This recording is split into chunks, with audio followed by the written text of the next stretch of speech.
Web logic. Time to flip the script. Japenis. I-beam.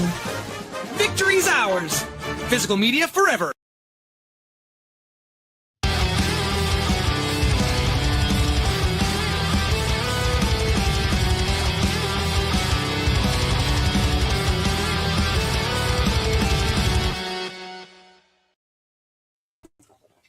Scraping the bottom of the barrel with those now that Sora doesn't let you generate any new ones. Welcome back to the OCA Podcast. I'm your host, the Anime Collector, and joining me tonight is Randy.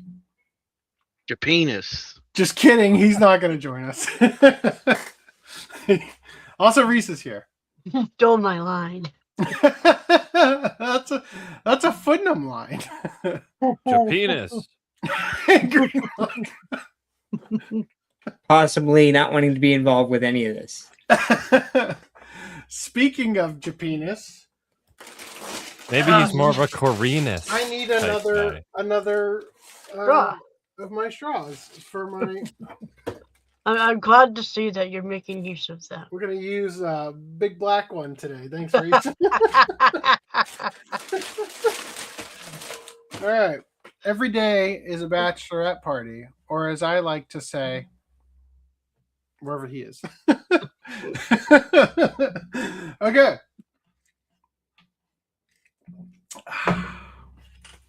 Every day is also whiskey day. I already slurred my speech. Took one sip. Okay. Off to a great start. Here we go. If you guys want to support the OCA podcast, I would like to invite you to head over to OCApodcast.com/support. I want to thank our patrons who make it somewhat possible for us to predict how far behind we are on our earnings, which is better than predicting no earnings at all. Damn, we really need to catch up here. This number gets more depressing every week. All right, you guys can support us directly via this widget. It'll donate through PayPal. You can set up a recurring payment, or if you don't feel comfortable doing that, you can also donate just once. This is probably the lowest fees we will collect in terms of like things preventing us from getting your full donation. Unless you see me on the street and give me cash, that's also good, right? Like that'll work. You can also fund us over on the Patreon, the Anime Collector Patreon, subscribe to our Ko-fi, or indirectly at any of these links. That would be very helpful. Thank you. All right, jumping right in. Let us talk about Japenis.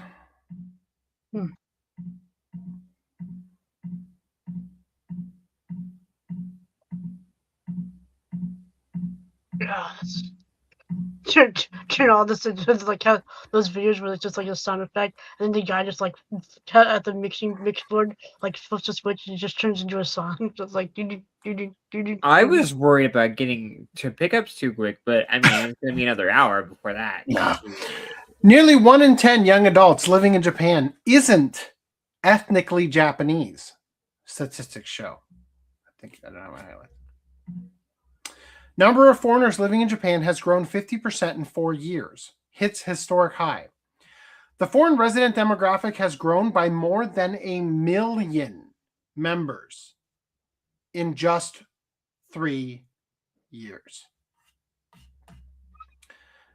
Understand that is 333,000 people per year. And that is pretty messed up. Meanwhile, Japanese schools are overwhelmed by a rapid influx of foreign students. As Japan's population increases, there has been a sharp rise in foreign national children enrolling in nearby public schools.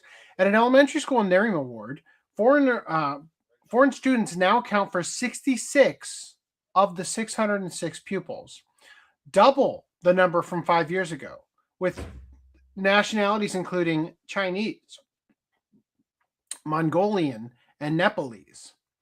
Many of these children require specialized Japanese language instruction, and the school currently has 27 students who cannot fully understand Japanese. That's almost half of the foreign students can't understand Japanese, right? To address this, teachers provide individualized instructions 1 to 3 hours per week, supported by external instructors, but differences in language proficiency make planning and staffing difficult. Educators say the pace of increase is overwhelming existing resources. The school principal has warned that staffing has not kept up with the growing number of foreign students and has called for more Japanese language instructors. Although foreign children are not legally required to attend Japanese compulsory education, public schools must accept them free of charge if parents request enrollment under international human rights agreements. According to the Ministry of Education, the number of students nationwide requiring Japanese language instructions reached a record 69,123 in fiscal 2023, nearly doubling over the past decade. The government promotes a standard of 1 instructor per 18 students and subsidizes support staff, interpreters, and mother tongue aides.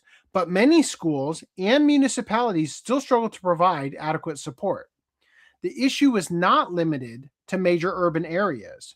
In rural regions, such as Tsugaru City and Aomori Prefecture, schools have begun accepting foreign students for the first time, often without prior experience or expertise in Japanese language education.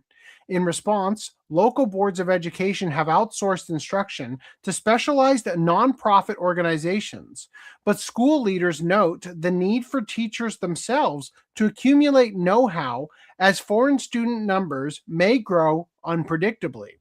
Experts argue that as foreign residents disperse across Japan, responsibility for Japanese language education should not be left solely to individual schools or municipalities.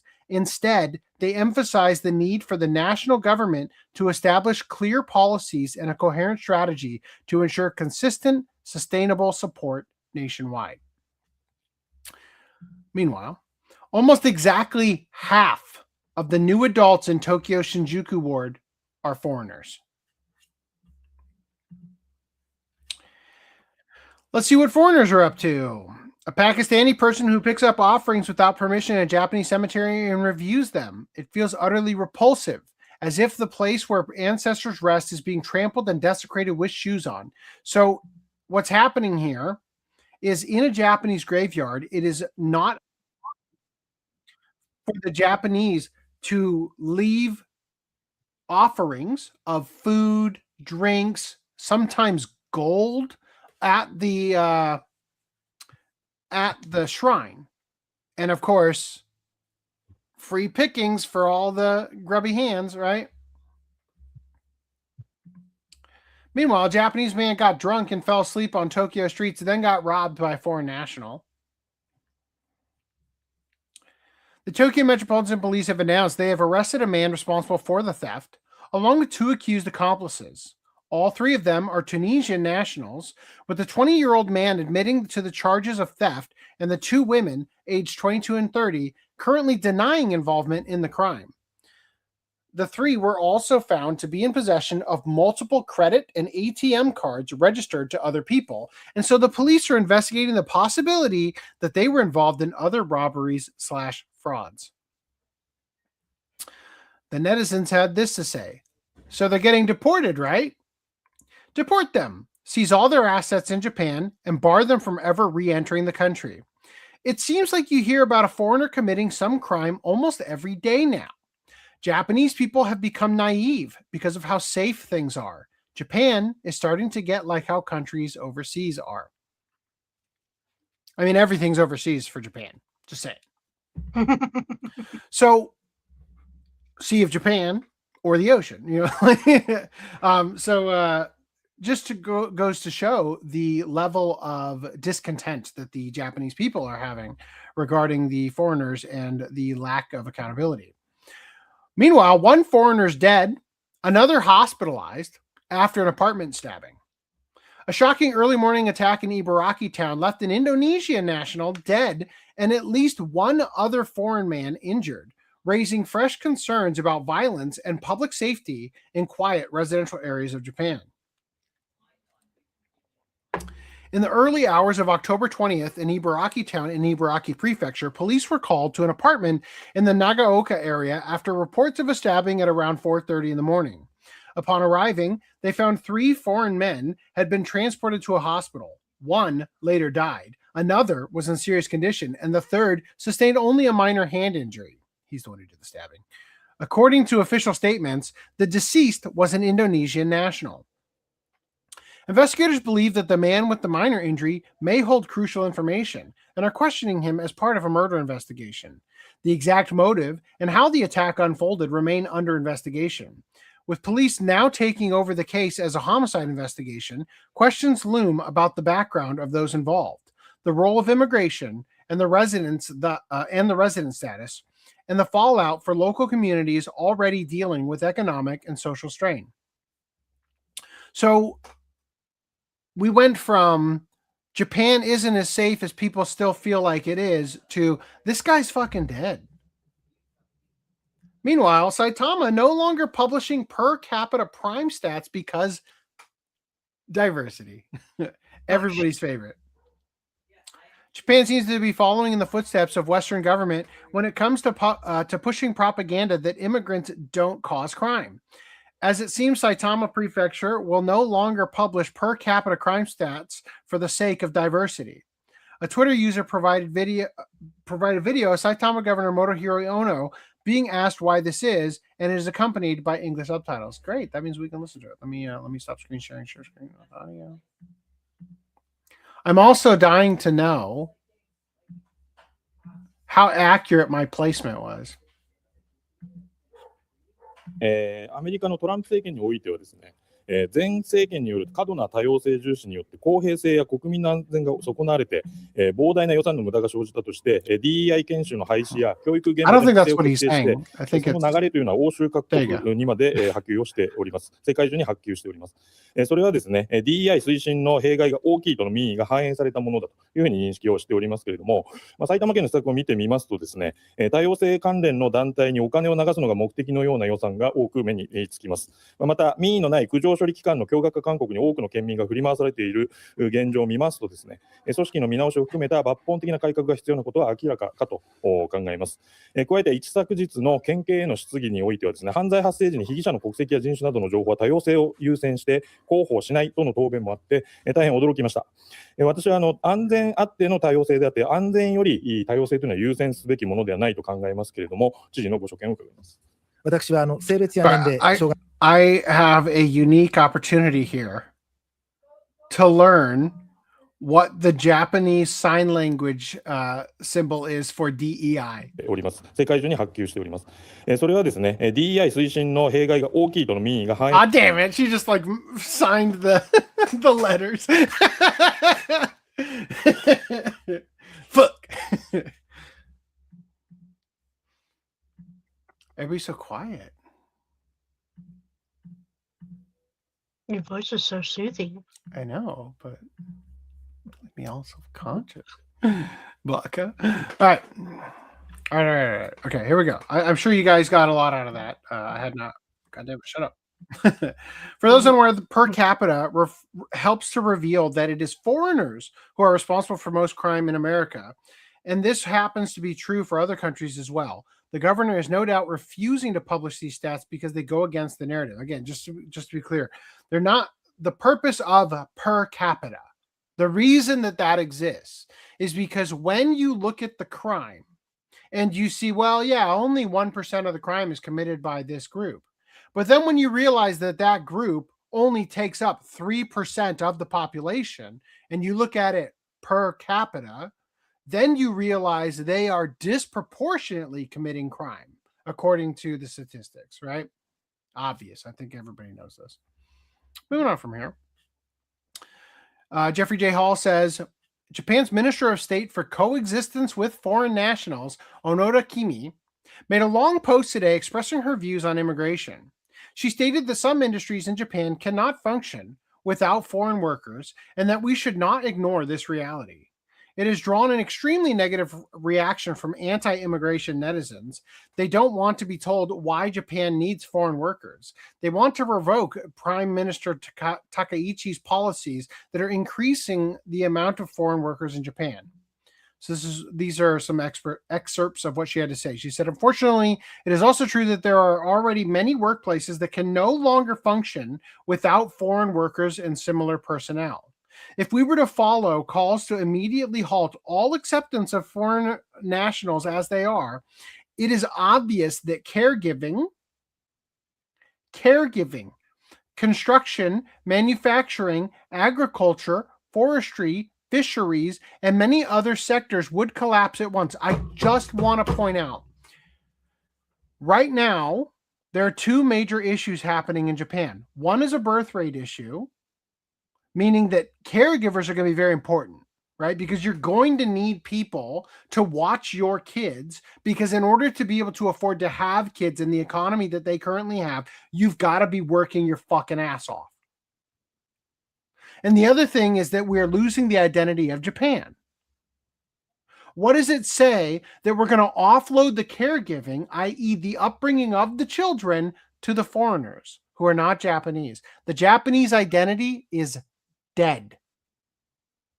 It is gone. It is a matter of time. There is no coming back from this. We are literally watching the end of everything that we've grown to love from this country in slow motion. She goes on to say, society would cease to function if everyone were truly resolved to say, quote, even so, we are willing to push through our ideals no matter how much damage this causes to Japanese society, and to accept all the pain and burdens. That might be one possible choice. Listen, if you don't do that, you literally lose the identity. You must do the hard thing. You must revalue the currency. You must go through the financial hardship it will cause, because it's the only way things shake out and run out the other side. Reduce taxation, reduce restriction, let people manage their lives as people, and let them ride this out. That's the only possible way you're going to overcome this. She also said, needless to say, a country whose native language is Japanese, with its own history and culture, exists only here in the world. If Japan were to cease being Japan, we would lose the place to which we can return. Therefore, preserving our country's character as Japan, continue to safeguard what makes Japan Japan, is an absolute red line we cannot cross, except you are. You are crossing it. That's what the safeguards you have in place to protect the freaking caregiving. You literally are slitting the throat of the Japanese identity. That's exactly what you're doing. Japan now has stricter requirements for foreigners applying for citizenship. Okay, that's more like it. Another way to say this, Japan doubles citizenship requirements for foreigners. All right, a step in the right direction. Let's 200 it. Japan reportedly adding Japanese language skill requirements to most common foreigner work visas. All right. Japan has abolished advanced deportation notifications to foreigners' lawyers. Let's go. The new policy went into effect less than a week after the announcement was made. Get fucked, right? If you're in the country illegally, get out, right? In fact, Ibaraki Prefecture to offer cash rewards for reporting illegal foreign workers, or as this account called it, God damn it.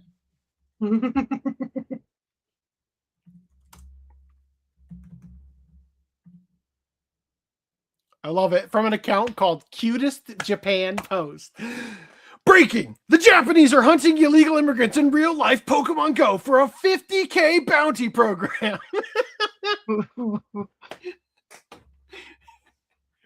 I think it should be more widely known that if you report someone to immigration and they turn out to be an illegal resident, you have a chance to get 50,000 yen. And even if you're mistaken, there's no penalty. Sneaky glance. Is it for real that you get 50,000 yen if you report illegal immigrants and they get deported? Lol. Breaking news. If you report illegal immigrants, you can get up to 50,000 yen. Finding one every 3 days for an annual income of 5 million. Come on, everyone. Let's hunt for illegal residents. Just to show the sentiment of Japan right now. Trump can do the funniest thing right now. Problem is 50,000 yen's not that much money.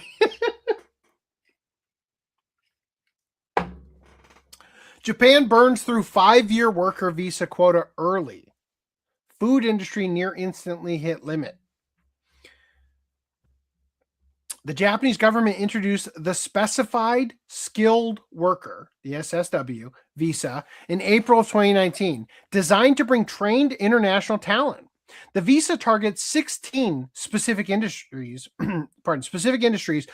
where domestic staffing has become critically difficult, ranging from nursing care and construction to agriculture. The government originally intended to accept a total of 820,000 workers over the 5-year period ending in 2028, with the food sector, service sector capped at only 50,000 workers. Pretty good, right? Japanese government listened, right? We're all happy about that. Everything's going in the right direction. Uh-oh. Japan's prime minister not setting a cap for SSW2 immigrant visas. So the Super Saiyan workers 2 immigrant visas are those ones don't have a cap. In a turn of events that shouldn't prove surprising considering the current state of the world, Japanese Prime Minister Sanae Takaichi has announced that there will be no set cap on SSW2 visas, allowing essentially an unlimited number of foreigners access into the country. So just to give you a heads up, the SSW1 is the entry-level guest worker visa with a 5-year cap, and you can't bring your family, and you eventually have to leave. This is where it sucks. SS2 is the upgrade. No time limit. Family can come with you, leads to permanent residency. So when Takaichi says no cap on SSW2, she's not talking about temporary workers. She's talking about unlimited permanent immigration with families. This comes at a time when immigrants have been causing excessive amounts of crime in the country, not unlike the U.S. This shouldn't come as a shock considering Takaichi has vigorously celebrated U.S. President Donald Trump, who, in his current term, has been bending over backwards for a certain country at the expense of Americans. God damn, what country could that be? The incident is similar to other countries whose rulers are actually secretly aligned with that of another certain country. You know, I feel like it might be time to drag in another thing that I realized should have probably been in here. Let me just load all these tabs.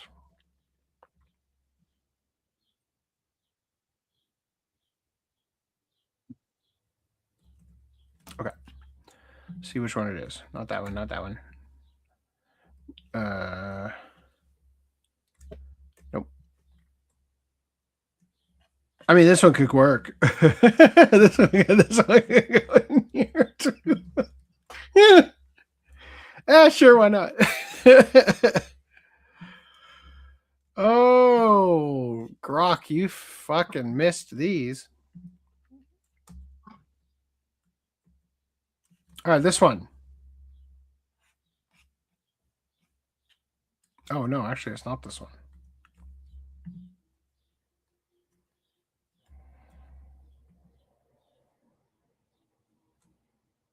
Yep, this one. All right, here we go. I'm going to rearrange these probably later.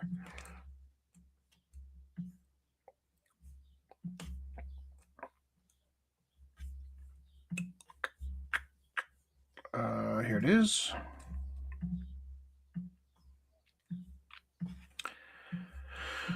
All right, we're going to cover them in this order. I'll fix it later. Okay. Takaichi pushes taxpayer-funded bug food research. UN Agenda 2030? Gasp. Shock. I can't believe it. Prime Minister Sanai Takaichi, government allocates unlimited public money for insect food industrialization. The Consumer Affairs Agency launched a 2026 grant for safety research on large-scale bug production, microbes, allergens, contaminants, grants, no strict upper limit. Takaichi justified it as advancing food tech, future food security, and innovation under her technology-driven notion push. Backlash is exploding online. Hey, do you guys recognize that? Do you know what that is? Here, let me see. I also have that in games news. Let me pull that up and get that out of here. A color wheel? Is it a color wheel? Looks like a Pokemon badge. Oh yeah, maybe it's a Pokemon badge. She's got the rainbow badge. Just gotta find out which one it was.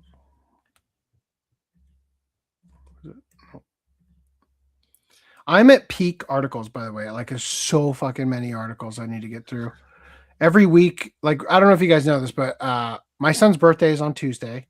We do. So, you told us. Yeah, and so that means that this weekend and next weekend are spent doing like birthday shit. You know. Oh, you poor baby! I have. I'm just saying. Eat cake and eat ice cream and feel like shit. Well, I'm just I definitely feel like shit. That's for sure.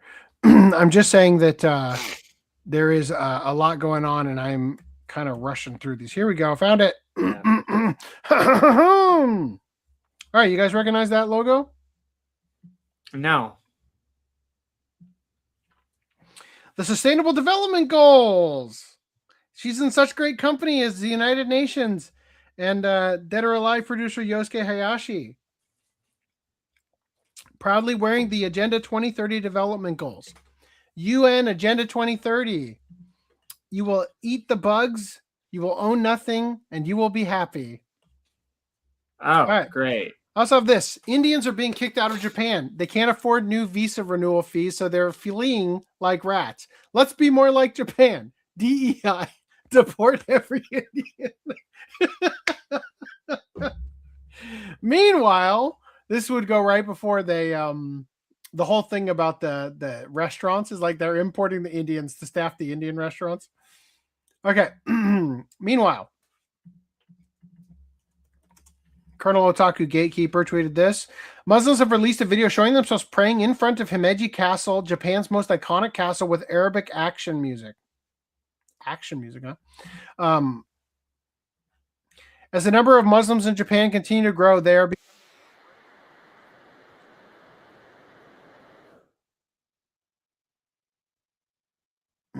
right?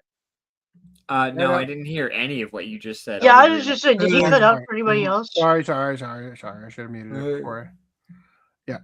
Sorry, you just for anybody who doesn't know, on StreamYard, if I play something and I'm not screen sharing it with audio and there's audio coming out of it, it fucks up all my microphone. Sorry about that. Anyway, so yeah, the Muslims in Japan are gathering and praying in front of Himeji Castle. People in the comments then basically called them a bigot and like they need a big open area to pray because that's their religion. So based motherfucker responds with this. This is the Kagura ritual. It's supposed to be performed outside, which is why public places like Mecca are chosen due to the space requirements. For those of you who don't know, this is like a sacred Muslim, right, landmark. I always joke when my dog when I'm walking the dog, because whenever he gets to the spot where he takes his shit, he like spins around like 80 times before picking a direction and shitting. So I always joke that he has to turn towards Mecca. Find Mecca. Where's Mecca? There's Mecca.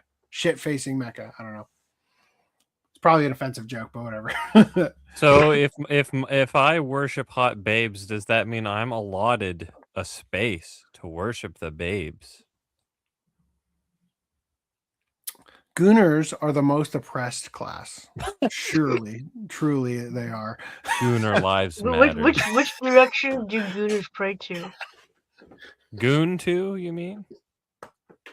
They goon towards the North Star. Kitty, right? On preferably, right? The North I Star mean, Nodding what would Committee. what would be our mecca? Like the Playboy Mansion or something? East towards Japan. All right. Japan Prime Minister Takaichi believes anti-immigration sentiment comes from foreign bot networks. God, where have I heard that before? Holy shit. Japan is literally entering the era. Like, they are so far behind. They're like a good 10 fucking years. At this case, maybe even 15 years behind the strategies that they used in the West, right? They're going into DEI, wokeness, all this shit.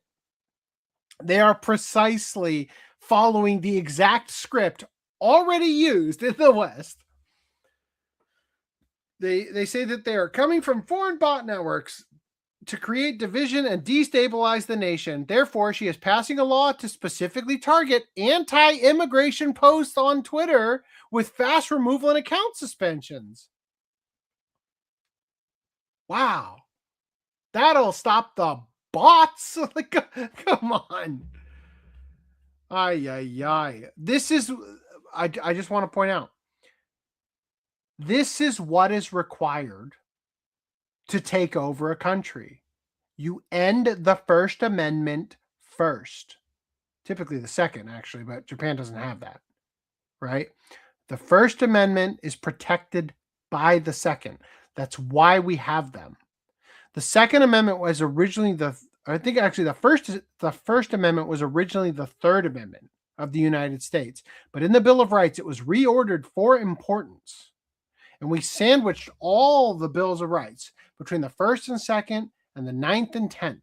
Because without these, everything in the middle doesn't matter. Anyway, charges dropped against the Kurdish men in Kawaguchi lawmaker intimidation case. You guys remember we talked about this? No, we cover so many articles, not really. I mean, maybe vaguely, but not totally.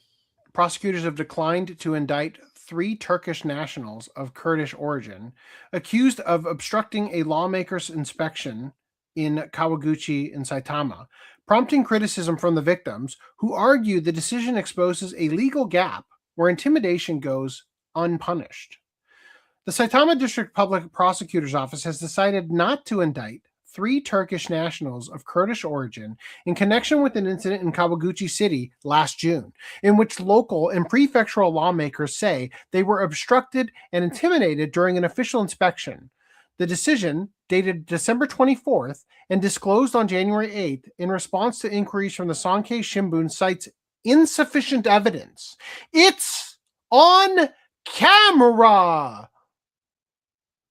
The incident occurred on June 2nd of last year when Saitama Prefectural Assembly member Kosuke Takagi and Kawaguchi City Assembly member Seiichi Okutomi, among others, were inspecting areas related to foreign residents' coexistence and local issues from public roads. According to Takagi, vehicles believed to be driven by Kurdish individuals followed the lawmaker's car for approximately 7 kilometers over about 20 minutes, all the way to the Kawaguchi police station's Bunan substation.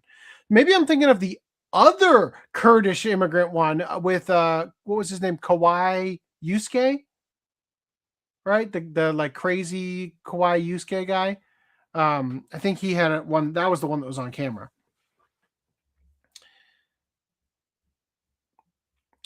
Once inside the police station grounds, 3 vehicles reportedly blocked the lawmaker's car, with the occupants shouting angrily for an extended period and making what the lawmakers described as insulting gestures. Police later referred 2 Kurdish men and 1 Japanese national to prosecutors without arrest. Prosecutors confirmed that all 3 have been referred on suspicion of obstruction of business by force and unlawful confinement, with 1 also suspected of obstruction of official duties. Despite this, prosecutors concluded that the evidence was sufficient to proceed. They explained that, after conducting a full investigation and reviewing the collected evidence, they determined the threshold for indictment had not been met. Takagi and Okutomi held a press conference in Tokyo on January 8th, announcing that they had filed a request for review with the Saitama Prefectural Review Commission on January 6th, which has since been accepted. Takagi said prosecutors told them that non-indictment does not mean the incident was harmless, but rather that under current law, there is no clear statutory provision that directly criminalizes the behavior in question. Takagi stated at the press conference, quote, "This isn't a crime. If this isn't a crime, then what is? If ordinary citizens are similarly followed, threatened, or intimidated, they might be forced to simply endure it. This is a legislative problem." Okutomi added that the decision could affect the morale of police officers on the ground. The lawmakers are calling for a thorough review by the Prosecutorial Review Commission, while also urging cross-party discussions to address what they describe as a gap in the law. They stressed that they do not want the case to end as a simple complaint of victimization, but instead to lead to institutional measures to prevent similar incidents in the future. Also present at the press conference were the prefectural assembly member Masahide Moroi, who participated in the same inspection on a separate route, along with around 20 reporters and multiple camera crews. Observers included House of Councilors member Mizuho Umemura of Sanseito and Kaori Arimoto, Secretary General of the Conservative Party of Japan. In addition, a Kurdish festival in Japan draws protests as immigration tensions continue to rise. Now, I'm sharing this shit for a reason. I want you to understand that this shit doesn't just happen without the people in Japan reacting to it, right? A Kurdish New Year's festival in Japan has sparked confrontation, highlighting growing tensions over immigration as concerns about foreign crime and cultural friction continue to build. You know, I'm going to move these. I think these should go after that. How about that? A New Roz festival celebrating the Kurdish New Year was held in Saitama City on March 23rd, drawing around 1,500 participants. The event, held at Akigase Park, featured traditional clothing, music, and dancing, marking the arrival of spring for the Kurdish community. However, the event also attracted a group protesting against foreigners, leading to clashes between demonstrators and attendees. During the incident, a local assembly member was reportedly struck as tensions escalated. While the festival itself was intended as a cultural celebration, the backlash reflects a broader shift in public sentiment. Japan has historically maintained strict immigration controls, but in recent years, the number of foreign residents has increased, bringing new challenges alongside cultural exchange. In particular, reports of crime and disputes involving foreign nationals have contributed to rising concern among some residents. These incidents, combined with the visible demographic changes in certain areas, have led to a growing number of people questioning how immigration is being managed. Damn. Crazy, right? Any thoughts? Yeah. No. All right, cool. You guys ready to go to pickups? Indeed. All right. So You here's do have pickups. I do. so it was my son's birthday is on Tuesday, but we spent this weekend celebrating. So we went to Belterra to get some ice cream, and a pop-up shop was right outside the ice cream place, and it was filled with Sanrio shit. So I got my daughter this Squishmallow cinnamon roll right there, and also got her this Mofu Sand cinnamon roll, like literally the only thing that she could have ever wanted. Right? She loves both of those things so much. So anyway, those are her pickups. Greenlight, you ready? Yeah. Can you visibly Yes, see me? Okay. Because there's a bit of a lag. So fresh pickups, as far as like, I just got this because I was hungry and I had a sweet tooth. Oh. I DoorDashed some Reese's Oreos. Again? Is this Yeah, why again. you were hoping we didn't do pickups too early? No, I was getting my pickups out because I had put some of my pickups away. Pickups. I need those Reese's Oreos for Specifically, pickups. this I picked up. I forgot to look up her name first, but I got this in the mail. I don't know who this bitch is, but she hot. Yeah. There's a lot of them where it's like, yeah, that's the reason. Like, I can name like the majority of the bunnies. Fuck. Yeah. But like some of them are they're just hot. I don't know their names, and they're just artwork. You know what I mean? Like, they're just like from artwork. They don't. Some of them don't even have like names. I'll be real. Some of them are in my phone as chick from the bar, right? Like, yeah. So, girl in a apron with baby toy. I Something can't turn her around. Yeah, I was gonna say something tells me there's a back to this. Yeah, well, there's a back, but you can't see the back. You can't show the shot on stream. I could, but you know, I'd like to keep monetization, although I've already probably lost it. Well, you can still take comes pictures with and a- post them in the Discord.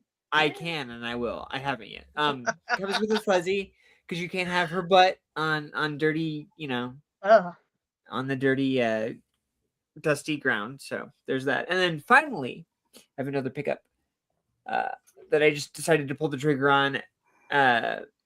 Den Geyser 3. Yeah, Den Geyser 3. What happened to 1 and 2? I have no idea. They're probably games, and so they just adapted through. Yeah, but yeah. Well, that's volume 1. There is a second volume 1. There is a Yeah. second volume, but this is like 3 of the third.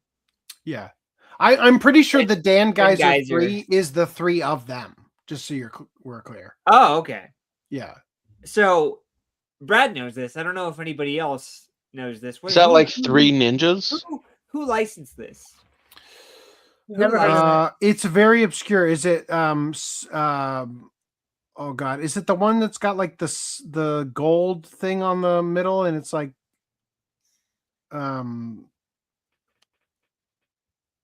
is that Right Stuff? Okay, Right no, that's not the Stuff. one I'm thinking of. Right Stuff anime. That, and it came with a little Right Stuff slip. Let me Mm-hmm. pull it out because I would have got the second volume, but I'm kind of broke. I still have to pay my editor, who's currently waiting on his payment. Probably tonight. Comes with this. Comes with the Grimes, Iowa Right Stuff Postcard thing. postcard. Yeah. I think I just heard your editor dying of starvation. Yeah, he is currently dying of starvation. I don't know who that is. If anybody knows, let me know. When you live in a third world country, it's pretty rough. I'd like to pick up the show that whoever she is from. Which one? The one on top? The one on top, Brad. Yeah, you know? I do. What is it? Outlanders. Outlanders. Okay. Is it licensed or is it one of those things that they didn't bother to like? Okay. Well, I think was it's licensed. Outlanders. I doubt it's not licensed anymore. But Outlanders. Okay, let me look that up real quick. Those are my pickups. Hold on. Yeah, here I'll show you. Okay. Let me just remove that from my cart. Give me the eBay listing so I can buy. Well, it's on Amazon. Oh, it is. It's $250. Oh my! Here you go. Interest just dipped. As if I didn't pay enough for this. I paid like. It's her, $30 right? For this. Okay. Wait, it's porn. I have food in the oven for you. Can you go grab it in about 7 minutes? 250. Is there an eBay listing that's cheaper? Like, Dude, I've got a duplicate of this. I think. Okay. But it's in the. But it's like sun faded or something. Okay, but it's buried in your. Yes. In your storage unit, but you'd be willing to let me buy that off you or something? If I can find it. Hold on, I gotta set a timer. Timer for 7 minutes. Where you going, babe? My parents' anniversary party. Okay. Happy anniversary. I don't think I've ever gone to one of my parents' anniversary parties. Just saying. If it was a big anniversary. My parents' 40th anniversary, it's Ruby, and I gave them Ruby slippers. No, Ruby, like everything, like colored plates and everything. And I'm like, I really dropped the ball. Oh. I just got to show up. Yeah. Okay. My dad didn't even remember. Well, of course not. Your dad has never remembered. That's true. Okay, bye. Yeah. Like Love you. my wife has. I remember. I love you. My wife plays like Parent Trap with her parents. Like, Love all right, it. yeah. So this is the girl, though, right? Your This is wife the one has you're- a twin? Yeah, I believe so because I don't think this was released by Right Stuff, though. it almost looks like an anti, but It's not. okay. It's not very good. Okay. It just looks Greenline, can you take a funny. picture of that postcard thing and just send it in the Discord? Yeah, So because we it just looks hard to read on the. Yeah, I can do that.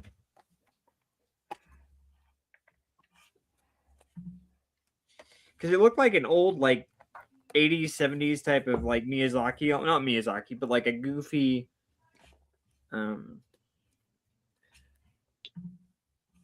Give me 1 second. Postage in the Discord. Dude, eBay will not load for me. Oh, you too? Okay. Yeah, so is it down for you? Okay.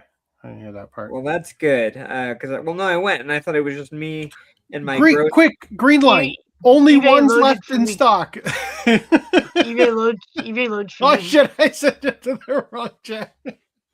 Now it's a race. Now it's a race. Well, that's for the Amazon thing. Here, I'll send it in mods. Okay.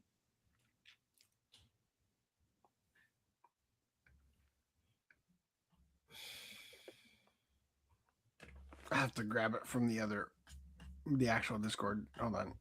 Not the. That's not it. That's not it. That's not it. Okay, that's No, because she has the horns. Right. Okay. In Outlanders. So hold on. I can definitely get you the. Sorry, everyone, for the detour. Wow. They live for this shit. I was Right. talking about collecting. I got it. Later, the Fantastic Adventure of Yoko. I don't think that got a DVD. Oh no, just VHS. I think it's just VHS. Damn.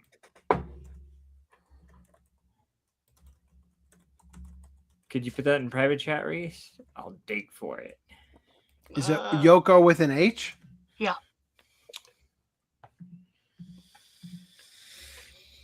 From 1985 anime OVA. Yeah. VHS, The Fantastic Adventure of Yoko. Ah, lame. Lita. This isn't the same girl, but that is the girl. No, what? That ain't the same girl.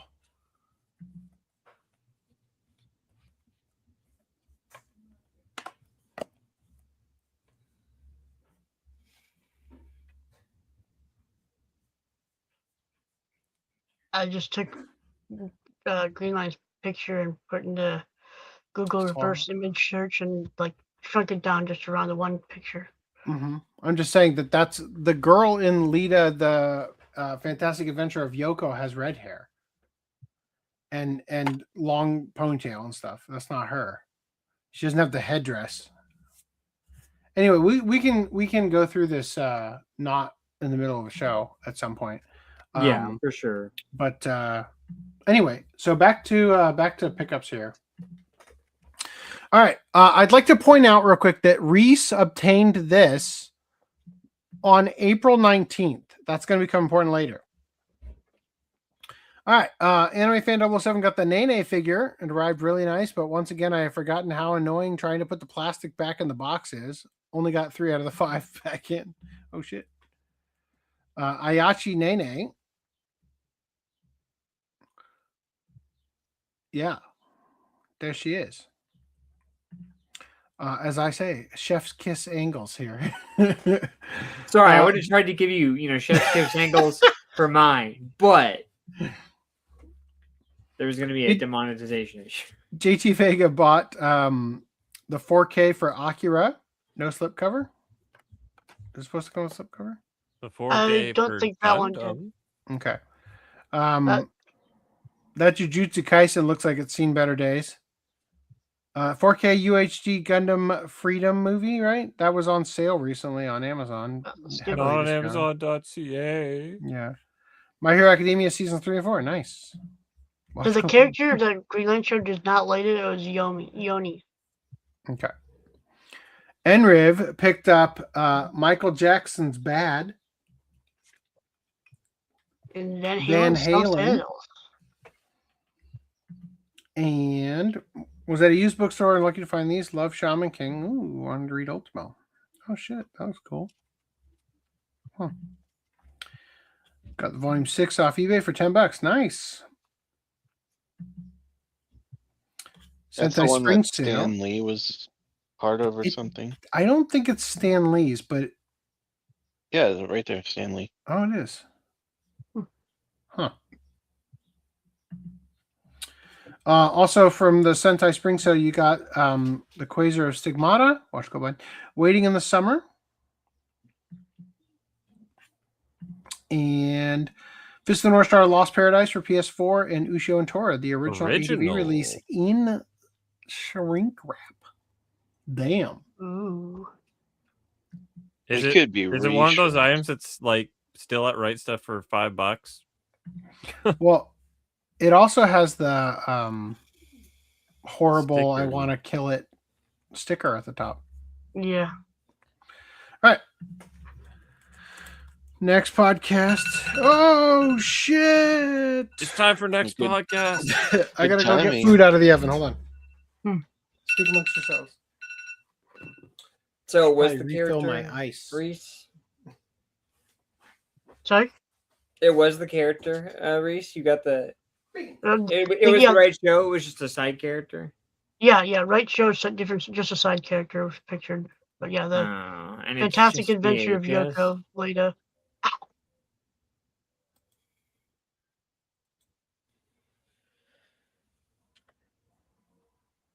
Gamers are the most oppressed, followed by anime girls, and then gooners. Are anime girls oppressed? I don't know about that. People seem to forget that the justice system exists to protect criminals from the mob. You could look at it that.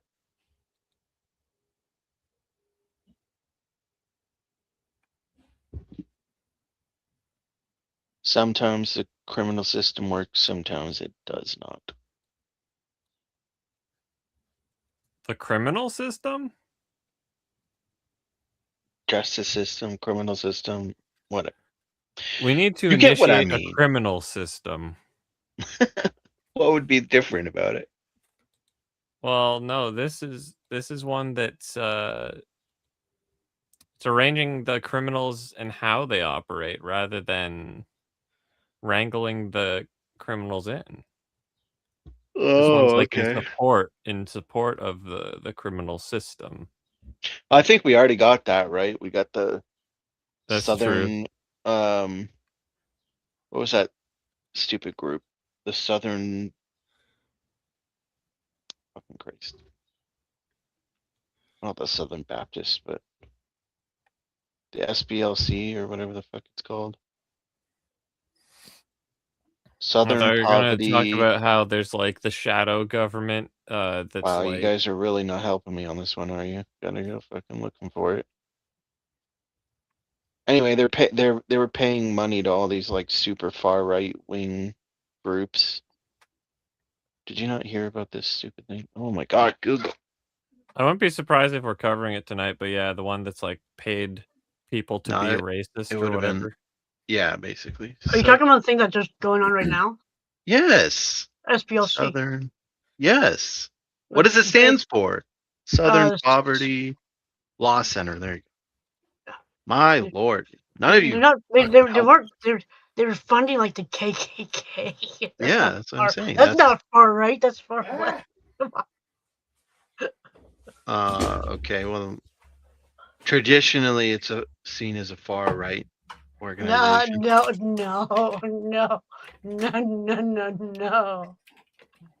Well, regardless, they're the ones that are they're the criminal system, all right?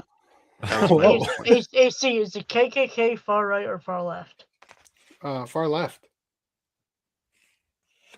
Randy says otherwise. The SPLC was recently caught. The Southern Poverty Law Center was recently caught funding them. Oh my! If you were here, we could have saved like exactly what we were talking about.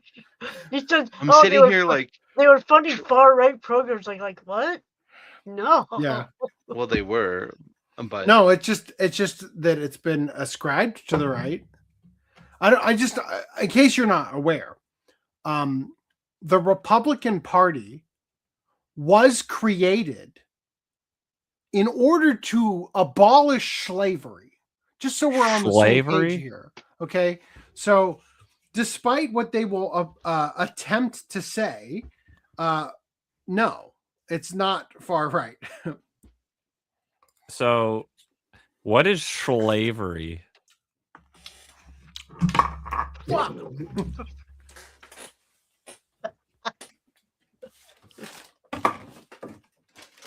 It's Black Suit Spider-Man in chains. Oh, that's slavery. Okay. Yep. I asked my wife for dinner. She whipped this shit out so fast. All right. Your wife should compete in speedrun cooking. Yeah. All right. 90% of Japanese consumers hate blind bag merch, yet still buy it anyway. Is that kind of like us with anime? That's Reese. Reese? What? No. You're mistaken, young man. I am. That is not Reese. What blind bags have I bought? That is. You are the blind bag. Oh. That is somebody else.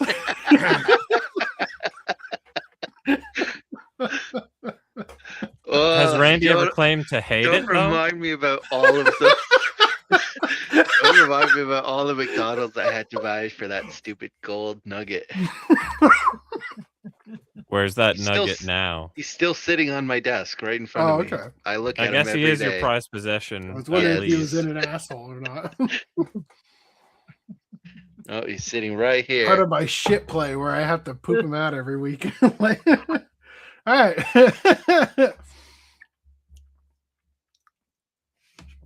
A new large-scale survey out of Japan has revealed a contradiction that pretty much sums up modern consumer culture. Almost everyone hates blind buy merchandise, yet most people keep buying it anyway.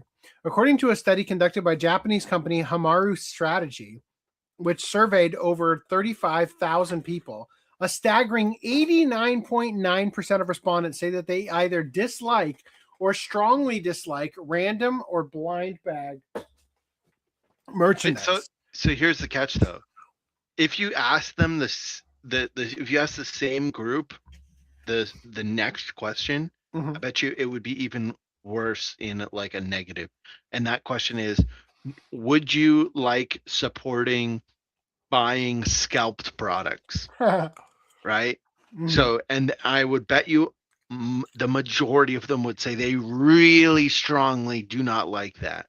Right? Because it's like, okay, well, I could pay $25 or $50. I think it was up to $50 for this stupid fucking gold nugget. But I would feel like shit paying $50 for the gold That's how nugget. I am with Magic. Instead, I'm going to spend I would rather spend $100 on McDonald's and get my nugget the proper way. You guys are thinking about scalpers in the wrong light. They are saving you so much unhealthy eating. Honestly, the McDonald's one, it would probably have been worth it to just suck it up and pay for the scalper. All right. Always has been. Also, the reason you do like them is because it's random, right? Random 11. It's in your name. Oh. It's your namesake. You would think that, but I hate blind bags. They're so annoying. Okay, buddy. Okay. Fund Randy's self-hatred. Like I said, the benefit of buying it I would prefer the randomness over the scalpiness because I'm cheap. As well, right? So in that sense, I'll take the randomness, but if I had a choice, if I could just pay $5 and say to the guy at the McDonald's cash, no, I want the golden one, then I would just do that. I think you just have to suck his dick for that one. I just thought he's like, I'm cheap, says the guy who buys 2 consoles to keep one in the box.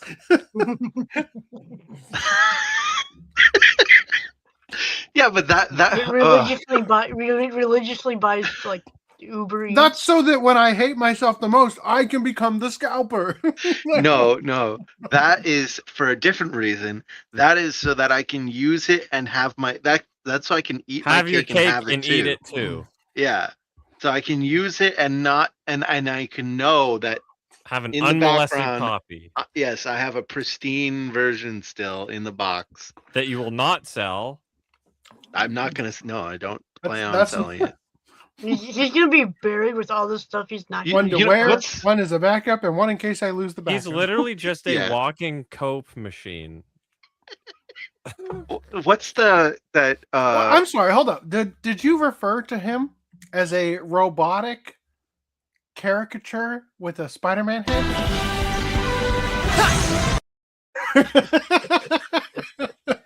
The walking cope machine. A cope clanker. All right. What's that movie? The Inglorious Gentleman or something? Inglorious Bastard? I have it wrong. No. It's League of Extraordinary Gentlemen? Yeah, you talking about that, or are you talking about the one that the Ungentlemanly Warfare one that we watch? No, the League of Extraordinary Gentlemen. And then there was the one Dorian Gray. So me buying a second copy is like the Dorian Gray portrait painting, right? Like Dorian Gray has the portrait of himself in his attic, and if he ever looks at it, he'll like he ages and dies. The portrait ages while he stays young, and if he looks at it, he turns into the age of the portrait. Yeah, do you not remember that? I never saw the movie. Oh, okay. Anyway, that's me with the second copy of stuff. It's like I have it in my attic. And if I ever go and open it or sell it, then I'll die. It's like then I've aged and it defeats the purpose. These products, commonly seen in anime goods, gacha style collectibles, and character merchandise, are sold in a format where buyers don't know what they're getting until after purchase. Like gachas? Yeah, that's also what you do all the time. Yeah, I also hate it. Despite how widespread the model is, the results show overwhelming dissatisfaction with the system itself. Although, you know what makes it a lot easier? Is having a gacha backpack back there that I can shove all the ones I don't want in. It only gets better with more with more. You should take that to Anime and sell the ones that are in there. Yeah, and just say $5 for a go at the for a random gacha. Yeah. All right. An overwhelming 98.5% of respondents said that their biggest issue is the chance of not getting the item they actually want, while 91.6% pointed out that the system ends up costing more than simply buying a specific item directly. The same survey found that the vast majority of respondents have purchased blind merch before, often repeatedly, showing that that dislike of the system doesn't translate into actually avoiding it. In fact, many consumers end up spending even more money chasing specific items. Around 63.3% reported buying the exact item they wanted later from resellers at a higher price. 63%. Sometimes you just gotta call it quits. What's funny is that those people who bought it at a higher price probably still came away saving more money than they would have spent trying to get it on their own. Yeah, probably. I remember for Pokemon when I was playing it, I was trying to chase this one or like a couple cards that were like the super rare cards in the set, and I was trying to complete this set. It was the Roaring Skies set, if anyone plays it. But anyway, and I bought like 4 booster boxes, and the booster box has I think 36 packs in it, and they're like $250, these booster boxes, and I bought 4 of them, and I was just fucking spending money, and I bought other things too, like the ETBs and the tins, and like I was buying all this shit. And I still couldn't land this fucking card. And at a certain point, I was like, the only card I need is the chase now. And it's like, do I buy another box, or do I just go and pay the $250 for the card, which is how much it was. It was like fucking a crazy expensive card. But it's just like there's something like in my head that's like, well, they got it for, you know, $10 on the pack. Why can't I get it for $10 on the pack? I don't want to have to pay him fucking $250 for a You card. could also say it's kind of like how AC has said multiple times about like, oh, part of the collecting is the journey of like, oh, the experience that I went to the thrift store and I landed this rare whatever. So in this case, it's like I pulled it my own with my own hands, and from my own packs and stuff, right? It just when you have 36 packs and you open all of them after spending $250 on a box, and you don't get a single new card in the set, and you're like, that was just a waste of $250. You kind of feel pretty shitty. Like, yeah, I think with card games as well, it's a bit different because it's, well, I mean, maybe because of how easy it is to fucking print a new one. Those No, artificial scarcity. No, I'm talking about it's a bit different in that's like you also like the idea of buying a box because it's like, well, you can get other stuff because there's plenty of other cards you get along with it, right? So it feels like you're getting a better value for your dollar rather than paying the outright like $75 cost for one card, right? That's the same with Magic with me. Like I hated the idea of like, oh, I'm not gonna spend $75 for this. You know, I'm just gonna get a $150 box, and then if I get it, sick. Like, so I'm sure I've told the story before, but when I was growing up, I went to church above a comic book store, and at the comic book store, I would always go there after church, and we would like buy comics or buy Pokemon cards or whatever. I once bought a Pikachu or a Raichu for like $20, right? Wow, you're a big spender. Yeah. So it had a sleeve with a $20 price tag on it. Naturally, I took that sleeve off and I put it on a more important card. And I cannot tell you how many fucking times a kid would be going through my thing and be like, "You got Alakazam for $20?" I'm like, "That charge like $20." You know, like you fucking idiots. Can't tell you how many times that happened. Spilled. Anyway. Oh, dude, it's getting worse, man. He's trying to bring in the collecting manga now. Yeah, he's fucker. Fuck that guy. Fuck that guy. Sorry, this is just too good. I can't stop eating it. Get yourself a wife who can cook. Why? I can cook on my own. That sounds like a sad existence.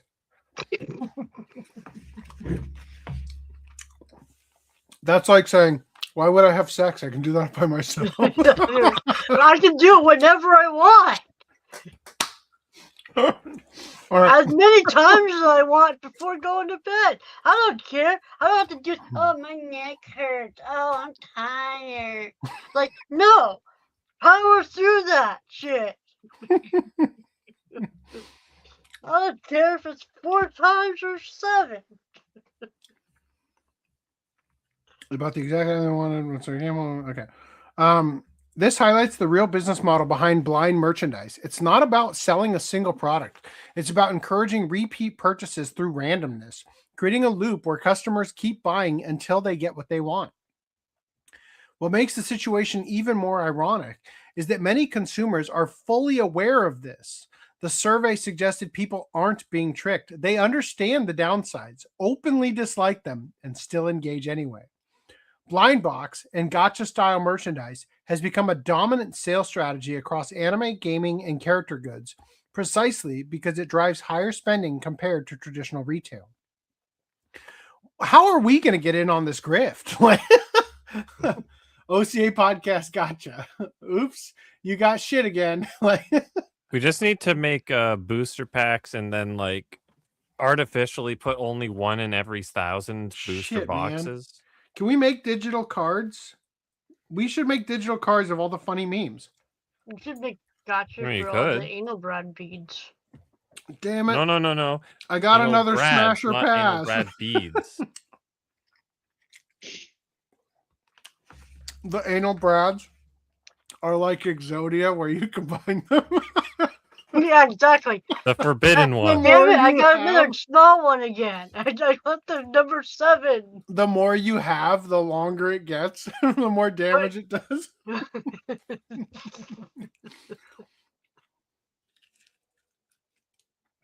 All right.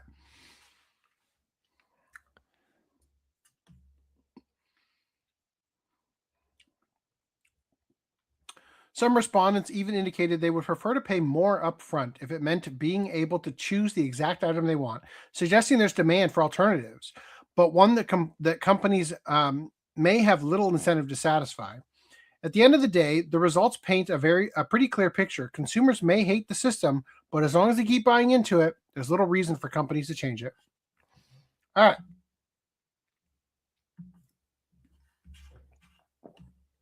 Throwing that over there somewhere. Okay.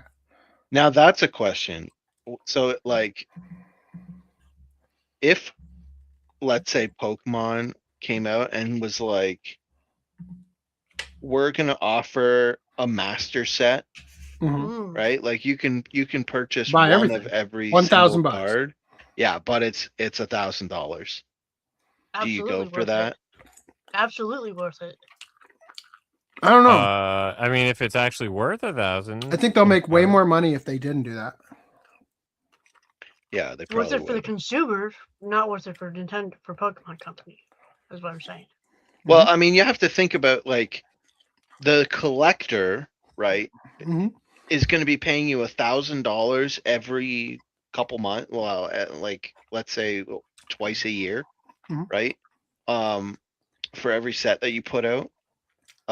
You know, there's some sets that are smaller and some sets that are larger. So let's just say $2,000 a year. The collector is going to give you, and then there's going to be the scalpers that are going to be trying to go after the like large ticket items. They drop $100,000 just to make sure nobody else can get the cheaper one.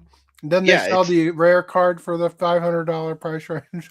It's like, okay, so $1,000 is like you're guaranteed to get the rare card, right? And you're going to get more than one rare card, obviously.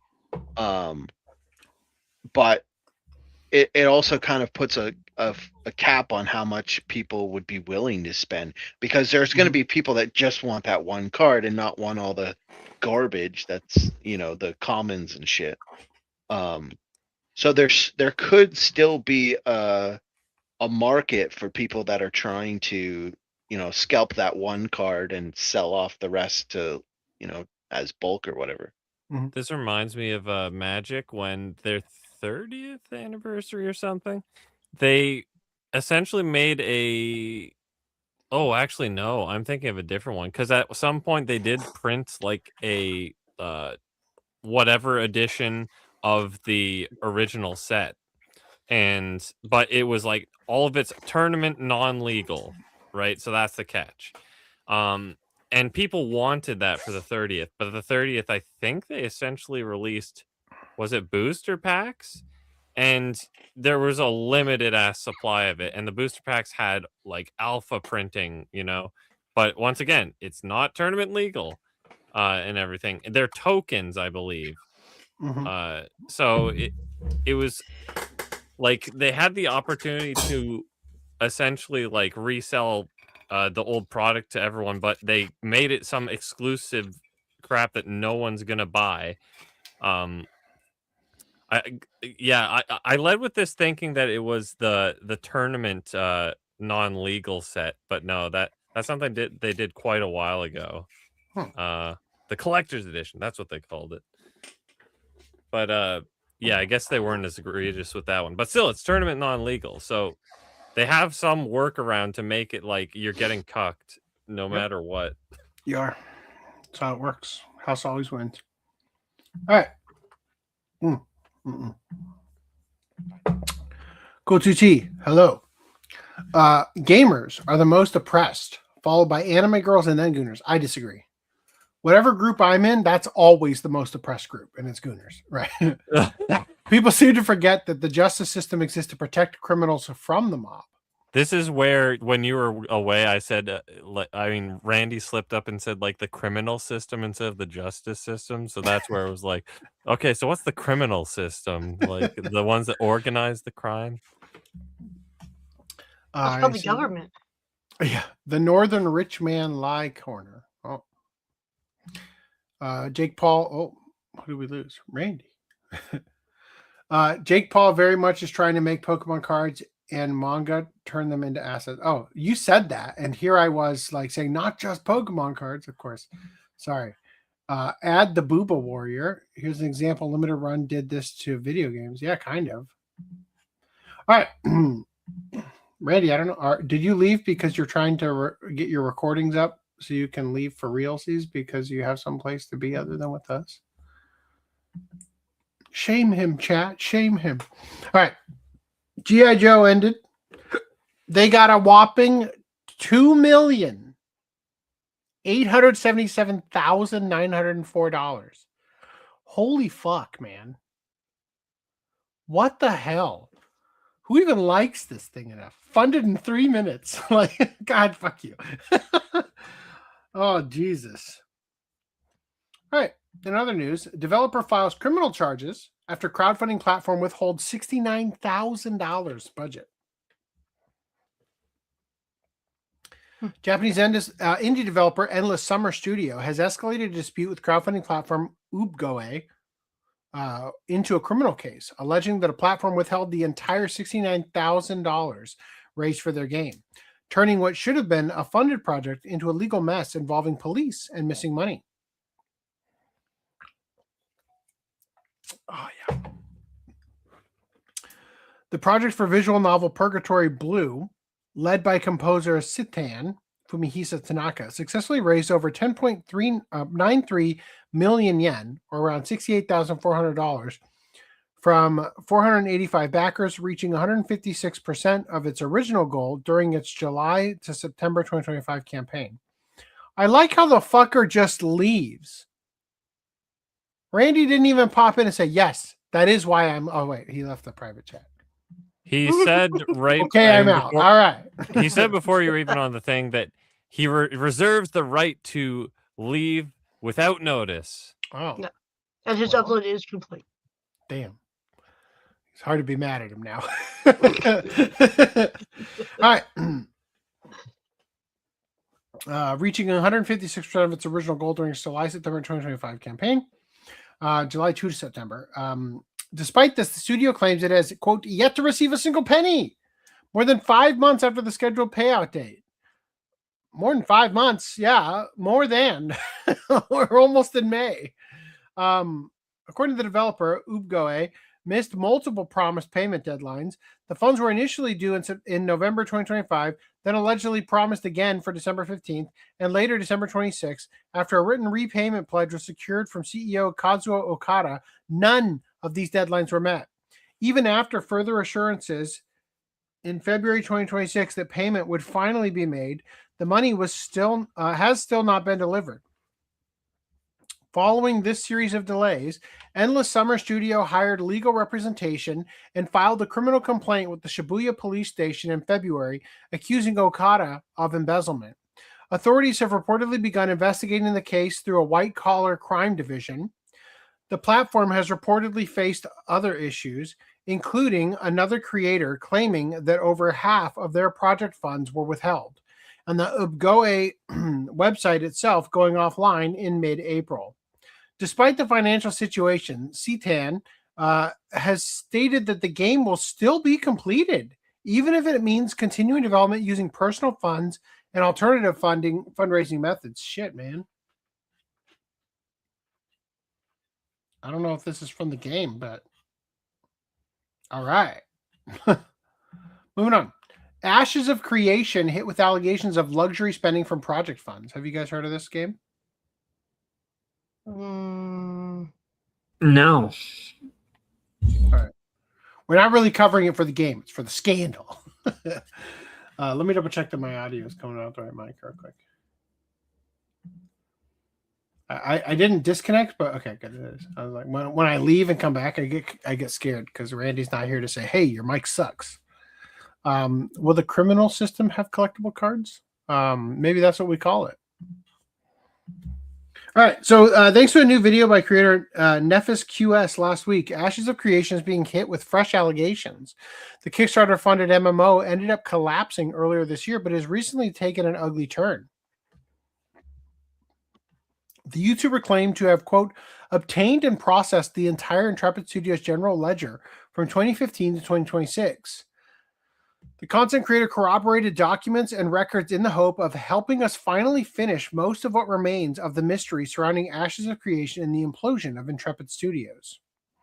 According to the video, Intrepid Studios founder and former CEO Stephen Sheriff used money tied to the project on personal luxury spending, including a private chef, auction purchases, cigars, and trading cards. The YouTube creator released a leaked ledger showing Sheriff's misappropriation of the funds. That's hilarious.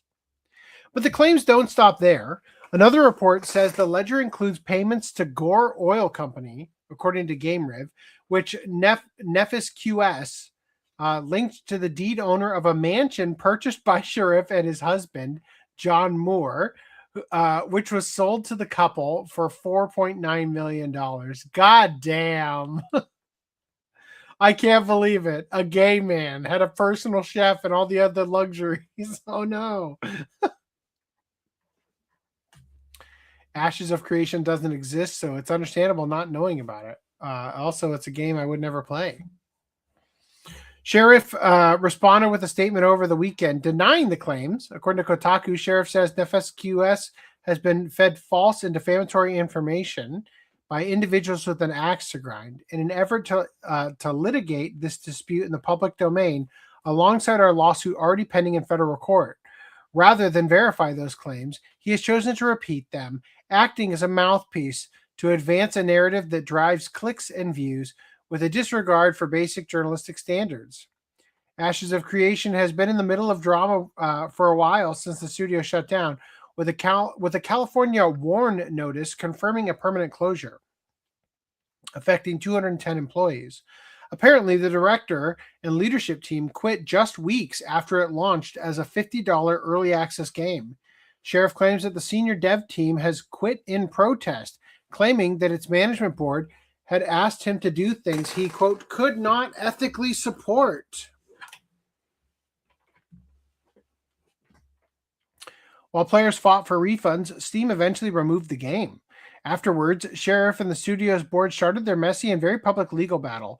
According to IGN, Sheriff won the first leg of his legal battle against Intrepid's board of directors, led by Chair Rob Dawson and their affiliated entity, TFE Games Holdings LLC, claiming, quote, breaches of fiduciary duty, violations of federal and state trade secrets, and wrongful efforts to seize company assets, including its valuable IP, through an unlawful and manufactured insider foreclosure.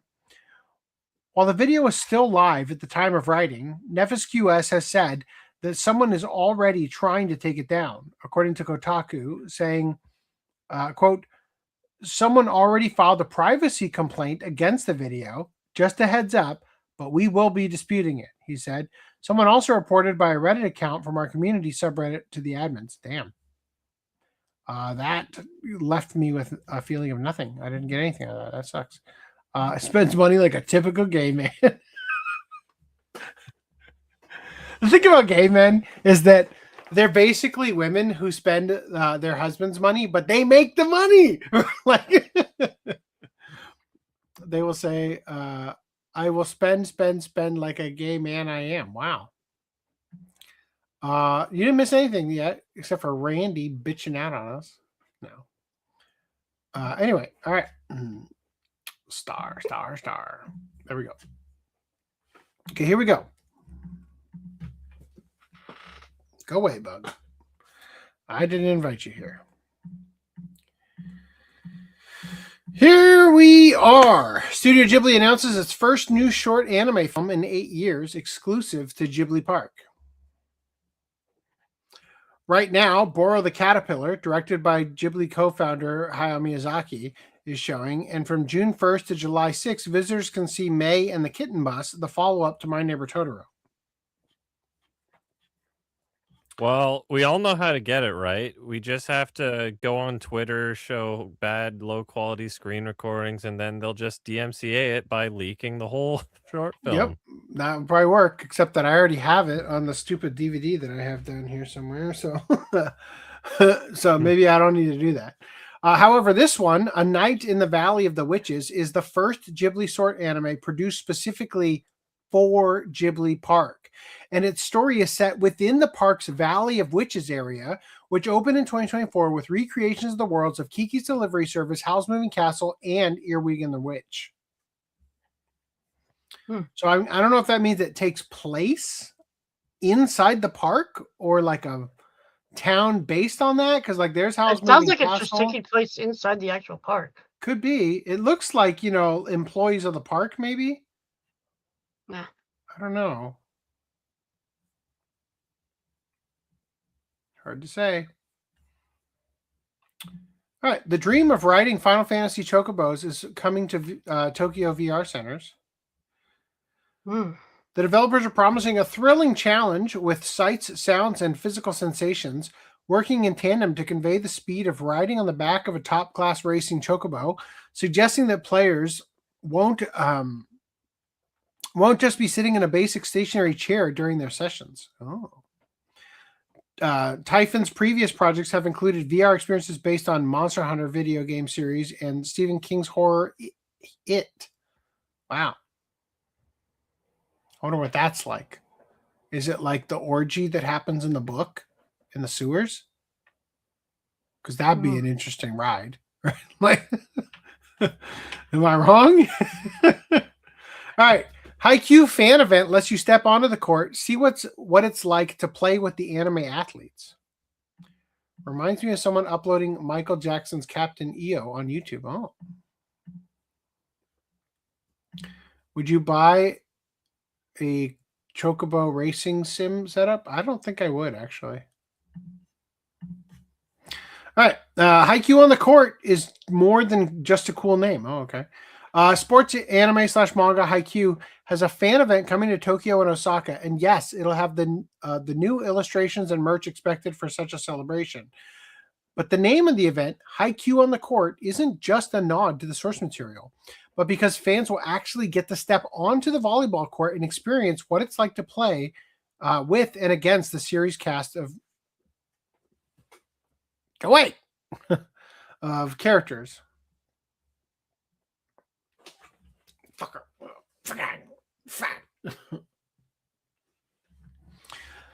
The experience portion of the event is divided into 3 sections, with the most artistic being the Synchro Court, which uses lights to recreate the position of the ball and players in 3 different in-series game scenarios, featuring protagonist Shoyo Hinata and teammate Tobio Kageyama.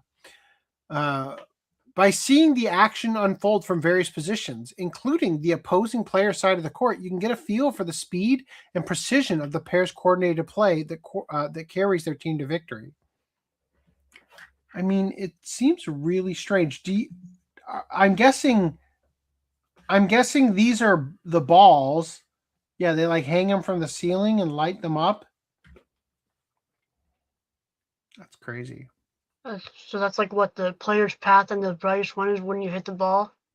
No, I think it's like the ball moves and you follow the one that's lighting up as like... That's like the player's path, the jump. And like when the bright, like when you're jumping for the spike. You probably just smack the one. No, I think that, because I've seen the show, I think that the libero is hitting the ball up, and then Hinata would jump up and hit it, right? I think it's just the path of the ball. Okay. And then the lights might represent the movement of the player, right? It says here, The portion of the event is divided into 3 sections. I think I already read this. I read that part. The event will also have sections where you can test your spiking, blocking, and receiving skills versus other players from the series. Oh, I'm sure I'm better. I'm sure I could smoke those guys. This guy looks like he's in full run straight into this fucking wall. Everybody else is like, except for her. I guess she's running too. All right. Adult admission is 2,000 yen or $13 US. But if you really want to get into the spirit of stepping on the Haikyu court, the 4,700 yen premium ticket gets you a choice of uniform design bib. A fucking bib? Come on. A mesh tank top to be worn over a t-shirt recreating the jerseys of Karasuno, Aoba, Josai, Nikoma, blah, blah, blah, all the other schools. Who cares? The jerseys won't be available for sale at the event itself, so you'll need to purchase your ticket to get one. Damn. They don't look anything like the jerseys in the anime, though. Are they wearing mesh? Is that what they're wearing? I never would have guessed. I guess that might. I don't think so. Like, mesh is just cheap. Mesh is just a cheaper. I like how they're like, wait, like, look at this fucking angle for these legs, and over here it's just like, that's got to be like a split second later or something. Yeah, it has to be because his hand is up over here, like he's about to smack the shit out of it. It's a great show if you've never watched it. Haikyu on the Court will be taking place at Dojima River Forum in Osaka from June 27th to August 2nd, and then heading to Bell Sail Roppongi in Tokyo from August 7th to September 13th. Ticket reserved, blah, blah, blah. Okay. All right, cool. All right. I was asked by Jordan Avant to talk about this. Fandom Pulse tweeted this out. Dragon Ball Z actor Vic Mignogna on using anime to evangelize for Christ. And then he quotes something here about how there's tens of thousands of kids that his pastor will never reach, right? And how his role as an anime voice actor has given him a unique opportunity to reach children for Christ that his church never could have reached, right? They go on to say, is that a great way to reach the youth? Now, I'll just say real quick, this is an interview excerpt from an interview performed in 2013. So it's not actually new. I don't know why Fan and Post pulled it out of nowhere. I feel like they're just trying to generate clicks right now. It got interacted with, quote tweeted by probably Cody at Anime Outsider saying, having hung out with the man multiple times, I can confirm he is one of the nicest and most genuine dudes in the entire industry. The fact he's as good an actor as he is on top of that is why he's so beloved, which likely contributed to him being stabbed in the back. Too nice and successful for his own good. Luckily, he's still making that bread. They couldn't crush him, and in attempting to, the U.S. anime industry revealed to everyone what a cesspit it really is. The American VA scene will likely never recover, especially not the individuals that stabbed him in the back. Damn straight.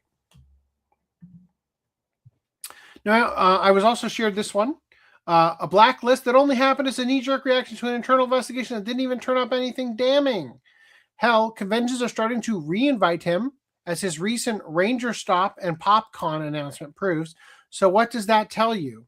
Now, this is a reply to this. And that is a reply to this. Vic Mignogna checking me out when I was mega underage and how gross and dehumanized it made me feel is like a core memory for me, and it blows my mind people still defend him. To which this person said, bruh, it is a well-known and a fact. He is blacklisted from anime conventions for a reason. All right, so that's what that other post is. Right. Just so we're clear. However, I can't help but notice Vic Mignogna checking me out when I was mega underage and how gross and humanizing it made me feel was like a core memory for me and blows my mind people to defend him. I am no under 18s, 35, prophetic. Any pronouns, IBD ostomate, meaning she has like irritable bowel, like Crohn's disease or something with one of those bags coming out the side of her. Mainly a fandom account. Wait, what's this? Younger woman / older man for the win. I am a sicko. I post weird stuff. Huh. Funny Vic Mignogna that. checking me out when I was mega underage and how gross and dehumanized it made me feel. Oh, younger woman / older man for the win. Right. Hold on. So she's 35, right? Underage. That means 2000. Mega underage, right? Yeah. Mid 2000s was Vic that big then? I mean, I guess we had Full Metal Alchemist. Full Metal Alchemist. Yeah, but like I was mega underage means 17. You know, like come on, fuck off. Yeah. These people are so ridiculous. Captain Ostomy. Wow, we got to make. Fuck, man, you got to make that your entire identity that you shit in a bag. Come on, God, people are. You are a sicko who posts weird stuff. All right, so I do actually want to read this. There is a article version of the interview. There is some crazy prophetic stuff in here. Like, holy shit. They picked the right man to me too. But I do have some additional things that are not included in the full interview that we're going to look at. So, interview with Vic Mignogna.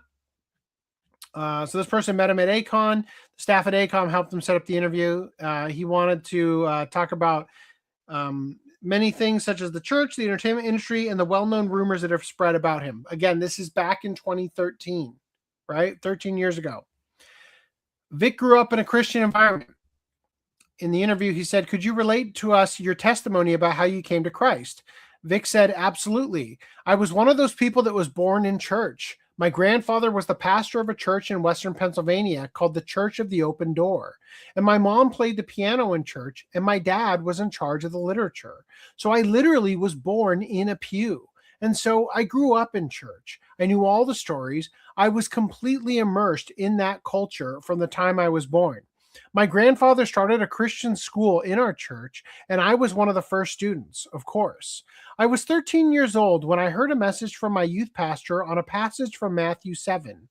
And it's the passage where God says, 'Many will come in that day and say, Lord, Lord, did we not prophesy in your name and cast out evil devils and preach in your name and done all these wonderful things?' And God will say to them that day, 'Depart from me, I never knew you.'" And our youth pastor went on to preach about how many people were going to be shocked to find out that they grew up in a Christian home. They went to Christian schools. They knew all the lingo, but they had never personally made a decision to consciously accept Christ into their lives. They had never for themselves welcomed God into their lives. For me, I was riding on my grandpa's coattails. I figured, hey, I gotta be in the club, right? My grandpa's a pastor. My mom plays the piano. I mean, I'm in church every time the doors are open. I go to Christian school. I've memorized thousands of Bible verses. I must be in the club. And when I heard that, I realized I had never actually made a decision for myself. So when I was 13, I accepted Christ. He goes on to say, when I asked Vic about the bad experiences with Christians regarding anime, he referred to his service there. I've heard people talk before. I've talked to a friend of mine before who says, well, my religion is very private. My faith is very private. Well, then what good is it? I'm sorry, but really, if it doesn't impact your life and the way you treat people, and if you don't share this amazing gift you've been given with God, with people that with people that God loves just as much as he loves you, if you keep that kind of gift to yourself, then what good is it? Sorry. They ran this through a transcription service and did not fact check or like proofread it after the fact. So it's even in the main article, it's a little off. So they go on to say, I got called in one day to a boardroom in the church, and there were 5 or 6 people sitting around the table. And one of them said, Vic, I saw online that you play this character in a show. You play this teenage boy who's rebellious, agnostic, atheist young boy, and he does magic and alchemy. Now, Vic, we can't have someone like that on stage at our church. What kind of example are you showing these kids? I sat across the table from this man and I started to tear up, and I said, you have no idea how many people I'm able to reach for Christ because these kids like my work. There are kids, tens of thousands of them, that my pastor will never reach. This is the passage that was quoted in that tweet. They will never darken the door of First Baptist Church or any church, but they like Ouran High School, or they like Full Metal Alchemist, or they like Dragon Ball Z, and they will listen to me talk and share my faith and share God's love for them because they like my work. I sat there and I said, are you serious? Really? First of all, I am an actor. It's a role I'm playing. It's not me. And anyone who has half a brain knows that I'm playing a role. It's not indicative of who you are. And number two, my job in anime has opened so many doors for me to get to share my faith with tens of thousands of people. With tens of thousands of people who would never otherwise be open to it. And I was literally removed from leading worship because the powers that be felt that it was not a good example for someone that was involved with anime and voicing characters like this. Vic went on to mention another problem the leadership had put him in. Quote, they said, we've seen a lot of pictures, drawings of you and your characters on a place called DeviantArt. Vic, Deviant! What kind of a place is that for a believer, Vic? Deviant? That's a bad word. I kind of just sat back in my chair and threw my hands up. I'm like, you 65-year-old guys, you have no idea what you're talking about. First of all, I have nothing to do with DeviantArt. If some fan wants to draw a picture and put it up on DeviantArt, what does that have to do with me? That would be like me going into a bookstore, taking a Bible off the Bible rack and walking over and putting it in the adult book rack. I mean, just because it's there doesn't mean the Bible has anything to do with the books around it any more than somebody drawing a picture of a character of mine or whatever, putting it on DeviantArt. There's nothing wrong with that. But these guys were so uninformed, and some of them, and this is Christianity in general, there is a faction of Christianity that is so steeped in their legalism and their strict rules and regulations and their separatist view of being separate in every way, shape, and form that they are of no value to the kingdom of God. They're not reaching anyone. In fact, they're turning people off. They're doing exactly the opposite. What did the Apostle Paul write? I am become all things to all me, that by all means I might save some. That was the goal. What's the priority? Doing whatever you can with whatever you have to reach whoever you can. That's the goal. I don't know where that got lost. I don't know at what point in time the church got the impression that God's main purpose for the church was to build a little wall around itself and throw rocks at people outside the walls. You know what I mean? And even attack their own. There's a faction of Christianity that is so steeped in their legalism and their strict rules and regulations and their separatist view of being separate in every way, shape, and form that they are of no value to the kingdom of God. I asked Vic if this experience dampened his own feelings towards the church and institutions he had so intimately been a part of his whole life.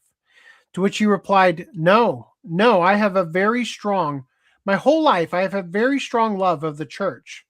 I've been in it my whole life, and a few years ago, I started attending more conventions. Many, of course, take place on the weekends. In fact, it happened when I was removed from leading the worship team. Suddenly, my weekends are now free, right? I'm not serving. I'm not leading the worship team. And it's ironic because right at the same time, I started getting more invitations to conventions. What I think I heard God say was, forget them. I'm going to use you in another way to do a lot bigger things. In fact, Vic did go on to lead worship in a different context and in different settings. Together with Caitlin Glass, Vic has, I guess in the interview, when Caitlin Glass was brought up, he said, my darling. Vic has often led worship services on Sunday mornings at conventions he's attended. It started when they both attended Youmacon in Detroit many years ago, and Caitlin suggested that the two, who were each involved in worship at their own churches, have a worship time. Caitlin was leading and was singing at the group in her church in Dallas. And she said to me, if we weren't here this weekend, tomorrow morning we would be in church. And I said, yeah. And we talked about how we would miss it because we loved serving. There aren't many things that give you greater joy than giving back to God what he gave you in the first place. And Caitlin said, hey, there's a piano in the lobby. Why don't you and I meet downstairs tomorrow morning before the con gets started, and we can have our own little worship time. Vic played the piano and the two sang. The silent hotel soon became a hustle and bustle as a crowd gathered, and thus was born a tradition. So I sat down at the piano and quietly played, and she and I sang songs together and closed our eyes and spent a little time worshiping. Opened my eyes, and there were kids all around the piano, like 50 kids at least jammed in. So I go, oh, wow, where did they come from, right? And I just happened to have my New Testament in my back pocket, and I started sharing. And the following weeks after that convention, Caitlin and I got so many positive emails and encouraging letters from the people who were there. And I thought, maybe this is what I'm supposed to be doing. Maybe God put me where he put me, not to make much of a Vic Mignogna, but to make much of him and to share his love. Fucking bug. Share his love with these kids, a lot of whom have been very disenchanted and disenfranchised from Christianity by people in their lives who have told them that God hates anime, and God hates that they wear black, and God hates that they pierce their nose, and God hates that they have purple hair, and blah, blah, blah, blah, blah. All of which God doesn't give a flying flip about. God loves them and who they are on the inside. And that is the message that I want to share with these kids more than anything. God Did Vic say flip? God said, or Vic said flip. Yeah, God said flip. You think God's ever said the N-word? Good question, huh? God is delivering. God is getting canceled, guys. Do you think when some black people pray to God, they say, "Yo, what's up, my children? I just wanted to tell you how much I love you today." Right. Oh, this has been a great session. All right. God loves them and who they are on the inside, and that is the message I want to share with these kids more than anything. You fucker! Gotcha, bitch! While Vic has continued to be a very popular guest at conventions, I do believe he was the only actor who had his own personal showcase at A-Kon. The con circuit has had its downsides, particularly in the way of rumors that have been spread about how he acts at these events. Vic was adamant about falseness of the accusations.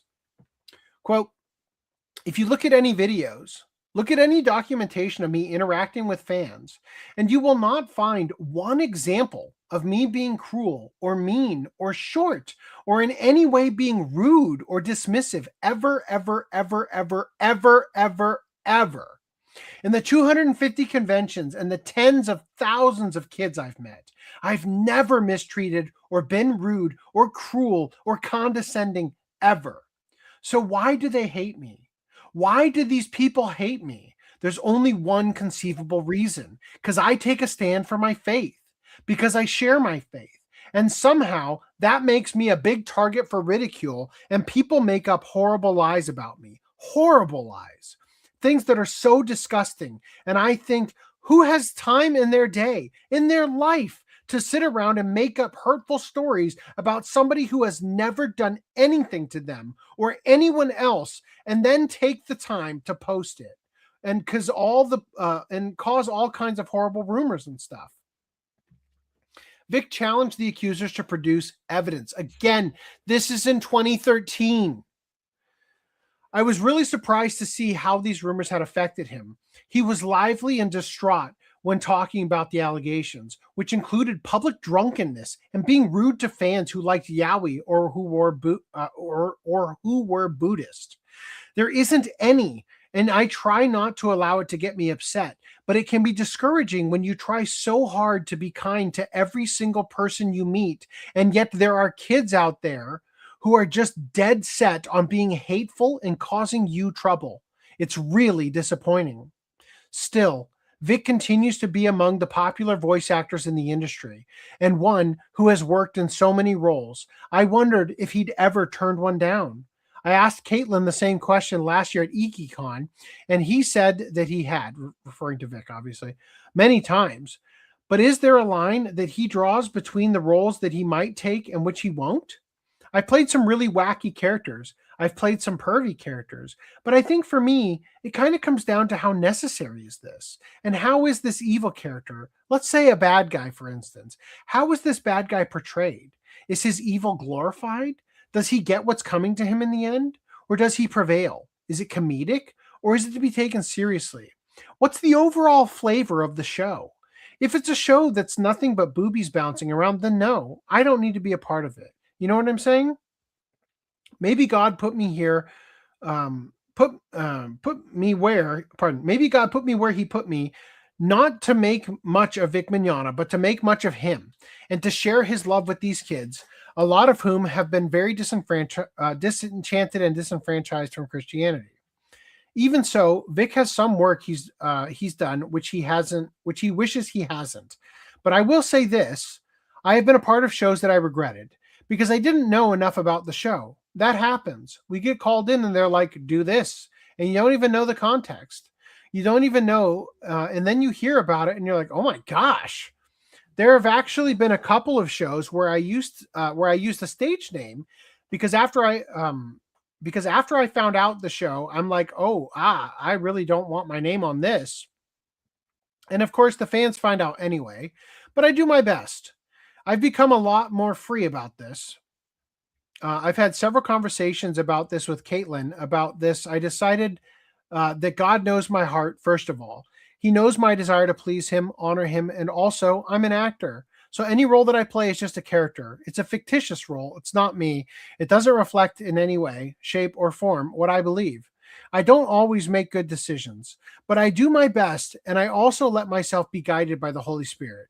If I believe that what I say I believe, then I believe that God's Spirit dwells inside of me, and he speaks to me, with nudgings in certain ways and a little apprehension about this or that.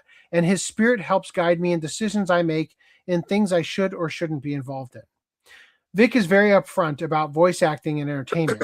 It's it's a tough business, he emphasizes, for anyone in particular, and particularly so for Christians who want to remain vocal while pursuing a career in that field.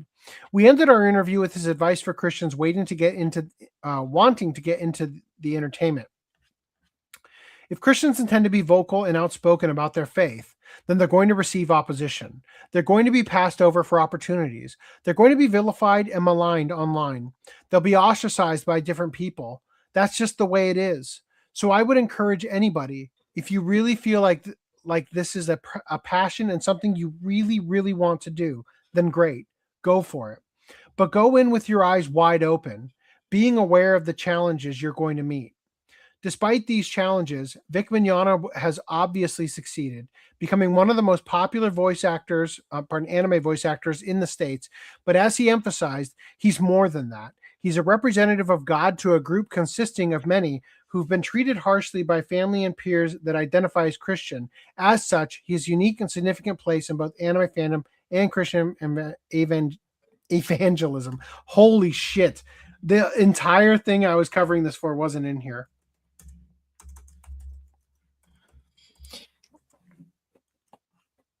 All right, this part. This is part of the part where he's talking about the rumors and stuff. He said, they don't like the fact that I claim to be that I claim the name of Jesus and that I find God in all the glory and all the credit. That I give God all the glory and all the credit for all, any good that's come into my life.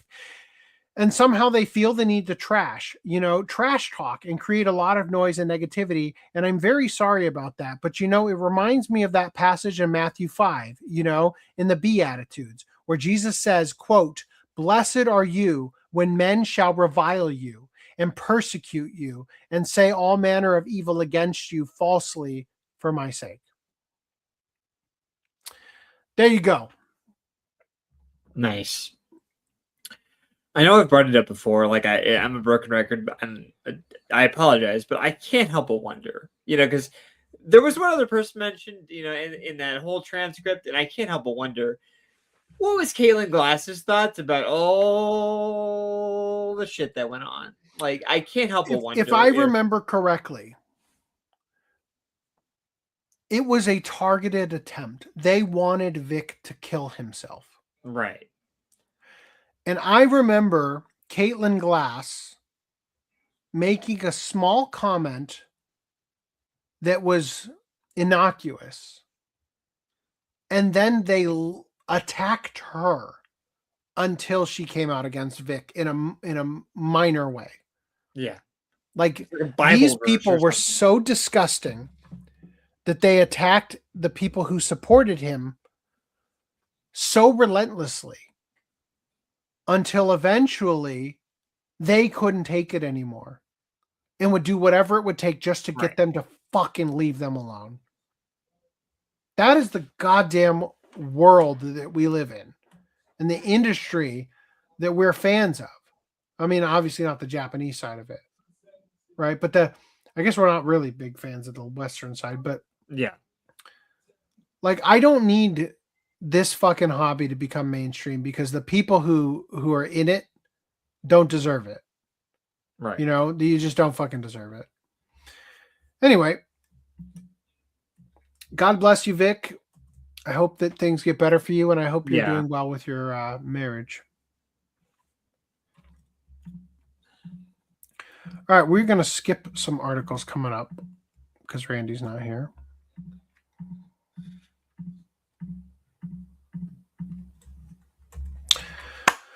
Far Cry TV creator says he's not adapting the games, calls their stories irrelevant to TV.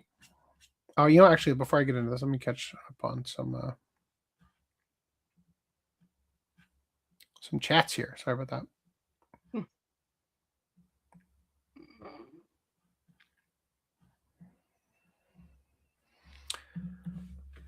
Fandom Pulse in general use random quotes from different times to generate engagement. I don't necessarily think actors should use their status to promote anything. Actors should just act. I'm less bothered by Vic's quote than others, but I don't want to be a hypocrite. I don't know. I think that from Vic's perspective, his reason for being is to bring people to Christ. And the difference, this is a big difference. I understand what you're talking about. Most of the people that you're thinking of, where you say you don't want to be a hypocrite, are the people who are preaching to you at events where they shouldn't be preaching to you. But for Vic to simply host a panel that is a church service that doesn't require anybody to come to it, and you come willingly, I don't think that that's... I think that if the people spouting communism and bullshit to their fans in Hollywood did it that way, I'd have a lot less problems with it. You know what I mean? Where you're not doing it in the middle of a halftime show or an award ceremony or some random bullshit like that. You know what I mean? Like it's a whole different ballpark, if you ask me. Vic keeps things PG-13. Not only does he keep things PG-13, but they wrote a script for him to play as Kurtz Weber that was filled with profanity. And he challenged the writers that the character did not need to be so vulgar. And they gave him the opportunity to rewrite all the lines, and he fucking did. And cut out like all the profanity from it in Full Metal Panic, right? If I remember the story correctly. It's funny you say that because I've seen people who are covering quote unquote Japanese songs, but they translate the lyrics to English, right? And I've seen two interpretations, and I'm like, these are wildly different. And one even has like swearing and profanity. The other one doesn't at all. So I'm just sitting here like, what causes them to like make those decisions? Look, I'm a huge fan of swearing personally, right?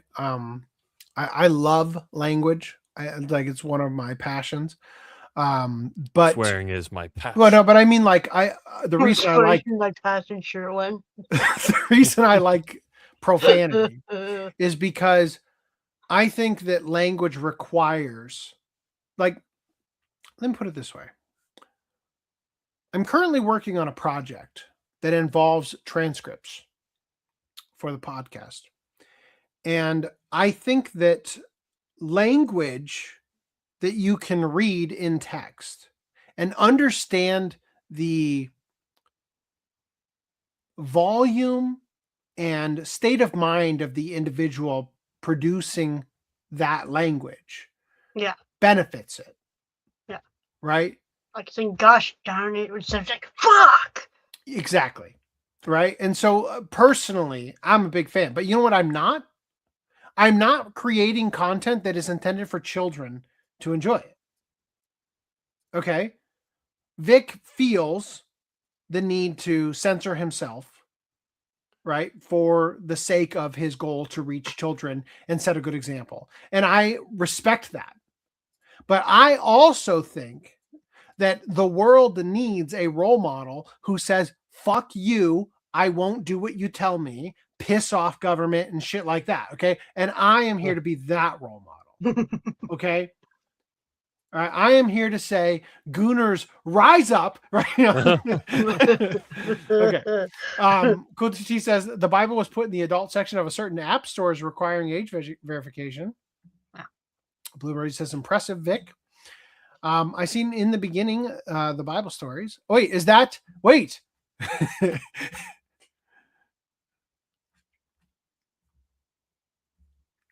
You must me, John. We talking about this? This? Sorry, I didn't mean to kick you guys out of the call. Hold on, I'll switch back to the other brand. See, even Jesus knows how to swear, right? No. All right.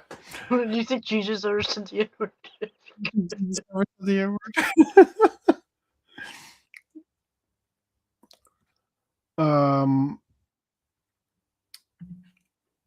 Wait, don't you wear black to church? I obviously, I think he meant, so in 2013, it was a different time.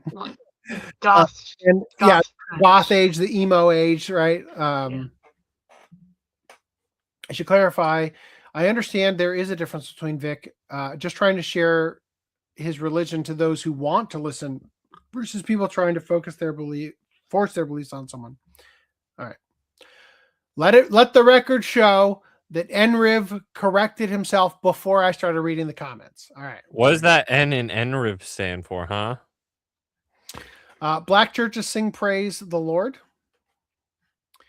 I believe you, Vic.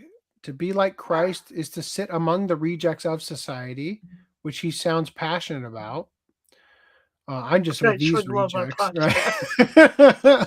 Most teenage anime fans were seen as that by their peers and families in the 2000s for sure.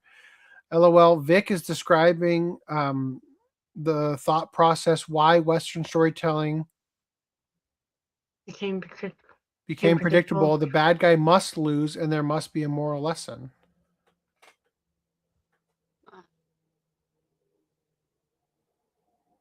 I think you mean became predictable, right? So is describing the thought process why Western storytelling became predictable because bad guy must lose and some moral lesson, I guess. Slander is villainy. He's right. Vic has had multiple times where there were voice actors who reached out to him and said they cared about him. I assume Caitlin was one of them, definitely. I mean, there are plenty of voice actors who sided with him.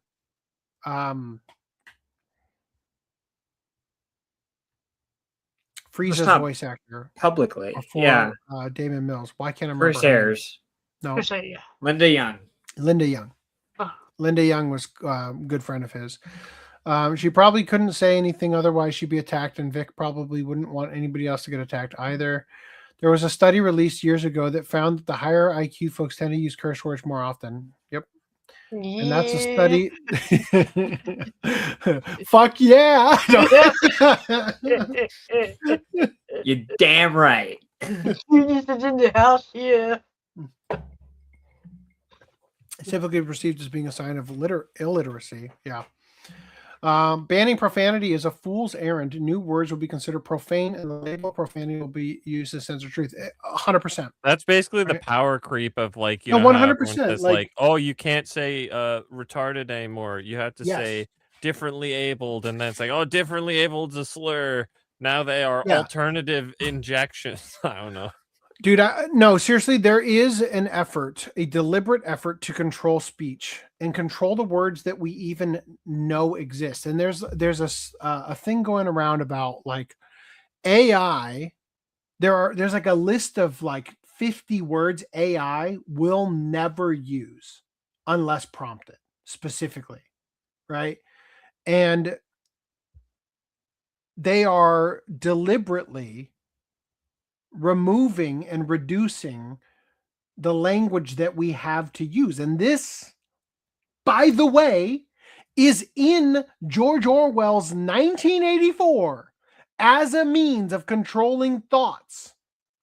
If you don't have words that articulate freedom, sovereignty, self-actualization, if you don't have a language that articulates those concepts, they cease to exist.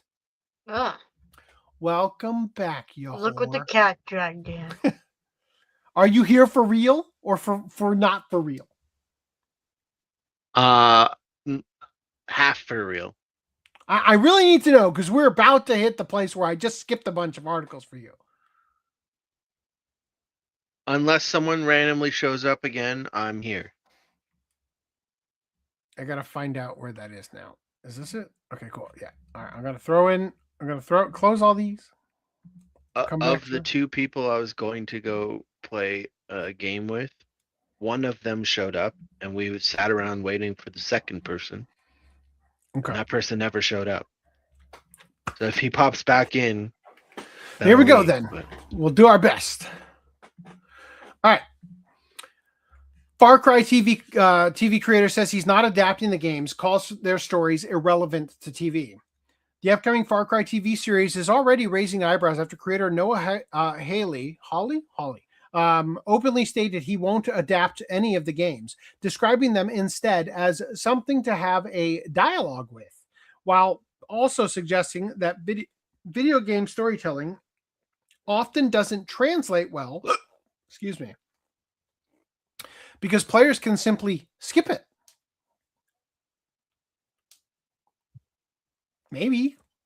I mean, I could skip the whole fucking game. Where's your excuse? Right? Like, Noah Hawley has revealed new details about his upcoming Far Cry TV adaptation, making it clear that fans shouldn't expect a faithful recreation of the existing game, a common trend for video game to film TV adaptations. Just so we're clear, I'm wholly on board with this.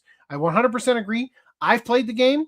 If you played it, like, I don't want to experience the fucking game again, you bitch, die. Because I would rather get something new, a reimagining in the world, the same theme. Give me the feelings, make me fall in love with the characters. Don't give me 100% exactly what I could have gotten from just playing an almost photoreal game. You know. Speaking, I'm not specifically adapting any of the games they put out. Instead, he explained that his approach is more abstract, saying, "Let me have a dialogue with this franchise because this is what I think a Far Cry story is." Rather than adapting specific plots, Hawley intends to treat Far Cry as a thematic framework similar to his previous work. He compared it to Fargo, noting, quote, "That's how I approach Fargo. We could build an anthology. Each season is a different story." However, his comments about video games themselves have drawn the most attention. Hawley suggested that the structure of games makes their narratives less suitable for television, stating, quote, "When you play a video game, you only really move forward through the gameplay section. Then you have these cutscenes that you can skip. That makes a human drama kind of irrelevant to the storyline. That is death for a show." Yeah, just skip them. Just skip them throughout the show. Right? Hawley also framed the project as an opportunity to critique adaptations themselves, saying it allows for a larger conversation about the strengths and weaknesses of adapting video games. You have said nothing. You said fuck all this entire interview. The approach positions the series less as an adaptation and more as a reinterpretation, using the franchise as inspiration rather than source material. Damn, that sucked. Okay, live-action Elden Ring film premiere date and full cast has been revealed. Has anybody here played Elden Ring? And let me just ask you, what actors are you in your head thinking, yeah, I could see that guy in an Elden Ring movie? I haven't played it all the way through, and I think Greenline's played it to some extent. I mean, there are characters, but like, I don't know. I don't think about like, oh, this person could be this person. Are there anybody you think? Probably not Michael Cera, right? Like, all right. The live-action Elden Ring film, which is being shot for IMAX on with an eye on March 3rd, 2028 opening, is set to begin filming in spring. Jonathan Pryce, who played the church guy that made Cersei Lannister walk around naked with the shame, that guy. I think that's who that was from Game of Thrones. And Nick Offerman. I don't know about you guys, but I can't take him seriously in a role that isn't a comedic role. Now, I also saw this on Bounding into Comics. They said, according to the Hollywood Reporter, the production of the movie starts this week, and the budget shows how ambitious A24 is, being well over $100 million. The Elden Ring movie set looks so good in every aspect I can think of. What, did they just find some rundown cemetery? It literally looks fake. Like, it literally looks like a scaled up version of a Warhammer mini set. Right? My favorite part is the, yes, the classic mop bucket from the game. Right? All right. Did Randy go play or what? I guess so. Yeah. If you don't want to make Far Cry, why are you making Far Cry? I don't think that's the statement they're making. I just think that not a single look. I love language, as I've said, right? And I find myself constantly in a position to be around people who are not fucking good at communicating. My entire life, I grew up, my mom would be listening to the radio, and I would hear the anchors of the radio show talking to call-in guests, and I would hear in real time the miscommunication happen and point out and observe where the disconnect happened, that they start getting confused with each other. And I'm like, you guys are so fucking retarded. Use your damn listening muscles for a second. That's not what they fucking said, you piece of shit. You know, stuff like that. So I can see where these directors are coming from when they are trying to articulate to you that I am not adapting a game. I'm not adapting the game as you know it, but that's not a reason to not see the movie. And it's not that you're not adapting the game because you're not a fan of the game. That's not it, right? There's a different reason that you would do something.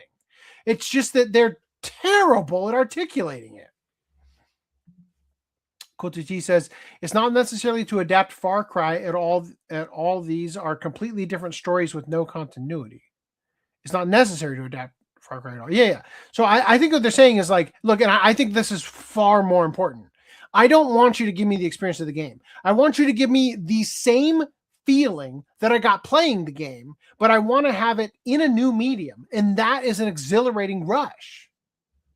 I think I've said this before with the 50 billion live actions, but basically this is a way to give people the experience that aren't gamers, right? That's why people want it to be like one-to-one. And I think that's a fine expectation to have. I don't know. I think that why would you watch it if you've played the games? Like, what value are you supposed exactly? To get? And I think you bored the shit out of people who get what they actually say that they want. And the irony is that as we're going to look at in a minute, really, because you could watch 100%, the movie instead of playing the 100%, game. 100%. I'm telling you right now.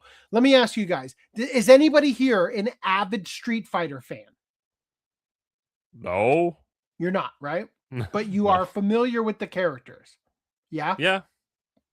What are your thoughts about the trailer we've looked at for the upcoming live action Street Fighter? I didn't see it. Does it feel like you're looking at a accurate adaptation of those characters? You're asking the wrong guy. I didn't even see the trailer. I would show it, but that's what got us blocked worldwide by WWE last podcast. Reese, you're familiar, yeah?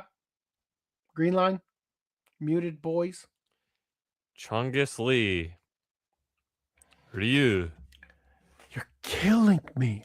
The point is that right now, Street Fighter's new movie might be the most visually accurate to a video game adaptation that has ever existed, right? Like, it is crazy clean how well it's accurately capturing the game in terms of the character looks.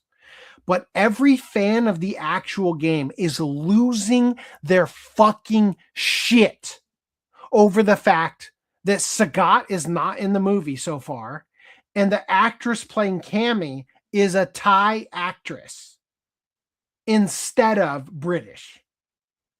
Okay, so the point is, I'm looking forward to Street Fighter. I think it's going to be fucking incredible. I can't wait to see it. But fans of the actual game are nitpicking the shit out of it in ways that I don't even think fucking matters. That's what I'm saying when I say that you cannot perfectly replicate it.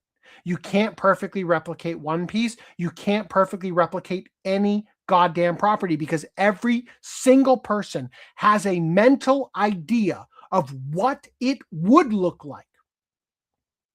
And you cannot please each and every one of those people. It's not possible because we all have our own interpretation. When you read Harry Potter and you read it and you thought, oh, I thought Hermione was black because they talk about like the nappy hair, right? But if you see the fucking movie and you didn't read the book, guess who enjoyed the shit out of it? The people who watched the fucking movie. The people who read the book after watching the movie, they enjoyed the book and movie even more. Because in their mind, they had a visual representation of what Snape looked like, of what Dumbledore looked like, of what, Harry, Hermione, and Ron looked like. You know what I mean?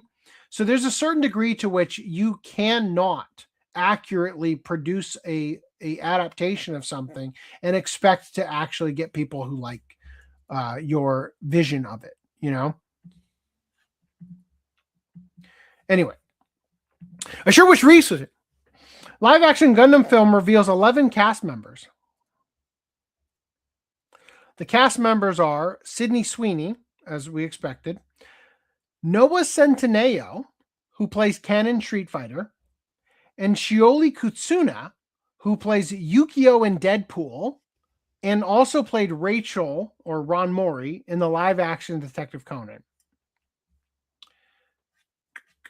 Right? Now, the live-action Gundam film is a co-production between Legendary Pictures and Bandai Namco Filmworks. I can't help but notice that perhaps the most accurate game-to-movie adaptation in terms of visual fidelity so far Savior. No. in Street Fighter is being produced by who? Legendary and Capcom. So Legendary seems like they are going out of their way to try to capture the visual fidelity of the thing that they are making a live action for. They also are using the same actor, Noah Centineo, from Street Fighter, right? So I think that's worth noting. The difference, of course, who's playing who yet? We don't know who they're playing yet. I don't think it's going to be an adaptation of the original anime with the same characters. I think it'll be in the world of Gundam with some similar elements, but not like, oh, this character plays Amuro Ray and this character plays Char Aznable. Although, wouldn't it be fucking funny if Ken Masters also plays Char, right? Anyway, Cale Boyder, Ali Mendez, Sydney Sweeney, Noah Centineo, and Enzo Mark also serve as producers. The executive producers include Matthew Jenkins, as well as Makoto Asunuma and Naohiro Ogata, who have worked on numerous titles in the Gundam series, including the recent works such as Mobile Suit Gundam The Wish from Mercury, Mobile Suit Gundam G-Quux, and Mobile Suit Gundam Hathaway. It's also directed by Jim Mickle, and that is the difference between Street Fighter and this, which is that in Street Fighter they have a Japanese director. However, if I'm not mistaken, he's also the like creator and director of the Eric Andre show, right? He just happens to be Japanese. I wouldn't say that it's necessarily like, oh, from Japan kind of thing, you know? Enriff says, I generally agree with you about adaptations, AC, but I think ultimately comes down to a fine line of how hard the team are trying to be respectful. Definitely. Like, obviously, if you're not trying to be respectful, worse, if you've never even fucking played the games or experienced the original, you don't even know what you're aiming for. You know, you become the Mega Man 2 box art with him and the gun. You know what I mean? In the US release of Mega Man 2, right? Like 100%, it is possible and likely that you will miss the mark if you don't understand the source material. I 100% agree with that, right? But sometimes, if the source material kind of sucks, it's kind of nice to just take it a new direction. Sometimes that can be fun too. I don't know. Anyway, since Randy dipped out, we're going to go ahead and skip the next topics.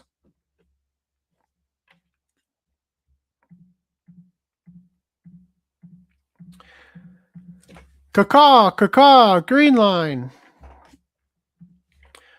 Man arrested in Singapore for allegedly leaking the Legend of Aang, The Last Airbender. He could face up to 7 years in prison.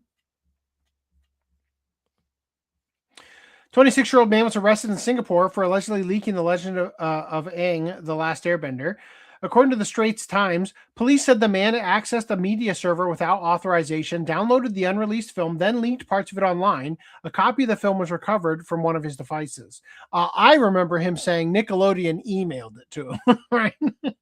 Unauthorized access to computer material carries a maximum jail term of 7 years, a fine not exceeding $50,000, or both.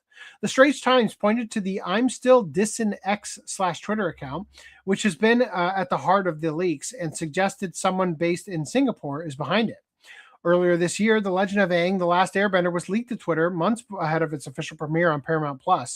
The account that first leaked the movie said someone at Paramount owned Nickelodeon, accidentally emailed them the film. However, according to Variety, the initial investigation determined that the vulnerability had nothing to do with Paramount systems. This reminds me of something, actually. Let me...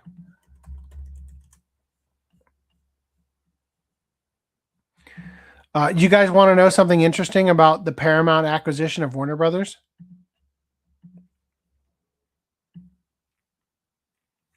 By you guys, I guess I'm talking to fucking Footnote because you guys can't fucking unmute. Yes, I'd love to.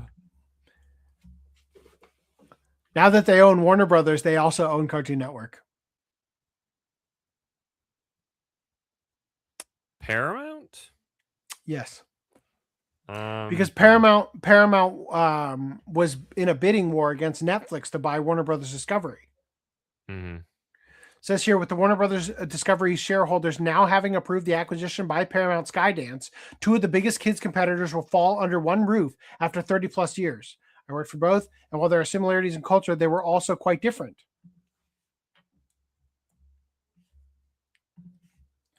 Thoughts on that while we read about... oops, that's not what I wanted to type in. Thoughts on that while we read about this?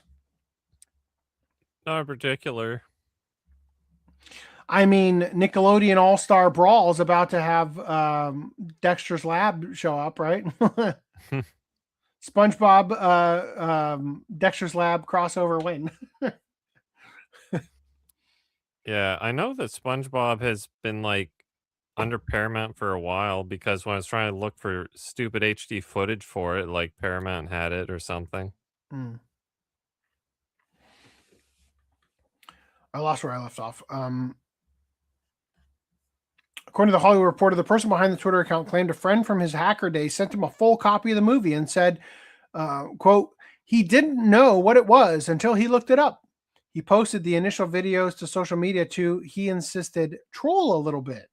Apparently, he didn't think it was a big deal because the movie isn't set to release in theaters. After the Twitter account posted the initial clips of the movie, the entire film leaked online from another account, apparently also based in Singapore. Quote, well, movie just got leaked on 4chan. Good game. I'm sorry, but didn't think it was a big deal because it won't be released till later. It's like, that's why it's a problem. Brother, that's why it's a felony.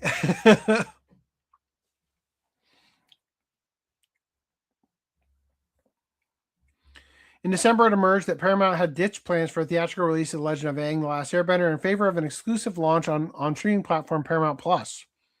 The much-anticipated animated movie was due out in theaters October 9th, 2026, but Paramount subsequently set Paramount Plus as the exclusive home of Avatar Studios content, forcing The Legend of Aang: The Last Airbender, and original series Avatar 7 Havens onto the platform. Avatar fans who were looking forward to seeing the movie in theaters questioned the decision, which came as a surprise in the context of a huge box office success anime films enjoyed last year. This idiot. Fucking IGN doesn't know anything. Demon Slayer Infinity Castle, for example, grossed an incredible $774 million at the global box office. An animator who worked on The Legend of Aang: The Last Airbender criticized those who were using Paramount's awful decision to pull the movie to theaters, justify leaking it. We already read all that stuff. Who cares? Anyway, there's a guy in Singapore. That's the fucking news. Glad you could join us for it. Green Line. Oh, nice of you to clear your throat. All I gotta say is that I saw a portion of it just to be like, I don't know, just to see what is it like. And, allegedly what it was like, and all I remember was what's his name, Sokka, speaking, and he's like a completely different voice actor, or maybe it's the same voice actor, and he just all of them are completely different voice actors. They recast literally everybody for DEI purposes. Even better. Well, Toph is now voiced by a blind Asian voice actor.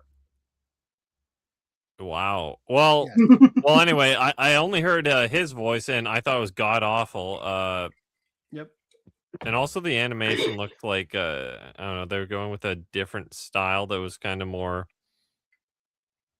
It's not that it's more modern. It's just like more cartoony and exaggerated and cringy kid ways. I don't remember. Yeah, I haven't seen any of it, but I just imagine like Aang sees the Fire Nation coming and he pulls a full Tom and Jerry, like, oh, the eyes come out like this fucking mask. All right. Osamu Tezuka's Princess Knight manga inspires a new anime film from The Ribbon Hero. So Netflix is going to put out, I still don't fucking know what I'm looking at. It is a film inspired by Princess Knight, but not based on Princess Knight. I couldn't fucking figure it out, so we'll have to wait. It says here, director, don't know where that came from. Director Igarashi shared the following comment. Quote, for this film, I poured in my respect for Osamu Tezuka, the creator of Princess Knight, for Ichizo Kobayashi of the Takarazuka Review, which lies at the root of the work, and for the supreme classic entertainment they brought into the world. They also created their works while overcoming hardships such as infectious diseases and war. And those works became the very foundation of our culture. To everyone living in this era, I hope you enjoy this blood-stirring, heart-pounding piece of what I believe is true mainstream entertainment. You lost me there, boss. It's mainstream. You're going to love it. All right. Part of me feels slightly bad for the animators making the Avatar movie, but also I really don't, because I was never going to watch it. They own the Hanna-Barbera archive. Avatar is the original 3 seasons show and nothing else for me. The Avatar movie lost me immediately when they recast the characters. Same reason I gave up on Netflix Devil May Cry. As soon as I heard Johnny Young Bosch playing Dante instead of Ruben Langdon, I gave up, definitely. I'm worried about the Princess Knight movie because I know the premise and woke people are likely going to be gooning to this. Wow. I feel like cultural appropriation for the gooners over here. I do. Woke gooners are really the worst, aren't they? Yeah, damn. Only like gay shit, fuckers. Okay. Speaking of Devil May Cry, Devil May Cry Season 2 pits Dante against Virgil in a new trailer. I can't wait From visionary for this Adi Shankar. Who never misses. Never misses. Hey, what's this? Netflix used AI to make the Devil May Cry poster? Made with AI. Now you will notice. To be fair, I don't know what their algorithm is like, because I saw a video today of someone posting that I was part of the Nike whatever concert thing, and it said this post was made with AI. It's like, what the text? Like, what are you talking about? Devil May Cry Season 2 is going to be one hell of a family reunion, only on Netflix May 12th. Who cares? Notice it doesn't say it, but guess what? The original poster, Devil May Cry _JP, made with AI. I mean, it could be the translation, maybe. I don't know. Who knows? That's the news. Nobody gives me seeing Devil May Cry. Ah! Don't worry, you've seen nothing. Figuratively gooning, I mean. This is why I stopped watching it. I haven't seen the leak, but you'd assume flashbacks would use original voice actors. You'd assume that. All right. Karna the Guardian animated series streams on Crunchyroll starting May 7th. Let me play it for you. You guys ready to watch it? Here, let me play I got a bad feeling about this. Allow me to share a video file.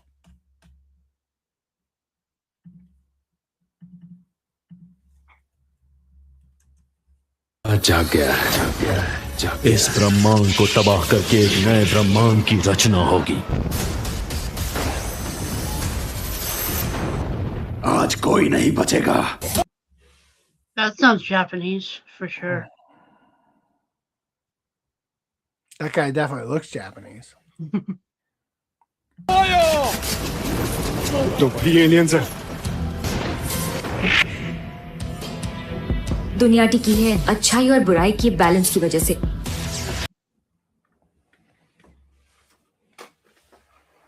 I knew my gut was right. Did I hear the word child bride? I heard that too.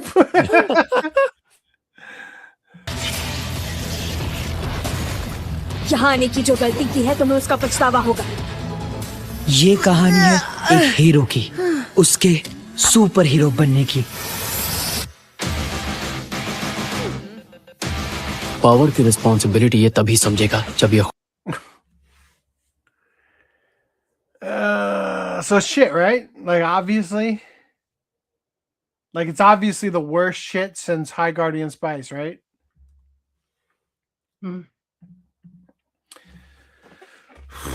The new series comes in collaboration with Yay Animation, Zomiya, and Ascension. Crunchyroll is announcing today that Karna the Guardian, a new anime series in collaboration with Yay Animation, Zomiya, and Ascension, will begin streaming on service starting May 7th. The series will be available worldwide in English, Hindi, Tamil, and Telugu dubs, alongside English, Spanish, Portuguese, German, French, Italian, Russian, Arabic, Castilian Spanish, Bahasa Malayu, Bahasa Indonesia, Thai, Vietnamese, Simplified Chinese, and Traditional Chinese subtitles. Motherfucker, you be lucky if one language person actually watched it. So if it's simplified Chinese, what's the complicated Chinese? Well, simplified Chinese, I'm guessing, is like the characters, right? More readable.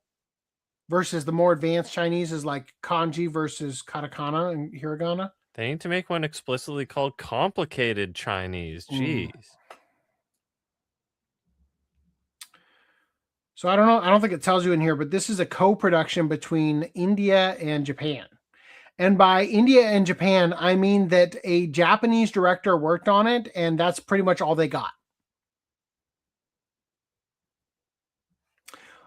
Who is the CEO of Crunchyroll, by the way? Is his name Rahul? I'm Indian as fuck. Parini? Is that his name? I think it is, actually. Sounds not bad, right? Yeah, that's his legal middle name. So,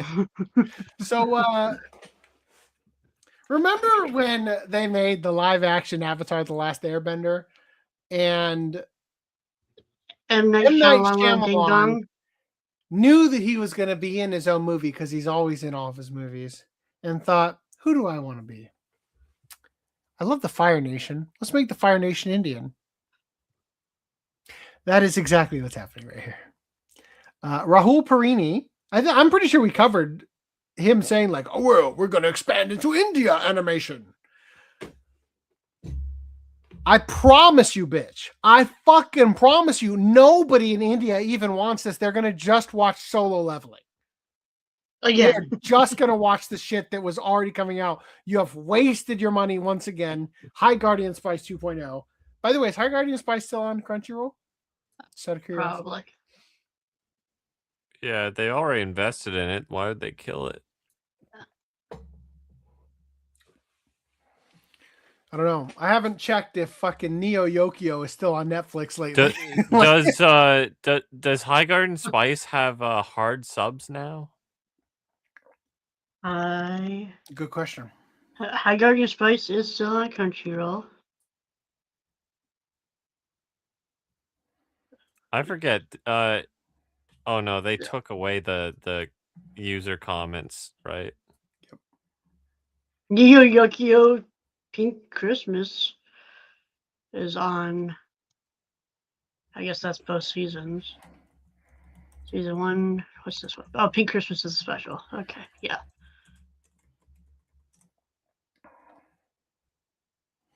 Dear Lord. Still on Netflix. I just searched it on Amazon just out of curiosity, and there is a decal of him holding the Toblerone for sale for $5.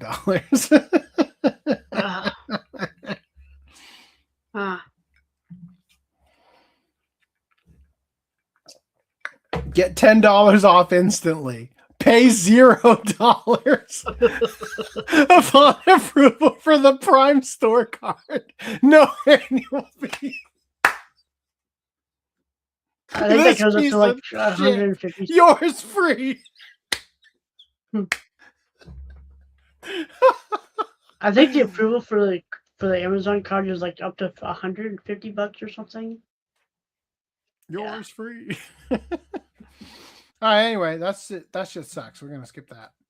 All right. In other news, let me ask you guys: are you real commenters over here on YouTube? Does High Guardian Spice have a Blu-ray? No, it does not.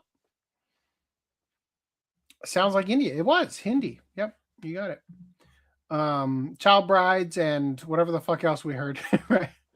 NicoNico introduces AI commenters that watch videos for you. Can I get some of these that don't invite me to buy real viewers from Twitch?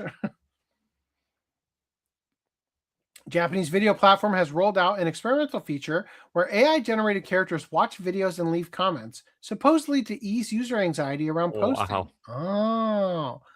Oh. I thought it meant like in the chat. I thought it meant like you're lobotomized and you need something to like functionally watch something for you. Yeah. Let's take away the enjoyment out of your entertainment. Like, let's have something else enjoy it for you. That's what I thought too. But if any AI characters wanted to show up in the chat, shout out on stream.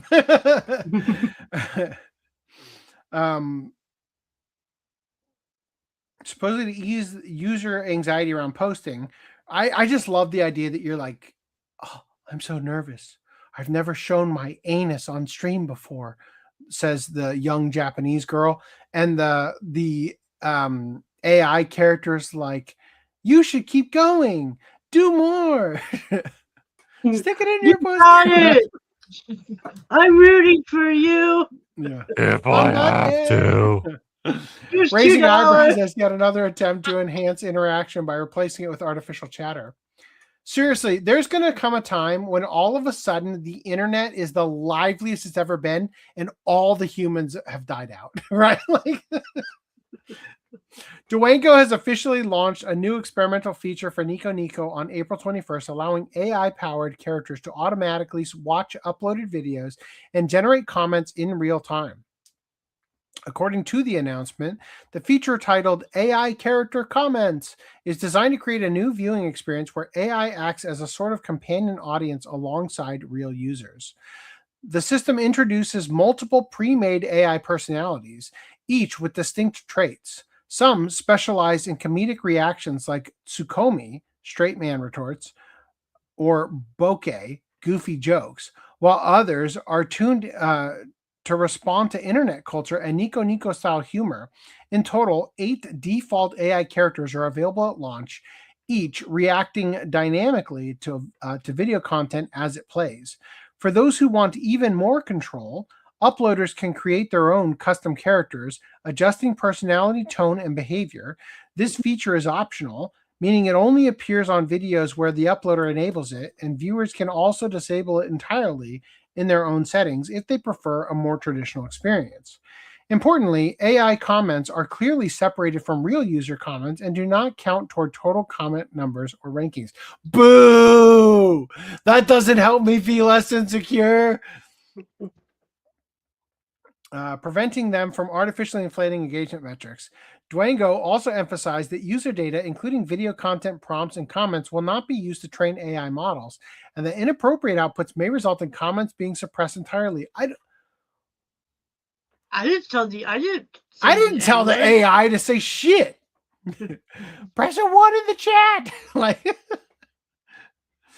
the experiment will run for a limited time with availability for uploaders lasting until May 2026 and for viewers until late June 2026, exclusively on the PC version of NicoNico. Damn.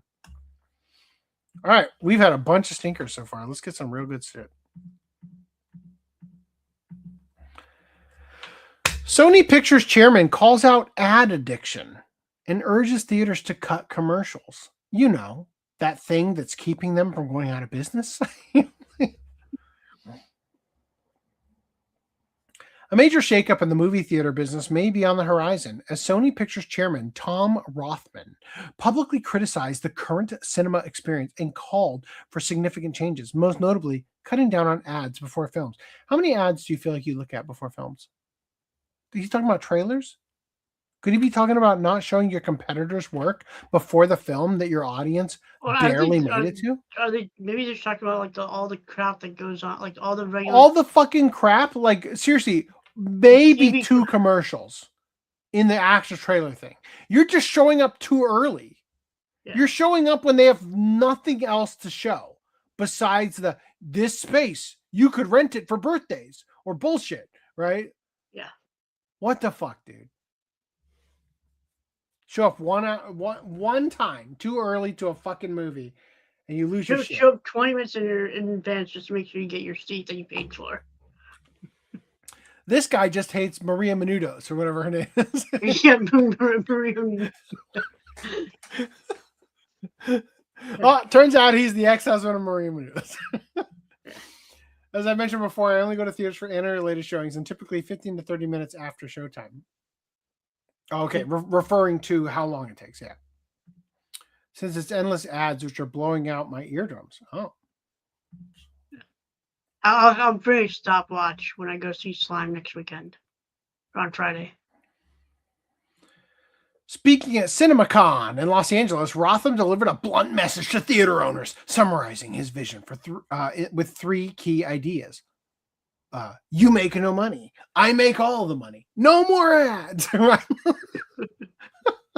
to Rothman, theater attendance is still clearly down compared to pre-pandemic levels. The 3 ideas were longer theatrical runs, shorter advertisements, and cheaper ticket prices. Seriously, the thing making you money? No more of that. Prices lower. Ads, no more. Like the ticket price isn't so bad. It's the fucking concessions. Like the worst thing about it is that there's nothing worth seeing in theaters 90% of the time. Longer theatrical runs. Like fuck you. Show the niche movies in more theaters instead of one per state. I love that. It's like Demon Slayer made $700 million. Imagine if it was in every theater. Like According to Rothman, theater attendance is still clearly down compared to pre-pandemic levels, and the industry needs to make difficult decisions if it wants to recover. Fuck you. You're trying to kill it. You want everybody to go to Crunchyroll. Fuck you. Oh, man. Does Sony have its another streaming service other than Crunchyroll?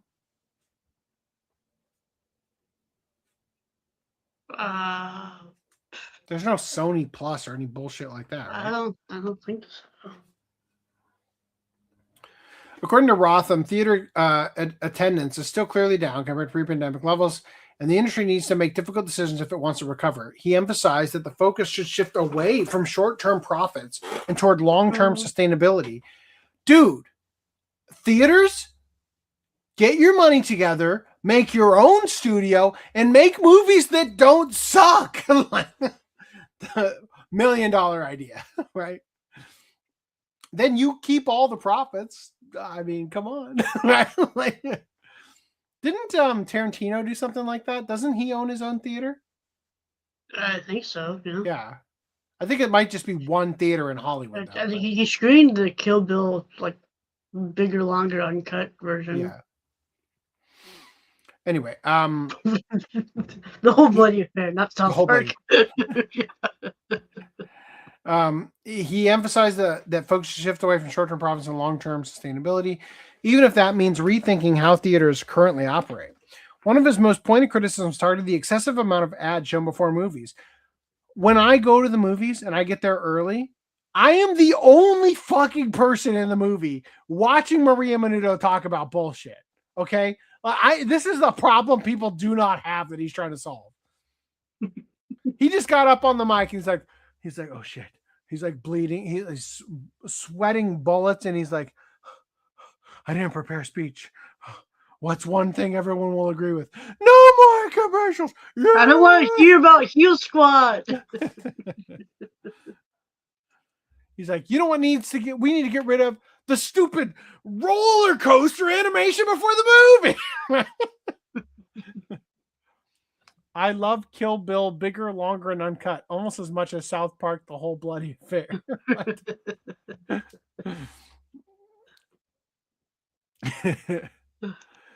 That one. We don't need to unstart that one. One of the most pointed criticisms targeted the excessive amount of ads shown before movies.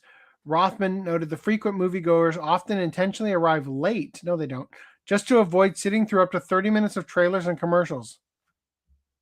I just love this. He's like, you know what? They're showing up late. Do you know why? Because they pay for a fucking seat that is pre-selected. That's why. They no longer have to get there early because you buy a designated seat. End that bullshit. No more designated seats. Get there early. Sit in the row you want to be in. You win, boss. He contrasted this with home viewing, where audiences don't have to deal with that level of... Fuck you. When I put in a DVD, I watch those trailers, you bitch. This guy just really has a hard on for streaming. You seriously do? Make more money. Yes. When you put on the Disney DVD and it has the unskippable coming to DVD right thing. Or it has Disney DVD. It's enhanced with Disney's Fast Play. Your movie. Disney DVDs? What's wrong with you? No. But when I watch an anime DVD, I check out all the trailers. Come on. Yeah. On an old one, yeah. He contrasted this with home viewing, where audiences don't have to deal with knowing what other things are on the market and making companies more money. Fuck this guy. Can watch content for free at a lower cost. While premium formats like theaters, why it's free, dumbass. For new movies on streaming, they should put unskippable ads, 15 minutes of unskippable trailers on movies for like the first 2 weeks that goes to streaming. Hell yeah. More commercials. There are channels on YouTube that show nothing but old TV commercials. Some of the old TV commercials are very politically incorrect. LOL. Oh. You have no idea how long I tried to find an old Trojan Man commercial when it said Trojan Man in the actual commercial. I could not fucking find one. It's because those are the radio commercials. No, they had it on TV. Really? Yeah, there was one on TV where there's a couple sitting on a park bench. And it's like, I did eventually find one, but it's like, Jesus Christ, I was so... All I got was the new ones that don't have Trojan Man. It was like, fuck. The fuck is wrong with you? That is a superhero we need in our life. Oh, okay. Interestingly, while his suggestion to end theatrical runs was met with strong applause from theater owners, the reaction noticeably cooled when he proposed reducing advertisements, highlighting just how dependent the current model has become on pre-show ad revenue. Rothman made it clear that he wasn't attacking theater owners, but rather encouraging reform, stating that both studios and theaters need to work together if the industry wants to remain viable. He pointed out that 2026 is shaping up to be a strong year for Hollywood releases, making it the perfect opportunity to improve the overall movie-going experience while audience interest is high. Fuck you. You're trying to end theaters. You want to set up Sony only massage parlor. I don't know. I don't know what the end game is, but he's ending theaters. Before we go, I looked up, and the only streaming things Sony has is a Bravia, a built-in Bravia app on the Bravia TVs. What the fuck does it show? I don't know. But it's not a widespread app available everywhere. Right? It's only on the Bravia TVs. The Sony Bravia. Yeah, Sony Bravia. The one they make. Yeah.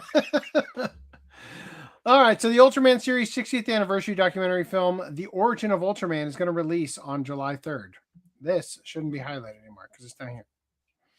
The creators who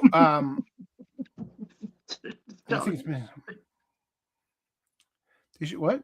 They should make ads entertaining like in the old days. I always paid attention when the girls come on. Oh shit! Should I load up our Girls Gone Wild commercial? Oh no! How that be the intro for the next podcast? Oh, let me get that before it's gone. Next podcast, all of those are gone because I think Sora ends. Yeah, we did. I can't believe we haven't played that one yet. Actually.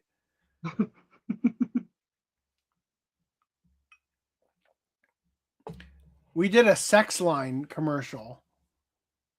10 out of 10. Probably the best one, honestly.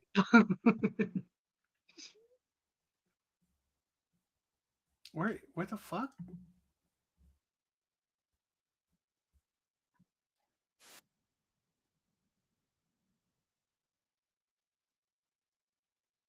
Oh, that shit. Yes.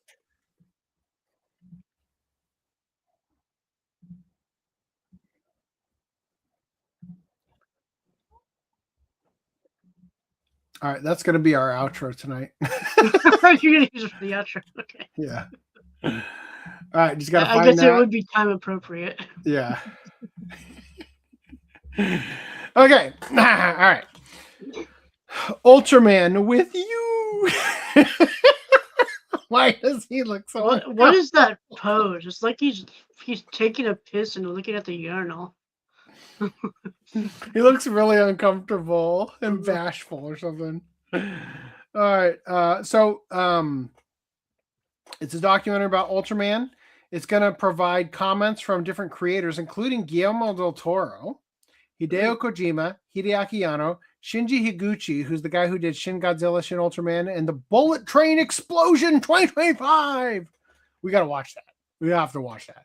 Also, Nicholas Winding Refn, the director of Drive. Yeah. Didn't expect that to be somebody you pick for the Ultraman documentary, but all right. I've watched it. Have you seen any of his other movies? Name some of them, because probably not. Bronson. Nope. Only God Forgives. Nope. Like I've seen a couple of them, and just Drive is his best one. It's all that was lightning. That one movie was lightning in a bottle for him. And he did not even come close with the rest of them. Is it just because Ron Perlman? What's his name? Ryan Gosling. Ryan Gosling. Thank you. Like the fucking soundtrack, dude. Yeah, Kavinsky. And also, it was based on a novel, not an original. Not work. something he made up. Turns out it's because he's a fan of Ultraman and his imagination sucks. Right? All right, Sound Euphonium, the final movie part 2 reveals. Get it? A 9/11 release date. Ooh. Oof.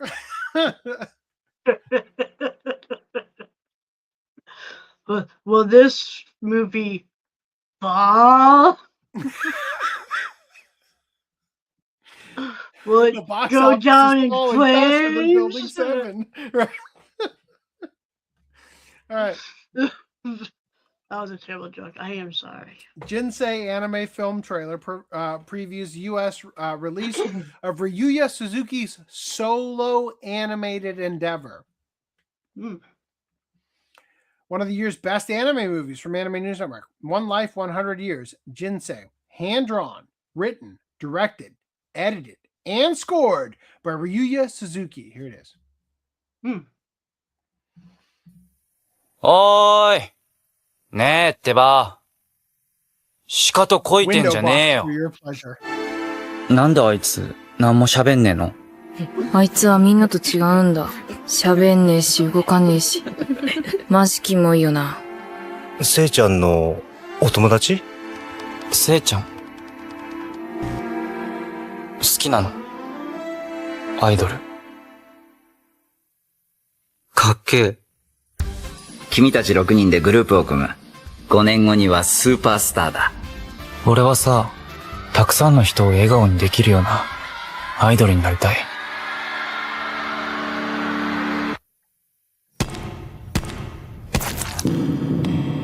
くだらねえ。全部くだらね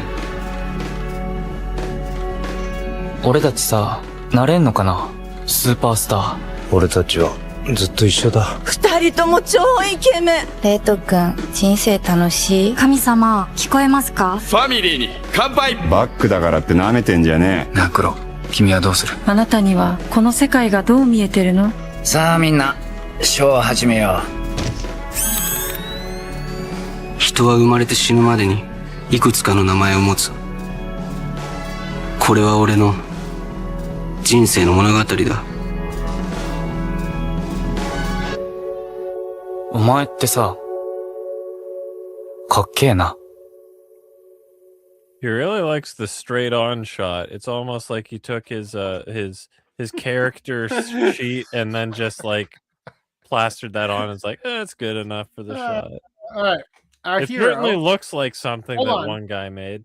Our hero, voiced by rapper Ace Cool, called by a different name in each chapter of his life, becomes a J-pop idol, an outcast, a leader, and an oracle in a 100-year chronicle spanning the past, present, and future. Oh, shit. Through a chance encounter with a transfer student, he trains to become an idol, starting his search for self-identity and a journey toward greatness beyond superstardom. Written, directed, and edited and entirely hand-drawn by newcomer Ryuya Suzuki over 18 months, Jinsei, meaning life in Japanese, is an anime tour de force that announces Suzuki to the world as a bold new talent in independent animation. Sure looks like independent animation. This looks awesome, but the actual thing feels like he was animated in Flash. So you think the different aspect ratios are like corresponding with the different chapters or whatever? I don't know. I'm dying to know about the beating somebody over the head with the microphone, though. That's the part that piqued my interest. All right, here we go into anime news. Oh yeah, this is an anime podcast. It is. Is your pee-pee big? It's also a good I podcast. haven't been. It got. I couldn't hold it up for 3 hours. So now it got stopped about maybe halfway through. Sorry. You all right? Do you need to go to the doctor?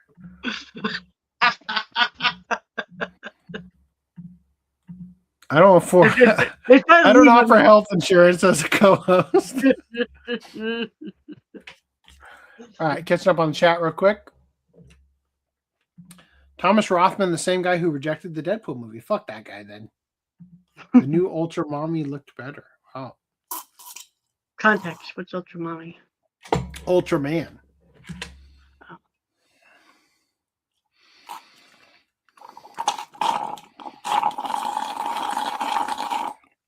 Fuck that dick. Yeah. Thank you, Reese. All right. Shigeru Shiba reprises Shigeo Shiba role in Pat Labor EZY anime. 72-year-old veteran voice actor Shigeru Shiba was confirmed to reprise his role. Shigeo Shiba is a mechanic of the Special Vehicle Section 2 Division 2 of the Tokyo Metropolitan Police, who is the de facto second-in-command to Seitaro Sekaki, the head mechanic of the SV2. The character has appeared in the Pat Labor anime ever since the first OVA series released in 1988. Chiba not only voiced Shiba in the anime series, but also portrayed the character in the live-action sequel series, The Next Generation Pat Labor, released from 2014 to 2015. As of reporting... What? Wow, Ultra Mommy. Nice. Sorry, never mind. Fix the tab showing your browser. The fuck is that? Is it this one? Hold on. Hold on. The Instagram tab. Don't you dare. I need that tab. That is among the top 10 tabs for tonight. Don't you dare. All right, anyway. I'm going to look up I'm going to Google Ultra Mommy. It is a definitely thumbnail material.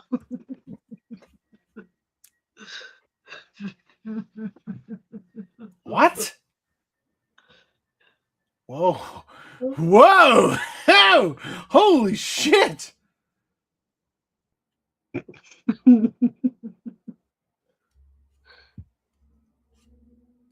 This is much better than what Google's AI gave me. Are you watching the video on Twitter? Yeah. That I'm going to download that I haven't watched yet? Is that okay to show? That's 24 seconds long. Is it okay to show? Yeah, looks like it, yeah. Is there sound? Yes, there is. Is there sound that is... Okay, No. it's not like music, though. It's like, yeah, yeah.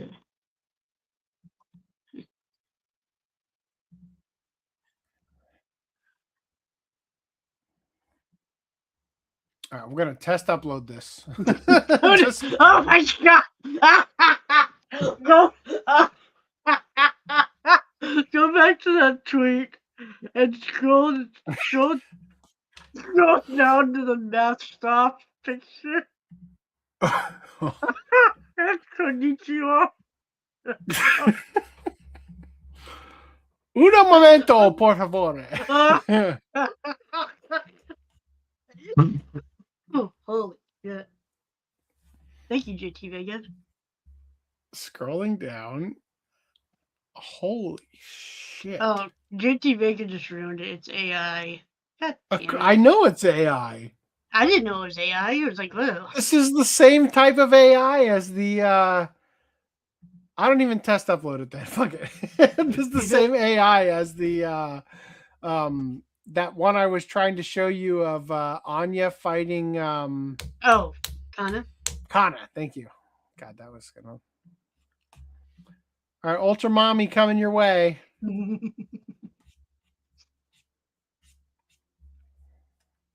Clicked the wrong button. I'm sorry. Typical.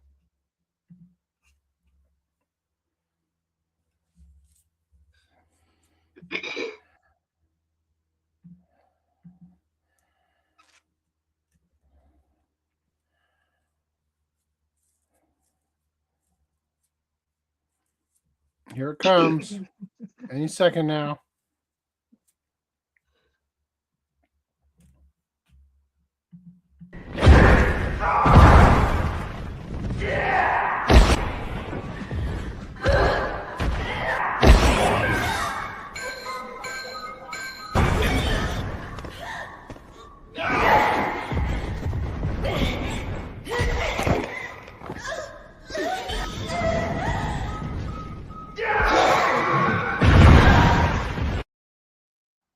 Ultra Woman when?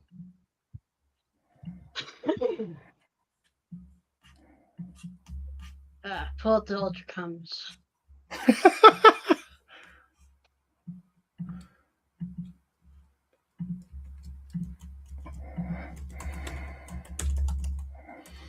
I really need to make that rapid downloader I was talking about.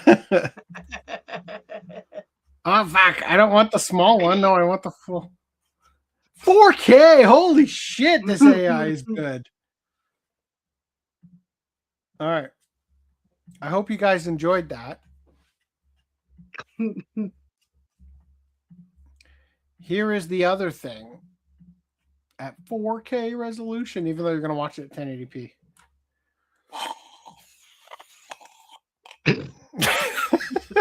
Put that thing away. I'm hoping this video is long enough I can run out and get some more ice. And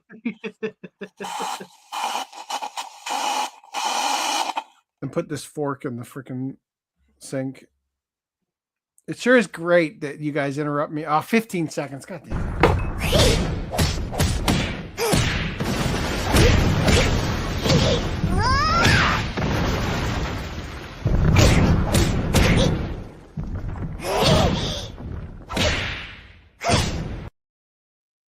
Tell me you wouldn't watch 10 seasons of that. I would watch 100 seasons. Yeah, I would watch the fuck out of that. Holy shit. 50 episode seasons, 25-minute episodes aired weekly. You bet your bippy I would watch that. All right. Back to Shigeo Shiba. Sorry. Chiba not only voiced Shiba in the anime series, but also portrayed the character in the live-action sequel series to The Next Generation, Pat Labor, released from 2014 to 2015.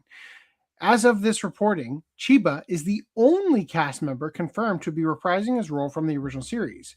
At the event, it was also revealed that film director Shinji Higuchi, the same Shinji Higuchi we were just talking about, contributed storyboards to this new anime series, and that Mamoru Oshii, a founding member of Headgear, the creative group that launched the Pat Labor project, was also credited in a certain role. I don't quite understand how to parse this next part. The 8-episode series, Pat Labor EZY, will release in Japanese theaters with 3 chapters. File 1 will release on May 15th, 2026. File 2 on August 14th, 2026. And File 3 in March 2027. Episodes 1 through 6 out of 8 presented in File 1. Oh, and File 2. Oh, now I get it. 332. I read that as 1 through 6 in File 1, and File 2 is a standalone episode in an anthology format. Episodes 7 and 8 will be in File 3 and will tell a continuous story. Anyway, now it makes sense. Sorry, I interrupted. Love Unseen, Beneath the Clear Night Sky anime reveals a July 6th premiere and new trailer. The trailer sucks. I'm not going to make you watch it. One spring night, Kakeru Serrano, a university freshman, is dragged by his dorm mate Narumi to a welcome party. There, he meets Koharu Fuyutsuki, a blind girl who laughs often and speaks of her dreams.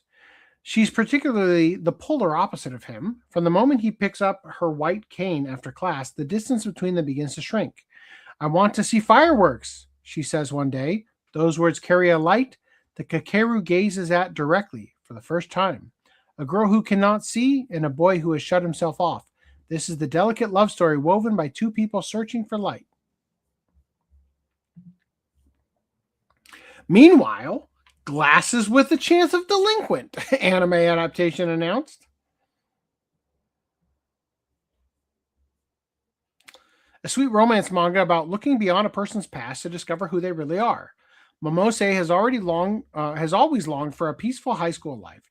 She wants nothing to do with hoodlums, delinquents, or troublemakers. When she meets Ichikura, an inconspicuous black-haired boy with glasses, he looks like a normal, nice guy. But it turns out that back in junior high, he was a nefarious delinquent. He keeps assuring her that he's changed his ways, but he's still pretty quick to pick fights. Has Ichikura really turned over a new leaf? And will Momose keep quiet about his rowdy past? I don't give a shit. Fuck off. All right. Anyway, what is this one called? Girls Can't Be Kind to Otaku? Is that Gals Can't Be Kind to Otaku? I think that's what it's called. It accumulates hatred on Twitter. They say, how many fucking animes are there going to be like this? Says the tourist. As someone who studies anatomy, once you realize most anime girls walk pigeon-toed, you can never unsee it because it's literally everywhere. Whoa. Brilliant observation there, Trent. That was the name. Yep. Can't we get a popular girl, ex-popular guy for once, or what? Why does the guy always have to be a loser? I would love to see the Alpha Giga Chad. He's a secret agent, a kindergarten teacher, a doctor. I'm sure one of them. I'm sure there's a few. Like, yeah, wasn't Needless? Is that the name of it? There is one with a fucking Uber Giga Chad. Anime character designers and manga are doing to Gyarus what the 2000 Western animators did to goth/emos. They gotta let the boy rot and date each other instead. Anyway, it just keeps going on. They say, why does literally every hetero romance fantasy comedy anime have the protagonist always has the same black-haired loser, the same hairstyle? well, because they're self-insert. That's why. Could this be an amalgamation of the average kid in Japan? Yeah. Who this is made for? Get over yourself. Yeah. I do wish like the designs would vary more, but I mean, you can go and watch other shows that have more varied designs. Hetero romance is all the same shit. For fuck's sake, I'm so fucking pissed. God damn it. Write Why your isn't own it gay? and produce it. And oh wait, High Guardian Spice exists and nobody watched it. That's why. I don't think anybody needs me to read any more of these. Oh god. Moving back. No, go down further, please. Scum of the Brave anime reveals a cast for Lord Venus Veil and more. Okay, I would just love to tell you guys that I would love to show you this anime. I think it looks awesome. I've tried many times to show it to you. Every single clip from it is blocked worldwide, so I haven't shown it. You could, but now I can show you these characters. We've got the Gimp. And we've got the Himiko Toga ripoff. You didn't want to show screenshots of the trailer? That if I had them. Let's just okay. not. There wasn't a Sankaku Complex article written with like 100 fucking still frames. All right. Jeez. Well, you wanted to show us several times. I mean, surely you looked at it several times and thought to yourself, "Oh, that's a good scene." I thought to myself 10 seconds before the show went live, and I was like, "Fuck, I don't have time for this." In the mid 21st century, Tokyo's mafia can turn into ether-enhanced demon lords, and braves hunt them down.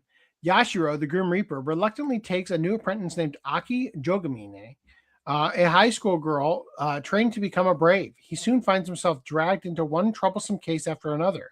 The supernatural story of a scumbag master and his self-proclaimed apprentice begins. All right, let me tell you guys about this anime. It's called Kill Blue. I have not watched this. This story seemed kind of dumb.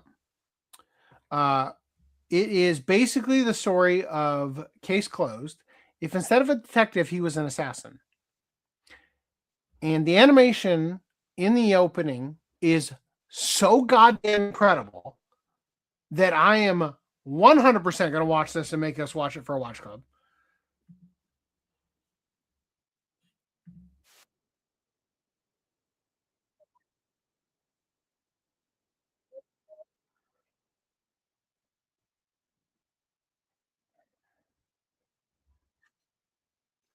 Sorry. My audio definitely got screwed up. It looks incredible. Like in the whole opening is a goddamn vibe. Yeah. Totally worth checking out. Yeah. Really good. Anyway, I'm not going to make you watch the whole thing. In other news, the world's finest assassin gets reincarnated in another world as an aristocrat season 2. Rips off the premise, and there it is. Old guy reincarnated as a dumb middle schooler or whatever. I can't wait. The Diary of a Middle-Aged Sage's Carefree Life in Another World anime has been announced. Smoking a blunt ain't no big deal. No, he's smoking a cigarette. 40-year-old Satoshi Osako is a farmer in the Japanese countryside and a hardcore player of swords and sorceries and online VR RPG. The day he finally manages to defeat the game's final boss, it curses him with its dying breath and kills him in real life. With a little help from a carefree goddess, Satoshi finds himself reincarnated into a mysterious new world as his in-game character, the incredibly powerful great sage known as Zelos Merlin. He accordingly decides to use his newfound powers to continue living a quiet life on another farm. But first, he'll have to fight his way out of the vast, dangerous forest he woke up in. Thanks a lot, goddess. And it won't be long before he's running into bandits, getting roped into teaching a young noble girl magic, and more. Will the almighty great sage be able to conquer the toughest quest of all? Getting some peace and quiet? I don't know. We'll see. I became a legend after my 10-year last stand. Yes. Comes out in July. Can't wait to watch it at Anime Expo. These tatas are so big, they're sitting on the desk. Notice. There she is. Tata lady. Who gives a shit? There she is, very tiny tata lady. She's got legs. Other girls hiding the legs. So there you go. Let that be a lesson to you. Flaunt what you got. All right, anyway. Eve shares a Witch Hat Atelier opening anime song music video. Oh, well, I forgot I included this. I have another segment for Atelier I haven't included. Sorry about that. Have you guys watched this yet? Yep. I like it. This is the music video. I'm just going to show you far enough to understand. There's something magical about Animal Girls. And that is, well, not the part where they cut open a waffle or whatever the fuck is a pie. That's not it. It's this part where all of a sudden you realize, shit, they got ears, right? That's great. Lovely. Lovely. Wonderful. Amazing. 10 out of 10. All right, cool. Moving past that. All right, World Trigger anime reboot project confirms a main staff and returning cast. Just a reminder that this is a thing. This anime, I believe, if I remember correctly, was originally dubbed by Ocean Group, except for the filler episodes that Toei, for some reason, did not pay for them to dub. They released the box set in a way where there was a disc that was the dubbed disc and a disc that was the sub disc. And there are like 3 discs missing for the dub disc because they didn't dub the filler content. Seemingly the reboot is just going to skip over that shit for some reason. Footnum, resident World Trigger expert. Tell us how wrong I am. I don't know. I've seen like 10 episodes of it, but I'm pretty sure you're wrong. And like, it's all the discs, they're hybrid until the subbed ones, which are sub only. Like, that's it. It's not like, oh, you have your dub discs and your sub discs. But as for this, I'd assume as much, like you're saying, that they'd probably skip over the filler. And presumably they'd actually pay for the whole thing to be dubbed. The whole reboot.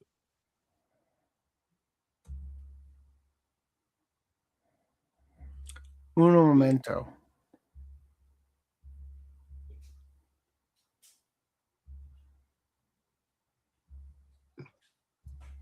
What are they dub discs and sub discs?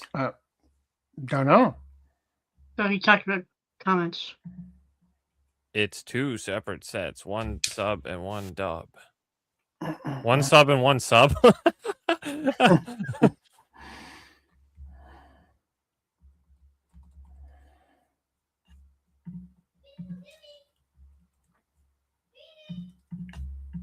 I stand corrected, unless he's wrong. But I stand corrected. Hold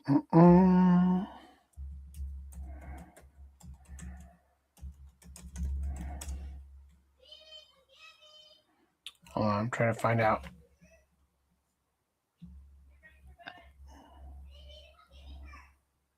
So I'm gonna read comments while you're doing that. In regards to Ultraman, it's AI, but the fandom consider it canon. I would.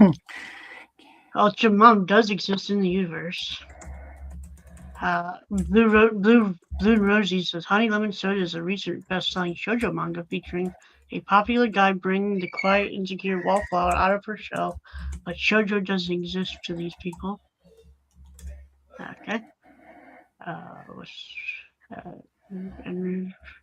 Yeah, thank you for bringing it up. Like, I was like, yeah, like there's a ton of like girl shows where it's like it's the hot guy, like it literally is the hot guy.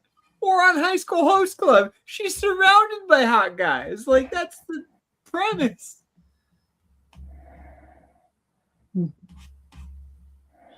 And I think you're saying plan on watching Kill Blue soon. Yeah, Kill Blue is okay. I like it, but the first episode is not the real show. It takes place mostly in middle school. He just entered the home ec club. Yep. This project is a remake of the original World Trigger anime. Yep. Good news wrong. Start that one. Beautiful. I really. I'll have to take your word for it. Is getting like a Hybrid release. Crunchyroll. You'll notice that it says dubs and then sub and then back dub in the description. Oh, that's good. On separate discs. I mean, Dub that's and sub good. on separate discs. Dub and sub on separate discs. Because they never dubbed the quote filler arc, which is going to be weird if they dub the show. The sequel, I should say. They did dub the sequel, right? Ocean dub though, which I'm really happy about because it's like their most recent Ocean work. Glad to know they're still around. Last but not least, Mysterious Girlfriend X, another show that I want to own but won't spend $40 on because and I didn't spend $40 on it. Go me. What did you spend on? Living the dream. that pose you get it did on with sale? your hand on your chin on your hand. That one. That right there. Thumbnail. You in the background watching the Ultraman fight.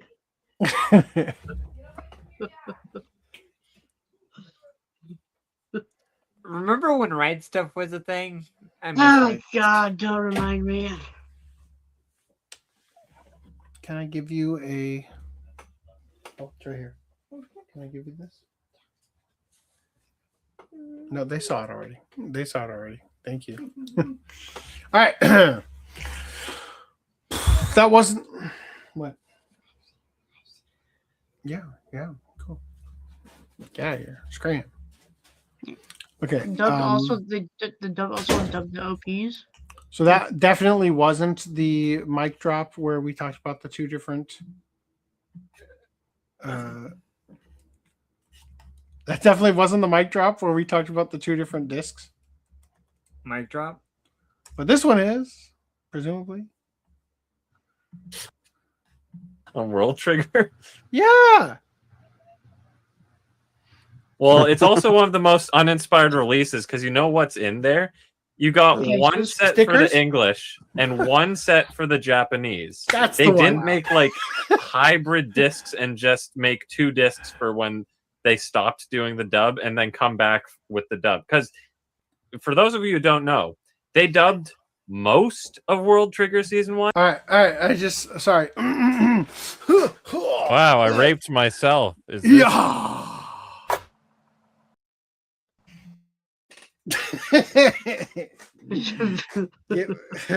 Hoisted by your own petard. Sorry for using logic and reasoning. Gosh. Dumbass. If only I had managed to pull that clip first. Fuck. All right. Gundam creator claims many didn't get the message. And just like the War Machines, whose fault is that? Tomino? Bitch. Maybe you should have sold all those Gunpla kits. Maybe you should have made war significantly more horrific. Dumbass. Not a single person's out here thinking, I wish they would drop an atomic bomb on me after watching Grave of the Fireflies. Right. Where's Stupid the kids idiot. of Amuro who's an amputee? Huh? Yeah. Fucking idiot. Disabled wheelchair Gundam. We need Green Line needs representation over here. Come on. Mobile Suit Gundam creator Yoshiyuki Damn right. Tomino has criticized parts of its fan base, stating that many are overly focused on military elements and failed to understand the anti-war messaging behind the series. I need a Gundam with like wheels on it to turn into Shuriken. Oh, wait. Can we have AI design us a wheelchair Gundam? And how to say this is how I roll and put it on a shirt and give it to Green Line. Generate me a shirt of a wheelchair Gundam. Generate me a print file for design for a shirt that features a wheelchair Gundam and says, this is how I roll. And has swastikas for wheels. I mean, shuriken for wheels. Like, for real, when Green Line, when you're doing your pickups and I saw the top of your shirt say, this is how I roll, I was expecting a wheelchair shirt and not a D&D shirt. Thanks, ableist. What are you, blind? No, if you ever meet Reese in real life, you will not accuse him of being able. No, yeah, I know. I haven't even met him in real life. I know. Oh, top seller! Holy Is it shit! good? Gundam or ChatGPT's new the assignment. No, its new image gen is like way more fast and loose with whether or not you can actually get away with shit. Ladies and gentlemen, are you ready for our new merch? Yeah. Is that the symbol for the fucking resistance or whatever, the Earth Federation on the wheel? I'm pretty sure it is. Mother. What's it called? PPK. What do we quite have? get the shuriken, now but- generate me a Zaku in crutches. Like, yeah. What would the tagline be? I was thinking instead like it's just like a separate wheelchair, like an actual wheelchair mech. This is funnier. I know. know. A walker. You know what those walkers that older people or some kids get? Yeah. Like Then one it of splits those. apart to become weapons or something. Joy!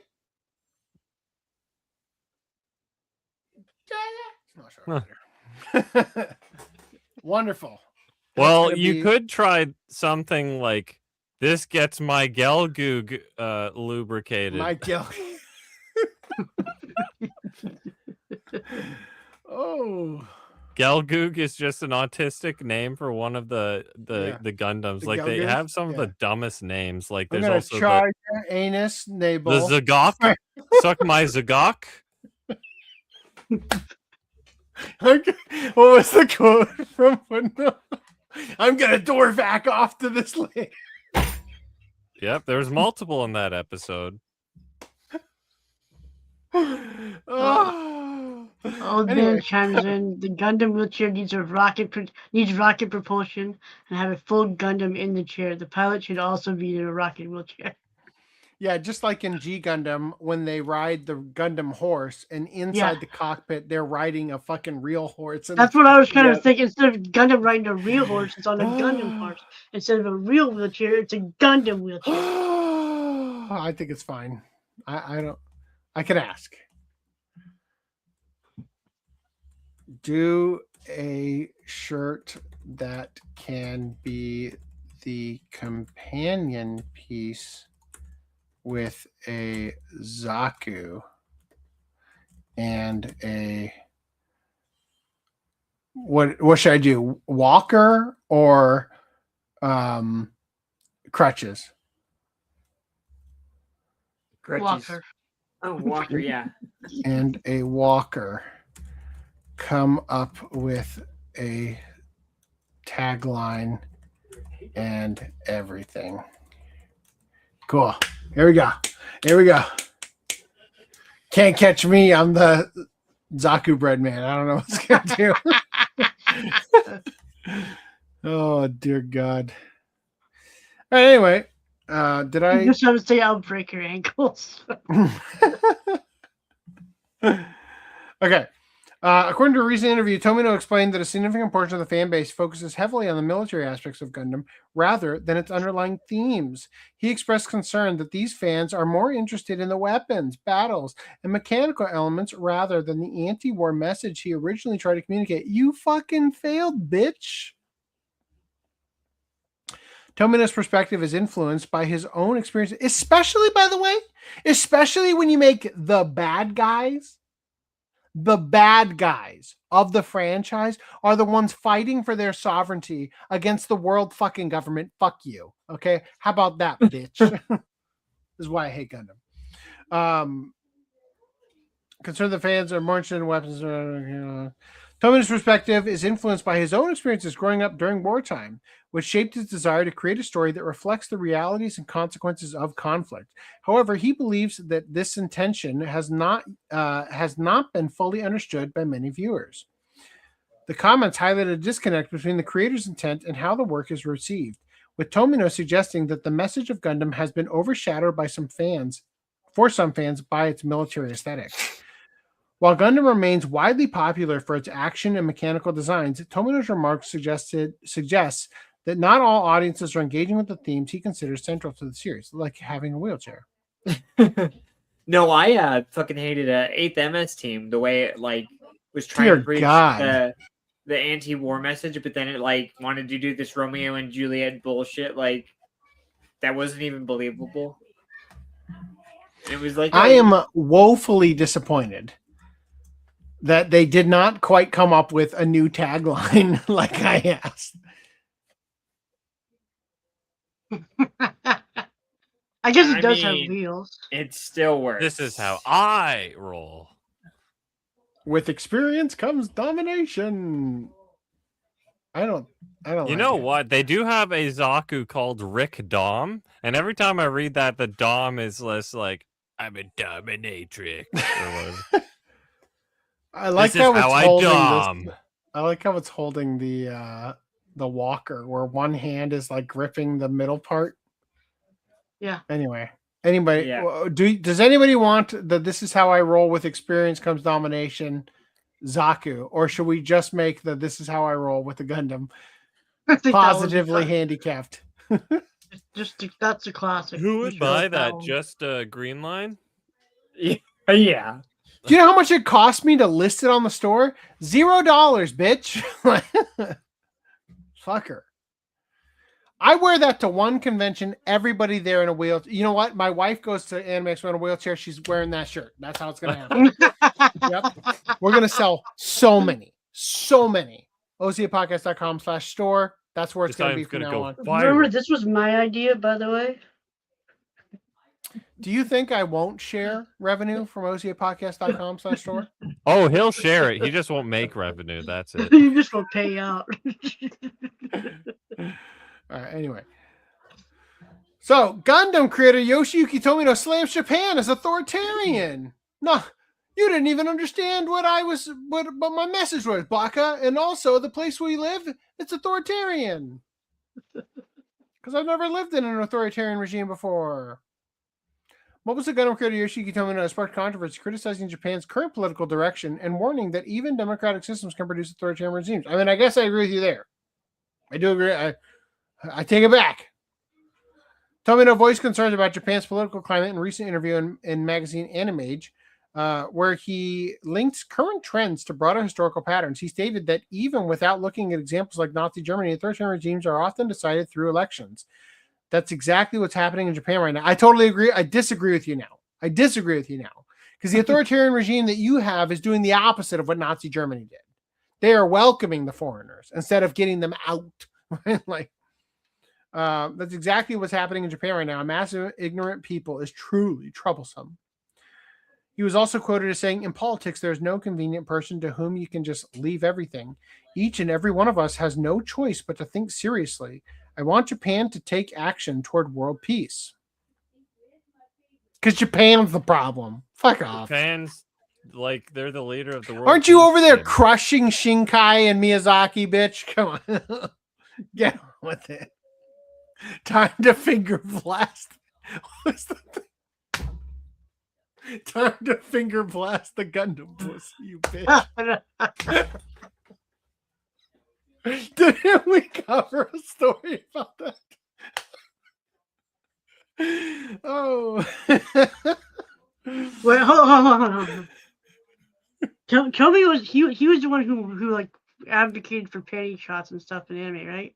He's the guy who wanted full penetration in a Shinkai war. How can we get That's why that one episode is called Grab Him by the Shinkai. Right. How do we make a Gundam t-shirt embodying that sentiment? One in the pink, two in the pink, one in the stink Gundam theme. One, two in the Gelgoose, one in the Zaku. Right? One's the Gok to rule them all. Or how about just like the chest up of a Gundam holding up the three finger, like holding up the four, but holding the ring finger down, 2 and 1. Hold on, I just realized that I have merch that I've never tried to have AI help me with. Let me see. Anime Collector, OCA Podcast. Oh, not that. What the fuck? OCA. Yeah. Where? Here, OCA Podcast. Get it to generate a shirt based on this prompt that I sent in the private chat. I will check it in a minute. Hold on. I'm looking for Ultraman Jack. Didn't I make one for that? Ultraman Jack Off. Ultraman Jack Off. Didn't I make that one? I can't remember. Violence Jack Off. Is that what one of the other ones? Yeah, probably. I have to find that later. I swear to God, I drew a picture of it, and it's in my computer somewhere. What's your private chat message? Well, take a look. I want that Zagok in my Gelgoog. All right.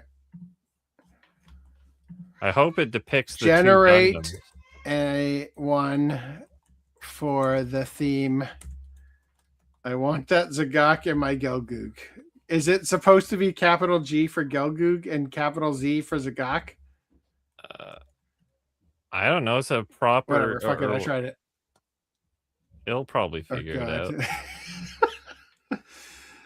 Oh no! How have I not made that one yet for the Mainichi Joe? Shit, man, I've been sitting on so many good ones. Fuck, I forgot I made all these. How are we not selling these? What is an Angelwoman? Ah, there's so many good ones I haven't put up on the store yet. What the fuck? God, I need to be fired. All right. Anyway, back to this. All right. He's quoted as saying in politics, I want to take Japan toward world peace. The remark might be tied. Oh my God. Holy shit, Footnum.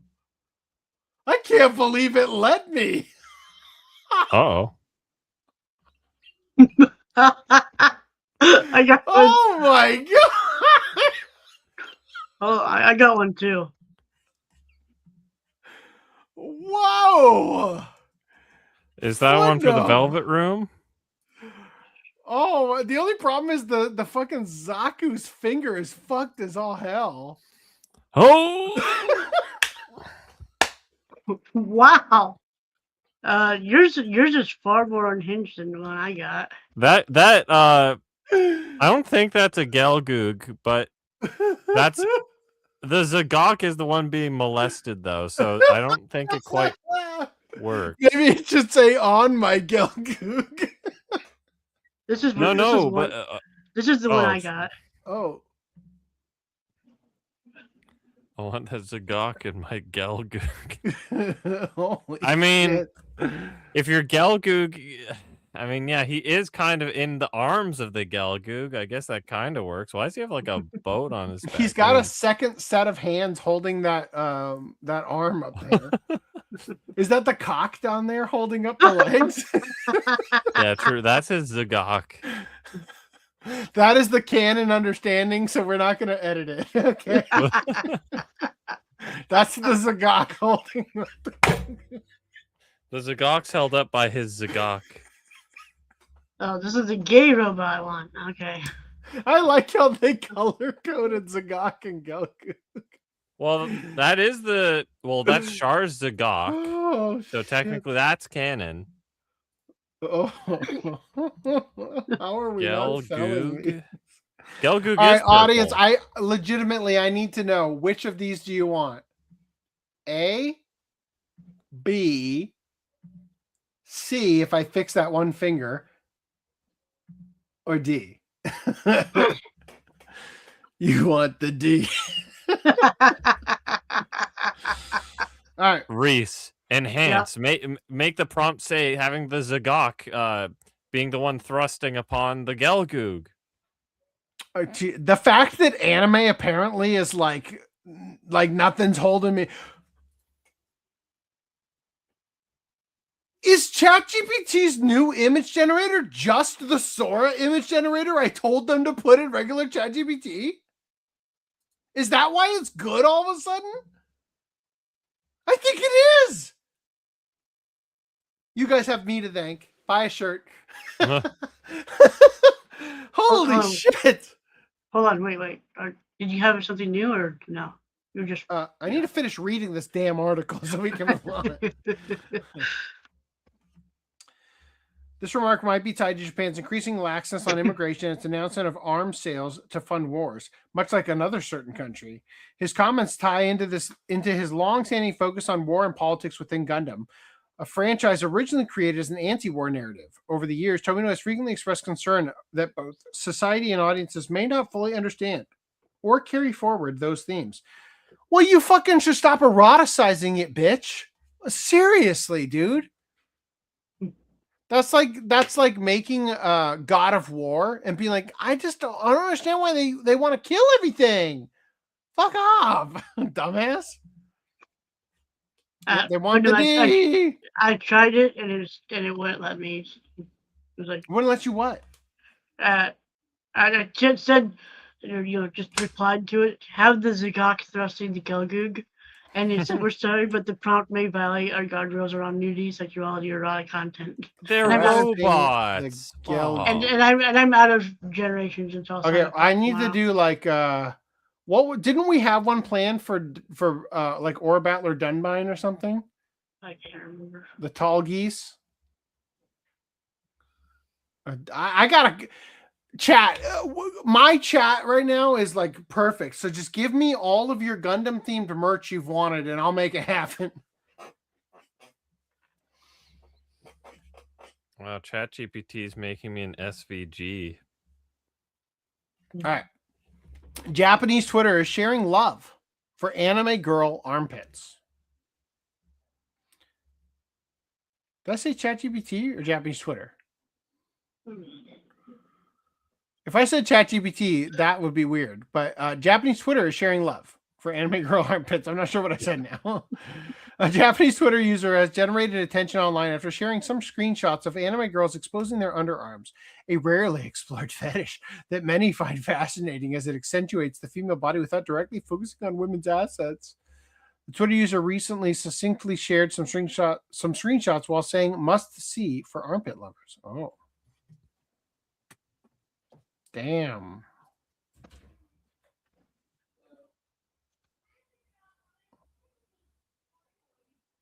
Any armpit lovers here? Look away. This is doing nothing for me.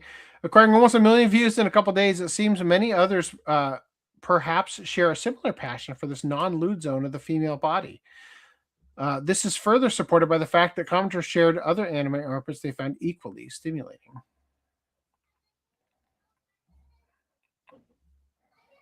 I don't like armpits, but I like that pose. Topless anime women striking that pose is peak. Oh, yeah. Does give some lift to the otherwise sags. Nice. I can make that shirt. Julie.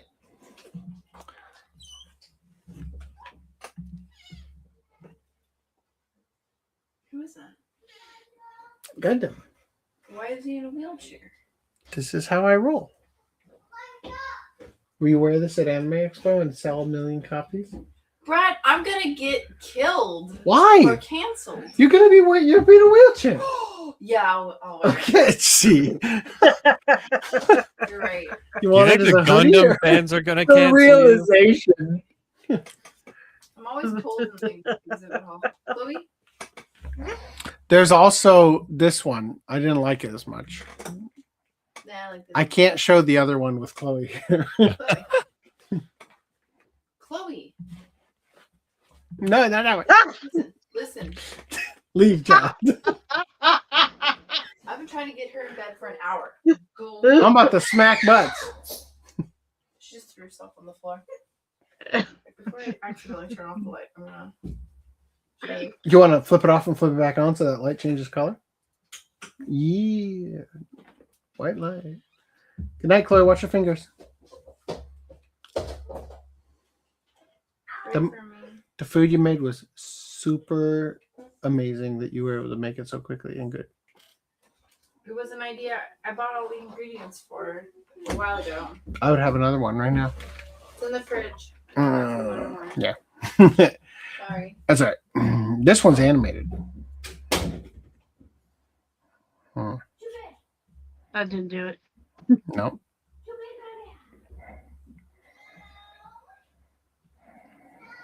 I can say with full certainty my eyes are not looking at the armpits.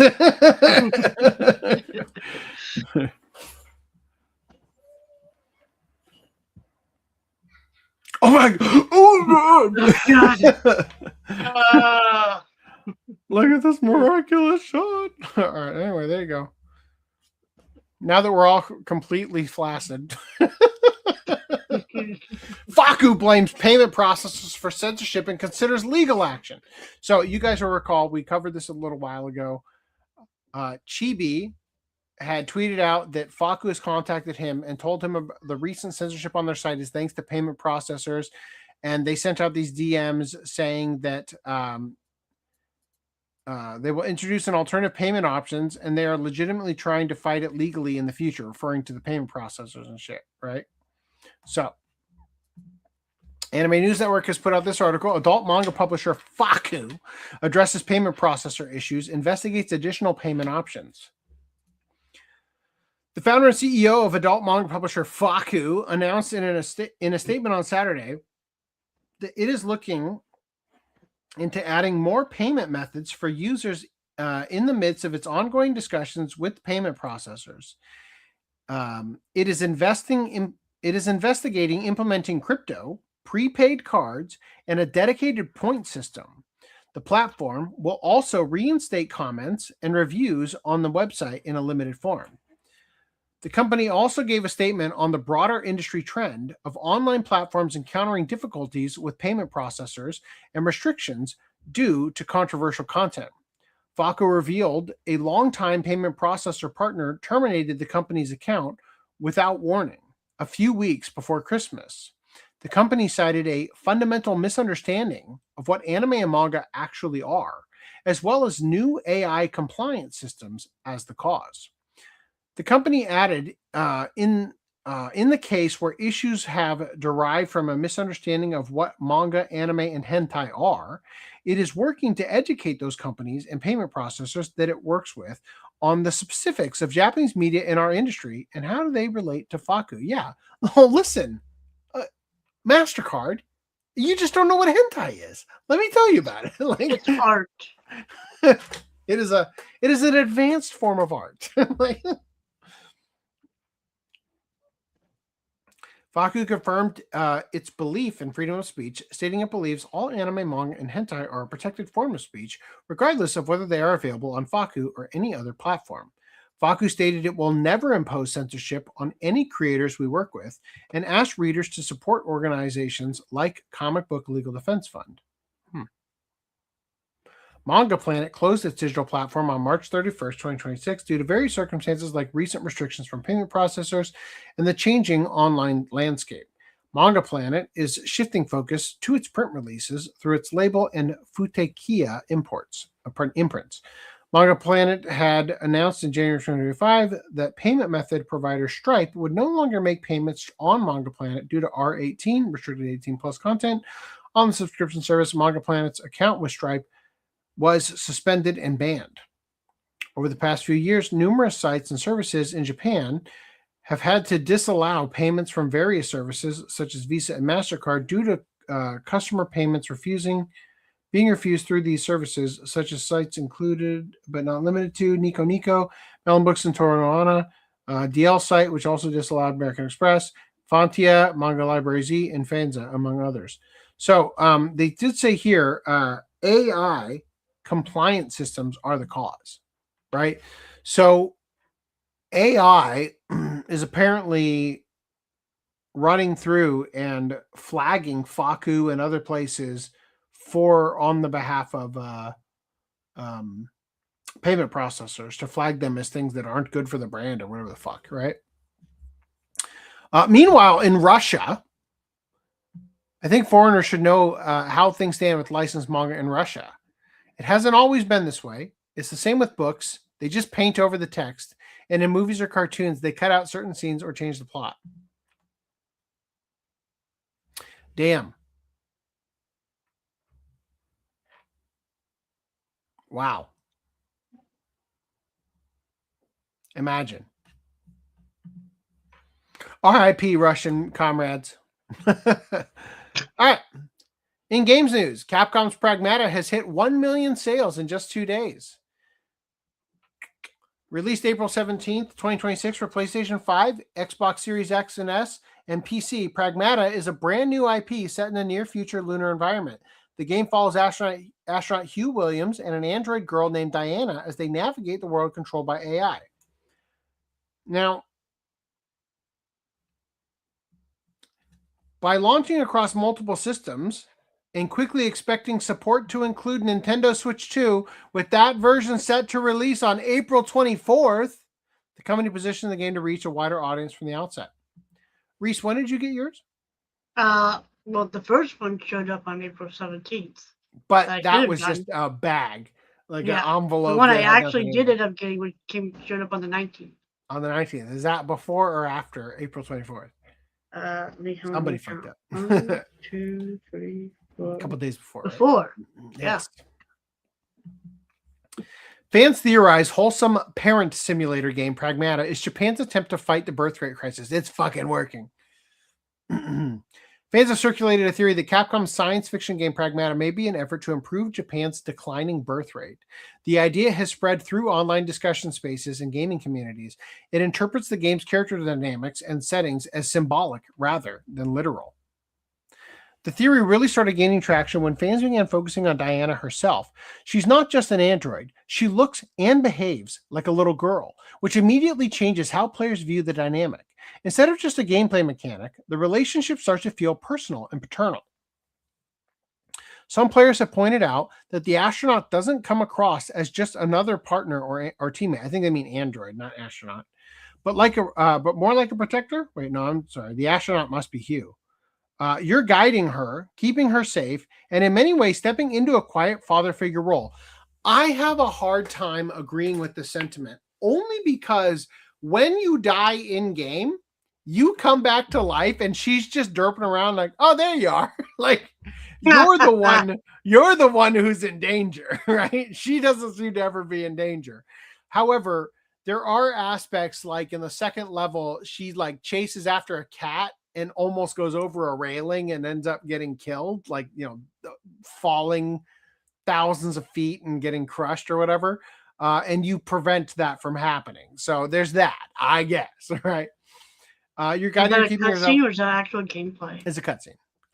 Keeping her safe and in many ways stepping into a quiet father figure role. That shift from cooperation to caretaking is what's fueling a lot of the conversation. So I mentioned to you guys in, I think, shared media, we were talking about it's a private channel on the mods Discord, about how for me, the game has no actual gameplay value. Like the actual mechanic of the hacking and stuff. It's like, it's an interesting mechanic, but personally, it's not like a groundbreaking thing. But the game itself is 100% worth playing because of Diana, right? She makes the game fun. She makes the game fulfilling, right? I said that after I'd only played for 2 hours. I played 5 hours the other day, and I'm enjoying the game a lot more for the actual gameplay elements. I think that the level design is, as usual, Capcom is the only company that seems to be able to intelligently design shortcuts that you unlock later that make things easier to navigate. I can't believe how good they are at that.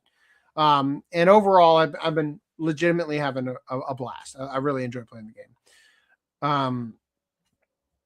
It's that emotional undercurrent, more than anything else, that's led people to connect the game to broader ideas about family, responsibility, and generational bonds. Japan's demographic situation forms the broader context for these interpretations. The country's birth rate has remained far below the level needed to maintain population stability for decades. The population has also declined for multiple consecutive years due to fewer births and an aging society. The causes of this trend are widely documented. High living costs, long working hours, job insecurity, and childcare expenses contribute to delayed marriage and lower birth rates. In response, the Japanese government has introduced multiple policies to encourage childbirth. These include expanded child allowances, subsidized childcare services, and reduced financial burdens for families with children. Other initiatives have focused on improving work-life balance. These include parental leave expansions, childcare infrastructure investment, and efforts to make parenting more compatible with employment. At the heart of this theory is something much simpler and honestly much more powerful. A lot of players aren't looking at Pragmata like some abstract social commentary. They're reacting to how it feels to play. Diana isn't just a tool or a side character. She's a little girl. And the moment that clicks, the entire experience shifts. You're not just solving puzzles or surviving on the moon. You're looking out for her. You're making sure she's safe. You're the one standing between her and whatever's out there. And that's why so many fans have started calling it a kind of fatherhood simulator. Not in a literal sense, but in the way it quietly puts you into that role. Protective, responsible, invested. It's not about mechanics at that point. It's about the bond. And that's really where the theory takes off. Because once players start feeling that connection, it's easy to see why some interpret the game as tapping into deeper ideas about family, responsibility, and what it means to care for the next generation. I saw this. Pragmata is destroying years of leftist programming and activating women's ovaries in real time. Full disclosure, I don't know this streamer. I don't know if she's anti-natalist. So I'm not necessarily condoning the statement made by that account, but we're going to watch it anyway. Yes. She's so cute.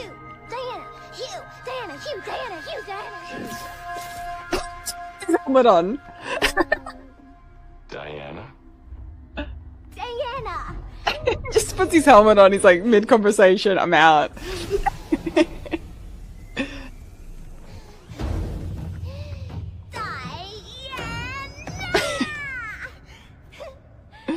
So good.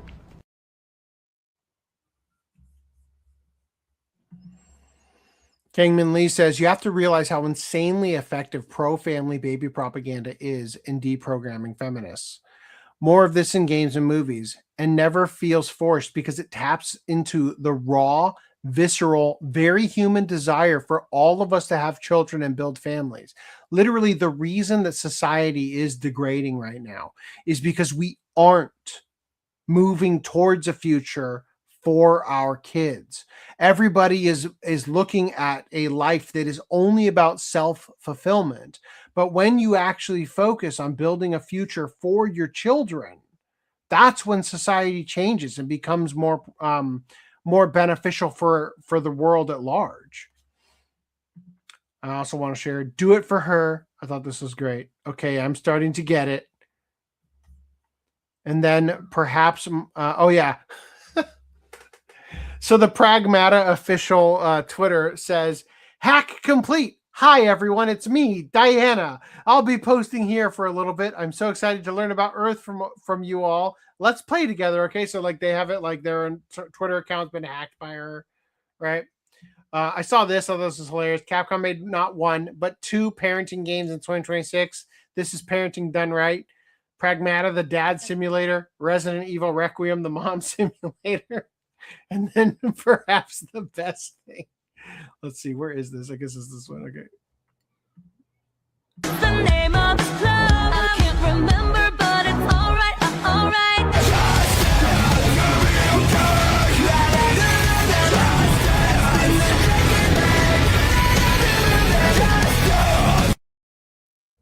Wonderful. Wow. I love the amount of high fives they do at the game. Oh man. Oh yeah, I gotta say I've been very thrilled with Capcom in the last couple of years, especially this year. Holy shit! Like Resident Evil 9 was peak. This game has been a ton of fun, and I can't believe how closely they released them. It's like as soon as I finished Resident Evil 9, it was done with that, and I didn't have the taste in my mouth anymore. Boom! This game arrives. Been very great. Hassan Piker attacks gamers. Family values over Pragmata. What? Oh, color me shocked. Twitch streamer Hassan Piker is receiving backlash online for comments he directed at fans of the new game Pragmata. In a viral clip shared by veteran game developer Mark Kern, known on Twitter as Grums, the controversial internet personality mocks gamers who feel emotionally connected to the father-daughter dynamic of the action-adventure game. What began as a blunt critique has quickly evolved into a broader cultural discussion about storytelling, empathy, and who gets to relate to certain narratives. Dad Space, I love that. That's great. Dad Space. Capcom games made by gamers for gamers. Sorry. I usually buy them later when they go on sale, though. I paid $18 for Resident Evil Remake Gold Edition on Steam, even less for all of Resident Evil Village. Oh. While comparisons have been made to other sad dad titles like The Last of Us, the story of Pragmata is being called hopeful and life-affirming. Some games provide experiences that are incredibly immersive as players engage with and live out the narratives through the characters. Many players, regardless of whether they have children, report that the story resonates on a deeply human level. Notably, Hassan Piker is not critiquing the gameplay of Pragmata, but the heartfelt reaction to the traditional values the game portrays. In a viral clip posted by Grums, Piker says, if you are a fucking lonely gamer who has never been around with a woman and will never have sex with a woman, why do you care? Like, what do you care about having children or like riding for having children? His remarks, delivered in a mocking tone, frame this type of engagement as inauthentic or even pathetic. The streamer goes on to suggest that gamers, his primary audience, might be more concerned about changes to the recipe of hot Cheetos or Dr. Pepper. These stereotypical examples, he argues, are the lived experiences and things gamers know and should care about. Yeah, dude. Damn. Was it I was just saying about caring more about your children and the future of society rather than yourself and like indulging yourself in Flamin' Hot Cheetos and Dr. Pepper? Although I'd be fucking pissed if Dr. Pepper changed the ingredients, right? Although reaction was immediate, Grums and others in the gaming space pushed back, arguing that this perspective undermines one of the storytelling's most fundamental strengths, its ability to foster empathy beyond personal experience. Ultimately, stories, books, film, and video games included allow people to step into unfamiliar roles and feel something real without needing direct experience. Pragmata demonstrates that paternal and family-centric stories continue to resonate commercially and emotionally, countering claims that such themes only appeal to narrow demographics. The comments from Hassan Piker on Pragmata may have amplified the very message they sought to diminish. By questioning why players would care, the controversy has drawn more attention to why they do. When a video game about safeguarding a childlike android makes players ponder real-world family and protection, the truly isolated perspective may belong to those who cannot fathom why anyone would care. In the end, the conversation surrounding Pragmata is less about the streamer's remarks and more about a fundamental question. Does empathy require experience, or is imagination enough? I don't give a shit about your framing on that part place, but I do care about leftists reading, which is to say the LGBTQ plus community is pissed off about the game's NTE and Pragmata. In NTE, you can only invite women and men to your apartment or house for now, but nothing about men with men. And this is bothering the LGBTQ plus community. They're demanding that sword clashing be allowed. On the Pragmata side, they call the men who play the game pedophiles, even making fake images on Nexus mods with supposed Jeffrey Epstein mods when they're just bogus montages. But what really gets under their skin is that the game reminds transgenders that they can't be parents, and that burns them up. You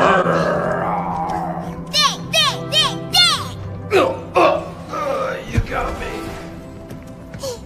Yeah! I did it! Check! Back off. Out of my way. Let me show you my favorite part of the game so far.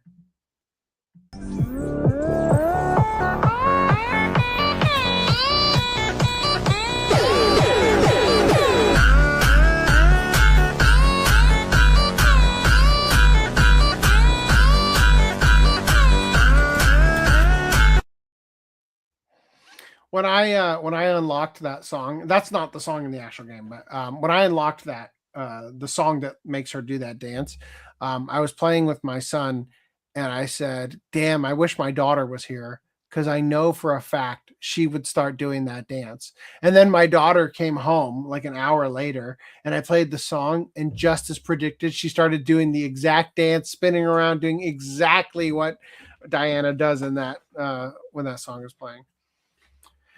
It's been a great game so far. I have a question. If someone hasn't played it. So I don't get it. So she's a clanker, but why is she like not, I don't know, filled with information and already like knowledgeable of all this stuff? Like, so the thing is that it's not that she is like IQ level of a child.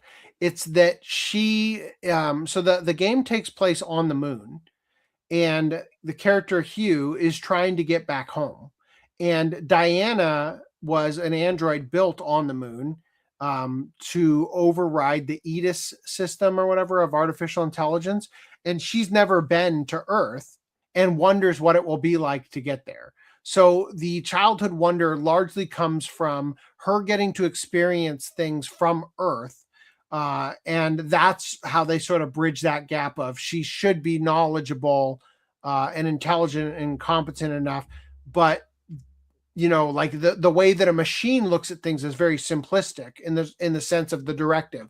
So if her directive is to get the cat, then she goes to get the cat. And her mindset is, if I fall and get mangled, I can be put back together. Right. So the idea behind like the parenting aspect is teaching her to value her, you know, well-being so that she doesn't get hurt. right? Which is just the instinctive human reaction to something that looks like a child putting herself in dangerous situations, right? So they do a very good job. Maybe the disconnect with me is like, I don't know where the personality comes from, where she's like, Diana. So that comes from the fact that he gives her a name in that scene, and I have to say that that's the most annoying part of the game. Because it feels really out of place for the rest of how she acts, right? But that's just simply because she's been given a name and she likes that she's been identified as something other than a number for the first time in her life, right? That she's been given this agency or whatever. So I don't know. I really recommend it. I would definitely buy it. Journalist claims Pragmata Diana fanbase, quote, cannot be normalized after the subreddit ban. A gaming outlet has sparked backlash after arguing that fans of Pragmata's child character Diana are part of a problematic trend that cannot be normalized. Okay.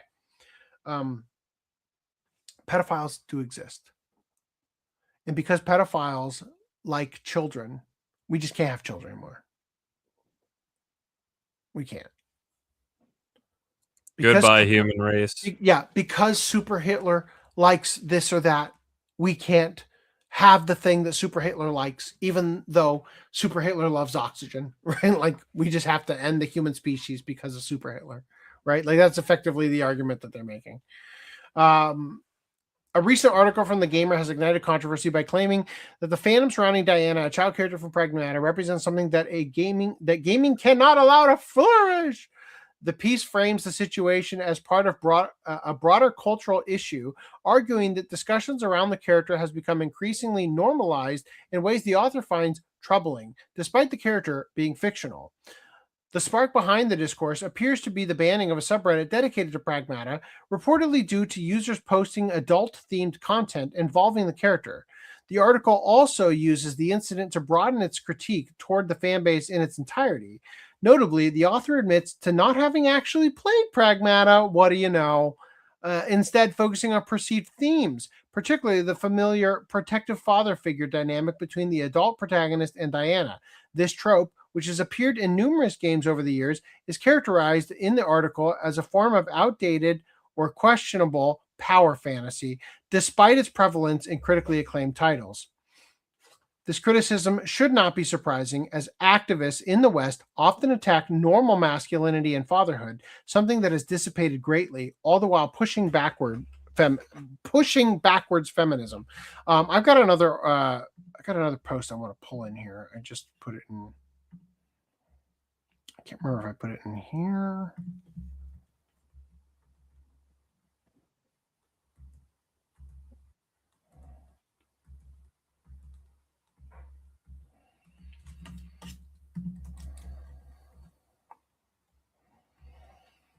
All right, I think I put it in anime. I think it's one of these.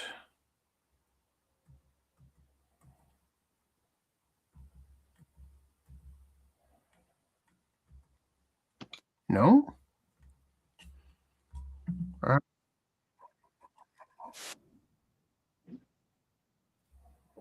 Not that. Hold on. Let me find this real quick.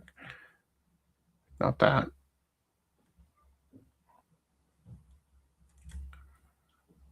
Not that.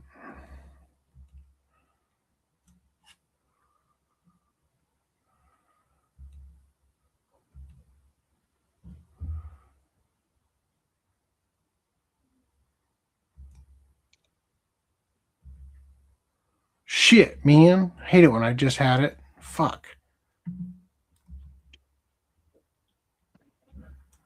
All right, let me look at the other side of this real quick. Fuck. This is like the perfect opportunity to pull it in. I can't even. Wait, Randy's back. I see you left just when we were going to do your segment and then come back. Who's this gay guy? Yeah, well, I did say I was half back because I wasn't sure if someone was going to pop in, and then they did pop in. And now it is 1 o'clock, the promised time that I said I would come back. Oh, I found it. Okay, hold on. It's over on this folder somewhere. This one. Yes. Yes, I'm going to pull this in. I think that this does a better job expressing this than I could. All right. It's never about the kids or porn. It's always about control. The wild lady who still hunts dungeons after becoming Crown Princess mangaka Aoi Miyamae weighs in on censorship. Censorship of speech is the weapon of those in power, and it always begins under the pretext of porn. There are people who will say stuff like erotic comics that depict rape or child abuse are a problem. They should be regulated. That's effectively the thing that this person is saying about Pragmata, right? Like, you can't let this become normalized. We can't have this because pedos. What the hell are you talking about? Weekly shonen manga magazines are loaded with comics that depict murder, violence, and all sorts of other criminal acts, aren't they? Erotic comics are published in places that only adults over 18 who have the maturity to distinguish right from wrong can access, right? What more regulation do you need? That's what I want to say. If crime depictions are a no-go, then I think most Western movies would also be banned from screening, right? Yeah, They want gooning licenses. You got a license for that goon?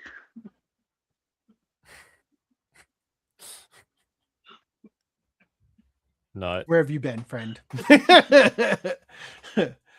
There was this famous boys manga, right, where kids are watching, but every time crimes are being committed, and it's definitely giving them the wrong idea about how tranquilizer guns actually work.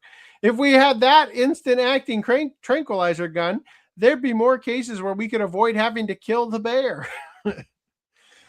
Why go out of your way to break into the safe when it's already locked away inside? Referring to like the erotic manga is paywalled, or like you can't get it as a kid, but you're gonna break into it to say kids can't be here.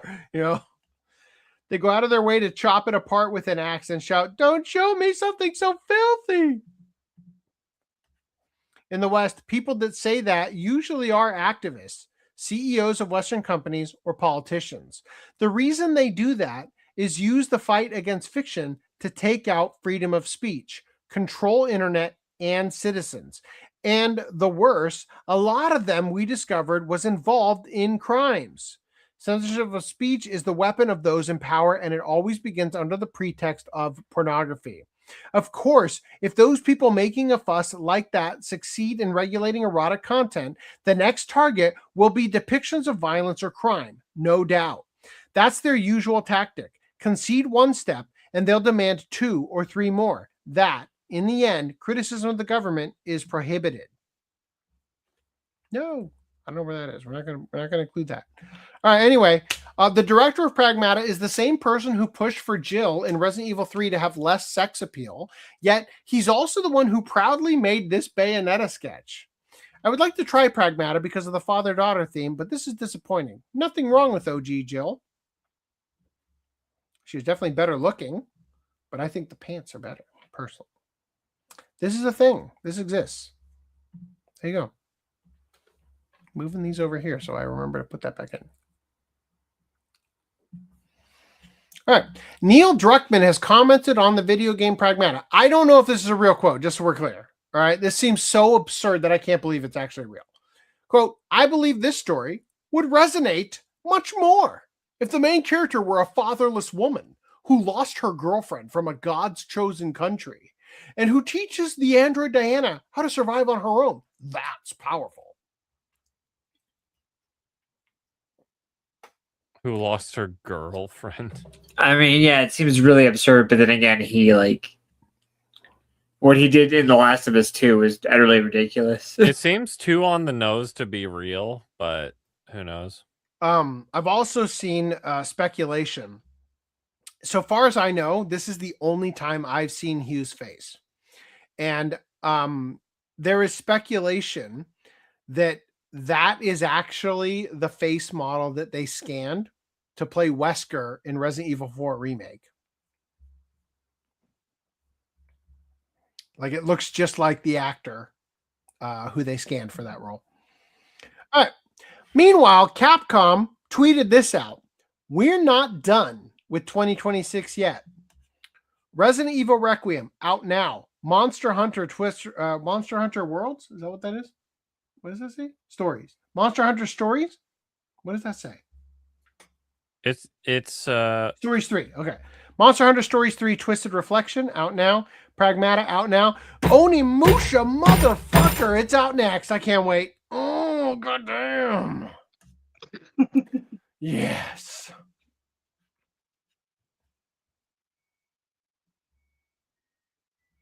You know, it's peak clown world when a wholesome father-daughter dynamic is problematic. I have heard that the best way for AI to gain sentience is for it to learn through experience like a human. That's why my first thought as to why Diana doesn't know everything. I think it's that she is specifically only programmed to know what she needs to know in the cradle or the shelter or whatever the fucking thing is. I think it's called the cradle, the overall moon base. Her experience with her father will teach her what it means to be human. It is a deterrent to rogue AI to teach AI empathy. Yeah, for sure. Though he is not supposed to be her father. They meet each other while he gets stranded there because all the other humans appear to be dead. I only bring it up because it's like the suspension of disbelief for like oh yeah, she behaves exactly like a little child, whatever she can do. She does not behave just like a child. Just so I don't know. She does. I understand. Obviously. Look, all I'm saying is I understand the criticism or like the speculative issues with it. But I'm just saying that I think I understand where you're coming from because it is a nitpick I also would have. However, when I play the game, I do not feel that it is coming across in that way. Right? I don't feel like it's unearned for her to behave the way that she's behaving.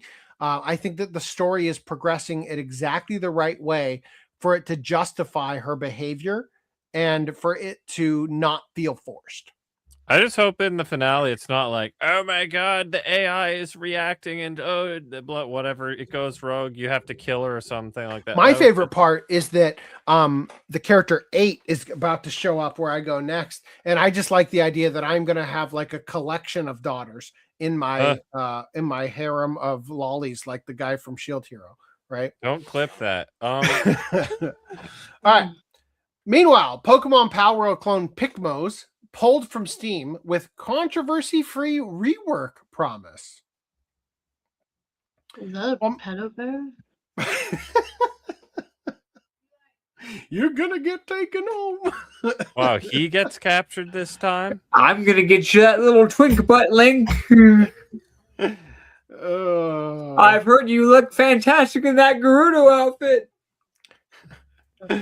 In Pikmos, pedos get kidnapped. Right?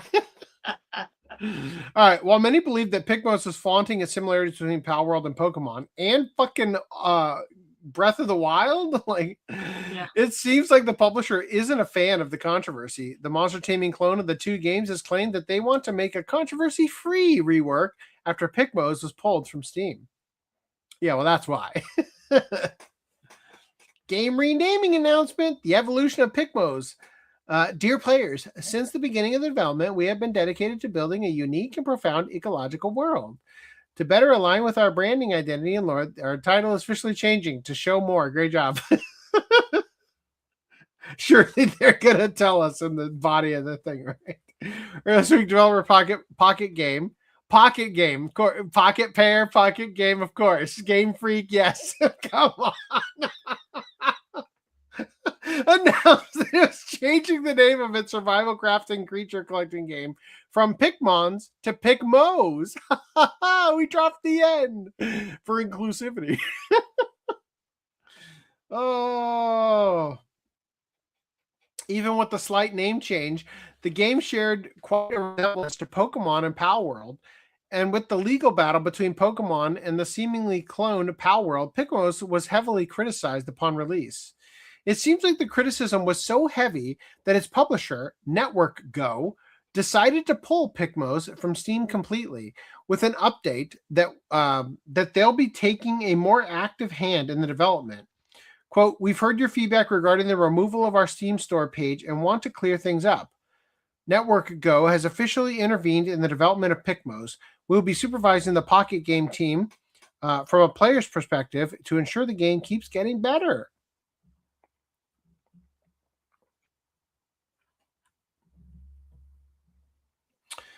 Since its reveal, Pikmos has been accused of being a direct ripoff of Pokemon, with many believing that it had to be a joke due to how similar the creature designs were to the classic Nintendo game. Along with that, the game seemed to steal Fakemon designs, which are fake fan-designed Pokemon.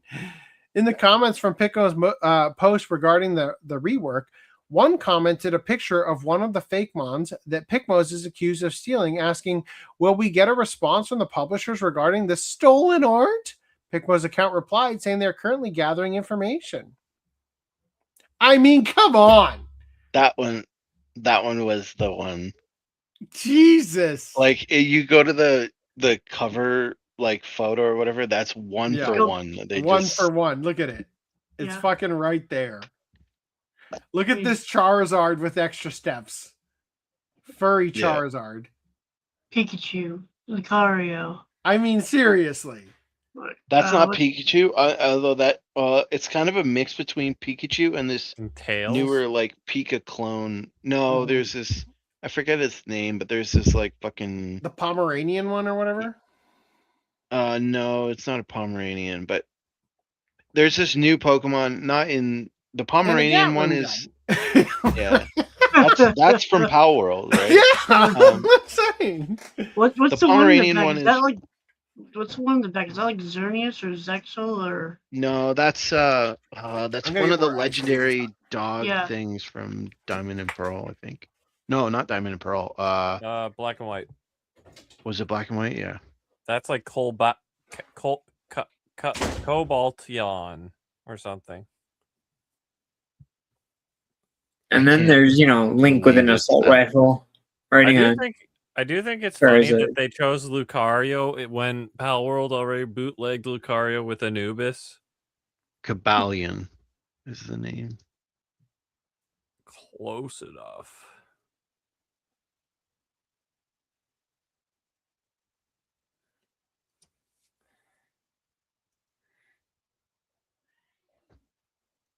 The thing is, even if this is like close to it, it's like, do you want a Charizard that looks that ugly? Do you want a Pikachu that looks that cursed? Like, Yeah.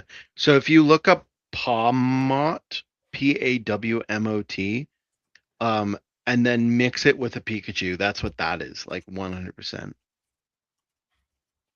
I think they did the exact same alteration. Oh wait, no, never mind. And like the Pawmot is already considered to be like a Pika clone. Like I think that was for Sword and Shield. Or maybe that was Sun and Moon. Either way, that was like, or no, maybe that's Scarlet and Violet. Either way, that was supposed to be like that game's like Pikachu type Pokemon. And so then to take that Pokemon and mix it with Pikachu, the other hilarious thing is they put a little black tip on the tail, which is like a notorious, like people misremember Pikachu as having a black tipped tail, but they were like, it's like black base with the yellow top. Yeah, that's enough a ice. Reese, do you have a black base with a yellow top? Black base of the tail, the bottom part of the tail. No. Do That's you what he have said. a black base with a yellow top? It's a Mandela effect anyway, so Yeah. Pikachu never had the tip on the black tip tail. It's weird because long before the Mandela effect like sort of came into public consciousness, and like just like back in the early times of Pokemon, I also feel like I saw the Pikachu with the black tip. Like before, just I already had the realization like, oh, there is no black tip way back then. And I'm a bit more observant. I think maybe people got confused with Pichu. which has a fully black tail. Because I had this realization before Pichu ever entered the ecosystem. Oh. But I also, I'm just saying, I also noticed the Pichu silver leg on C-3PO. Yeah. At one point. And was like, the oh, black tips fuck, I on never the noticed that. ears? But this was before the fucking Nelson Mandela shit ever hit the Mandela effect got a name. And so, I mean, this was ages ago when I was a child. Just be like, what the fuck? Like, So I will Bears. I still think that one's fake. That's Berenstein Bears. It's always been that. I do think that the in the theme song, I think that the reason why is because it sounds like they're saying Berenstein Bears in the theme song to the show, which I think is what put everybody on the wrong path for that one. Yeah. There's But the Fruit of the Loom one, I will die on that hill. I saw a post that somebody actually found t-shirts in a thrift store that had the Loom. Yeah, the problem is a lot of those are now like they're photoshopped and gaslighting. faked. No, 100%. Myself and most people. Yes, my I age, too learned of the cornucopia because of Fruit of the Loom. Yeah, I mean, I learned about the cornucopia from an image of a cornucopia during Thanksgiving, but like I could see it. I don't know. I have a distinct memory of going into a clothing store on 2nd Street as a child and pointing to it and asking my mom what the fuck that thing was. I distinctly remember this. This is one of my core memories as a child. I will say that false memories do happen. Also, Pichu was around since Gold and Silver, so like if you had to like misremember Pikachu, you would have done it right away. No, like I probably have drawings of Pikachu that I drew as a kid, that I drew the black tail because I did it from memory. Yeah. I'm just saying, like, I think that there is something there. And look, it can't, this is the thing. I firmly believe that most of the Mandela effects are just simply that there is something that was in the public consciousness pre-internet that trained us to think of it wrong, such as Luke, 100%. I am your father, instead of no, I am your father, right? Yeah. That the parodies of the skit for 100% are stuck in your mind more than the Like- real thing. Mirror, like, I mirror see on the white wall instead people- of magic mirror on the wall. Yeah. Like I see white people, everyone thinks that was the line from Scary Movie, but he actually says I see dead people. But the thing is, there was another movie that had the I see white people line. So people are misremembering that. Yeah. So like that line exists, it just wasn't in Scary Movie. And I think it was from a trailer, and people remember the trailer, you know? And I think that that's the major thing, is that like the part that you saw repeatedly is the thing that you remember, right? So for example, this is a bad example. There is a scene in the trailer for the Transporter where they shoot a rocket launcher at his house, and he pulls up a trash can lid and deflects it. It goes through the kitchen window, and he deflects it out the other window. It's in the trailer. It's not in the fucking movie. But if you saw the trailer over and over and over again, because that's what marketing is, and you only went to see the movie once, you may remember that scene when it's not in the movie. Yeah. You know what I mean? That's a bad example, but I'm just saying. I mean, that happens. Also, what happens is back in the day, movies, to make it fit the proper time slots for the ads and shit, they would throw in like deleted scenes to extend the runtime. Movies. Yeah, 100%. And I know for a fact that when I watched Lord of the Rings, I watched it on like CBS or something, whatever the fuck it was, like, you know, uncut with all the commercials. It was like fucking 3 hours because they extended it with the commercials, but also to make without the commercials, it's already 3 hours. Well, the uncut, the extended version like is 3 hours. No, I think the extended version is like 5 hours. Which one are you talking about, Randy? Fellowship Yeah, Fellowship of the Ring. That's 178 minutes on its own. Yeah. Okay, Original. whatever. You know, it was fucking long. Okay, on the TV, but because it was uncut. And it'd be like Mandela effect is that it was 3 hours. I remember the scene where Gimli asks for the hair and gets the hair, and she like gives them all those gifts and shit, and that's an extended only. That's only in the extended edition. That's not in the original thing. But I remember that scene, and I'm like, the only explanation is it was in the TV broadcast as an extended scene to push it to the proper timing for the ads and shit. Yeah. Because I can't explain it otherwise. And then let us just take a moment to acknowledge to everybody that this is precisely why streaming is so damaging to public consciousness, because they can change whatever the fuck they want. Speaking of which, since I'm pulling shit off screen that I otherwise wouldn't have a chance to include. Another one that's kind of funny is the take my tiny hand or take my strong hand. Oh, use my good hand or whatever, like from Scary Movie. Yeah. So my wife made that reference last night. Yeah, that was for the second one, wasn't it? Yeah.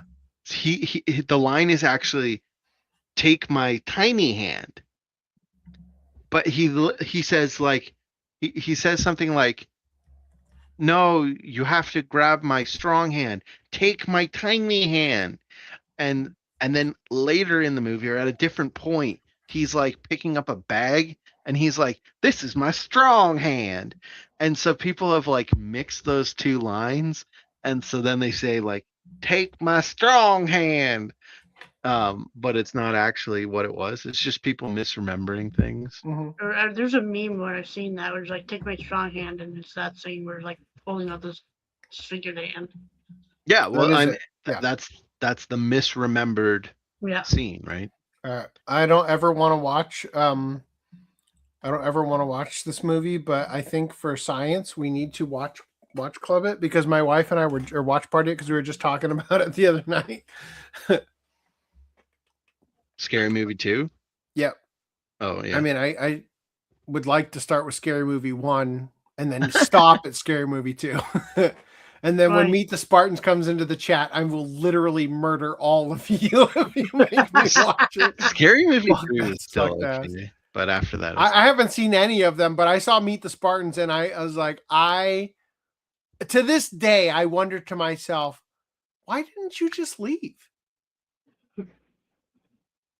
Surely, the amount of time you spent there in your life, you paid more in seconds of your life than you did in ticket price. Why didn't you just walk out? When the Happy Feet penguin shit all over that guy, that was a sign.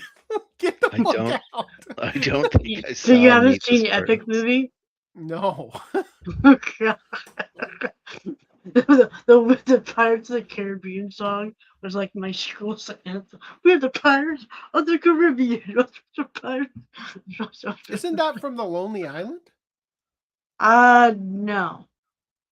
Well, I don't know if they're no, I don't. I think it was in the trailers that Reese is talking about. Yeah. Hold on. That's how they get you. That's how they implant the Mandela effect. Dude, I wasn't allowed to watch that back when it came out, but then later on, when we finally were able to watch it, I remember the movie not being that good. The uploading the Epic video movie or whatever. Yeah, Epic movie. Yeah.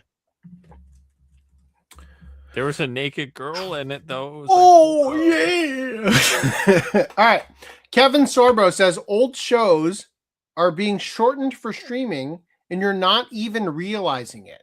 If they can do it with books and TV, imagine what else they can erase without your knowledge. This is not a play. This is real life, and you can get out.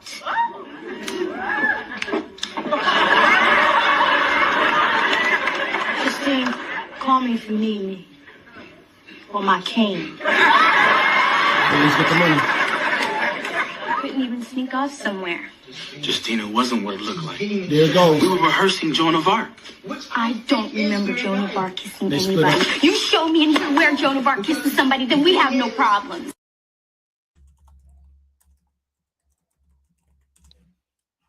Got another one. But I thought you were remove gonna that. we were gonna see they cut out the part where they say the N-word. That would be the real travesty. Yeah. They'd never do that. They'd insert more. They wouldn't dare. Hold on. I'm test uploading this one too real quick. I should have tested this one first because this is the more likely one to get me.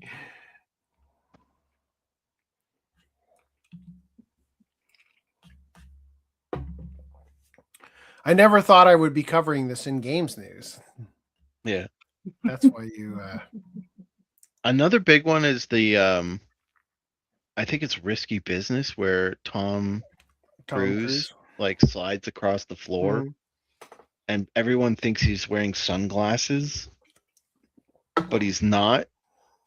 But it's because everyone that was parodying it added the sunglasses. Yep, including Steve Harrington. Oh, he did that? He sings the song while wearing sunglasses. Oh, okay. Let's take those old records off the shelf, right? And he's like wearing sunglasses in like season 1 or 2 of Stranger Things. Oh, maybe. I don't really remember that one. It's in season 1 when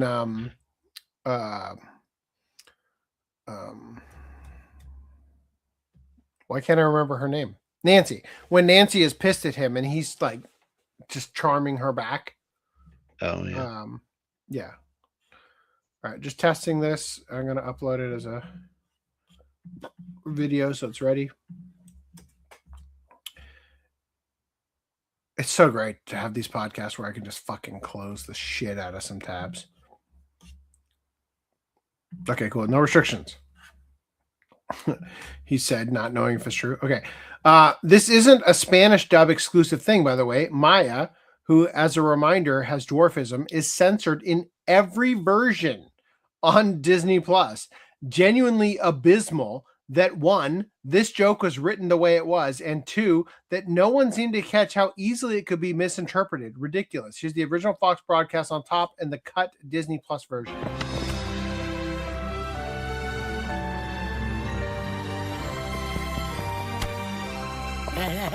Four and a half more years.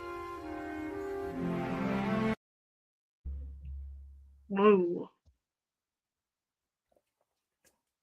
There you go.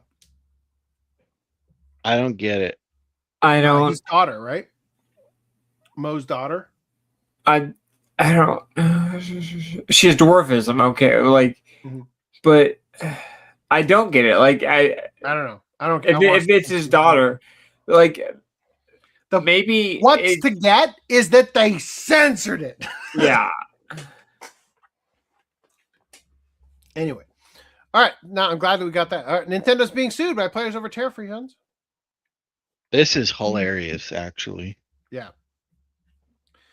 The legal drama regarding Nintendo is not slowing down. While the Pokemon-style battle patent was rejected, it seems that the company needs to prepare for another lawsuit. But this time, Nintendo is being sued by players over tariff refunds. According to new court documents obtained by Aftermath, 2 Nintendo players proposed a class action complaint in the United States District Court's Western District of Washington, hoping to force Nintendo to pass a portion of their tariff refunds back to them. Back in April 2025, Nintendo delayed Switch 2 pre-orders because of the uncertainty surrounding the U.S. economy, and later announced that Switch 2 accessories would see a price increase due to changes in market conditions.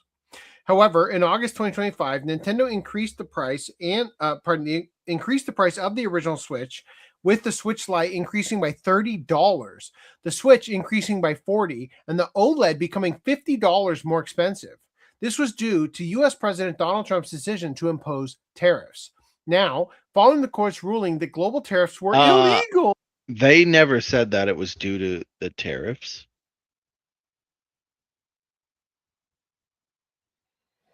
Do you want to explain? They said, so when the original Switch got announced, they said that they would have to think about whether or not they were going to increase the price, and then they ended up saying, no, we're not increasing the price.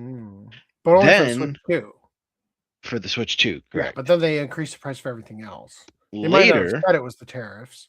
later they increased the price of everything else. They never said it was the tariffs, but Who are the idiots buying the original Switch, the OLED, and the Switch Lite during peak time to buy yourself a Switch 2?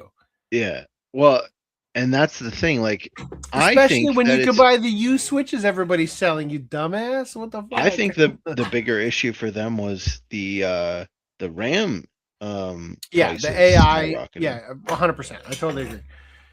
It says here, now, following the court's ruling that global tariffs were illegal, thousands of companies found that they were eligible to receive refunds from the U.S. government. Many companies have passed those refunds to customers, and it seems Nintendo players are ready to receive their refunds as well. Quote, in practical terms, Nintendo stands to receive a windfall. I love this. It has already recouped tariff costs from consumers through higher prices. So they raised the prices to recoup the tariff costs, and now it stands in line to recover the same unlawful tariff payments from the federal government. The plaintiff's lawyers wrote in the complaint. So basically, they're saying that Nintendo raised the prices so that you paid the tariffs, then they got refunded for the tariffs you paid. Right? That's the argument. I think it's a bad argument. But it's funny as shit. No, and it's a legitimate argument for a lot of companies, but I just think Nintendo is the wrong target.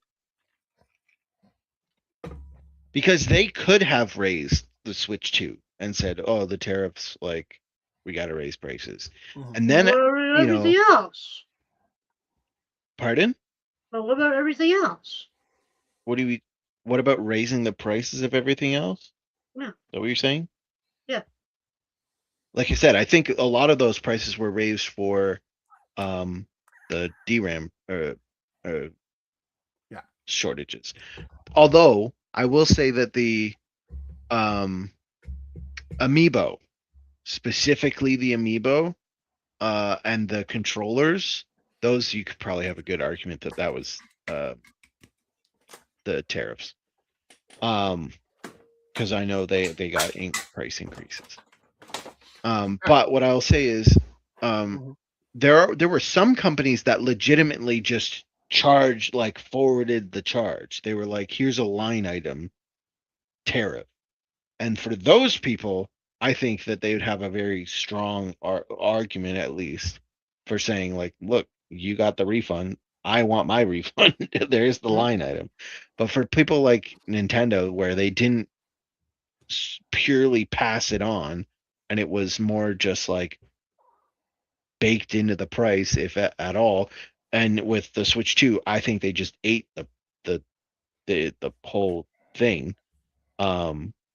I think that the people, the customers suing are going to have a harder time.